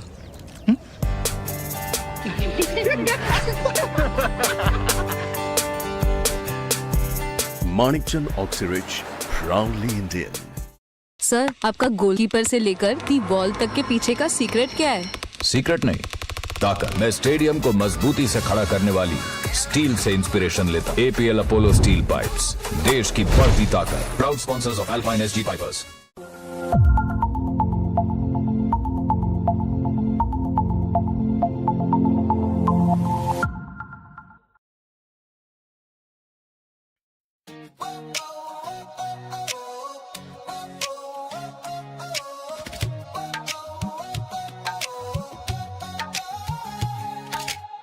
Spotlights burning through the night, legends stepping into the light. Crowds roar like a rising tide, biggest stars standing side by side. Cameras flashing, hear the noise, history made by girls and boys. This is fire can't contain, every heartbeat calling your name. Under one roof we're chasing glory, every second writes a story. No turning back, no time to rest. This is the ultimate test. Everybody say check, mate. Come together for a chess day. Hands up, let the whole world celebrate. It's a festival of chess. Everybody say check, mate. Come together for a chess day. Feel the pulse as the moments escalate. It's a festival of chess.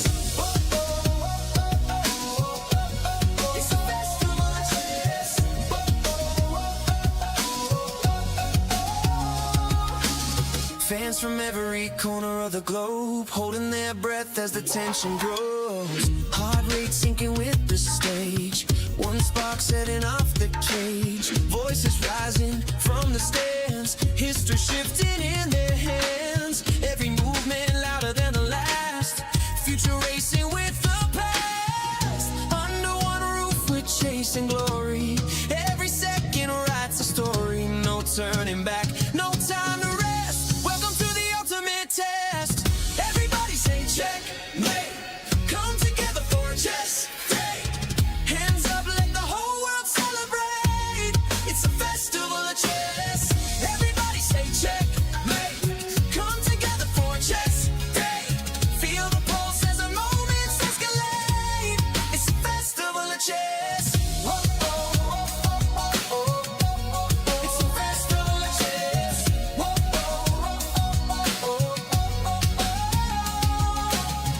Lights up, the world is watching. Every move as the planet talking. Tonight we rise, tonight we shine. All our stars align.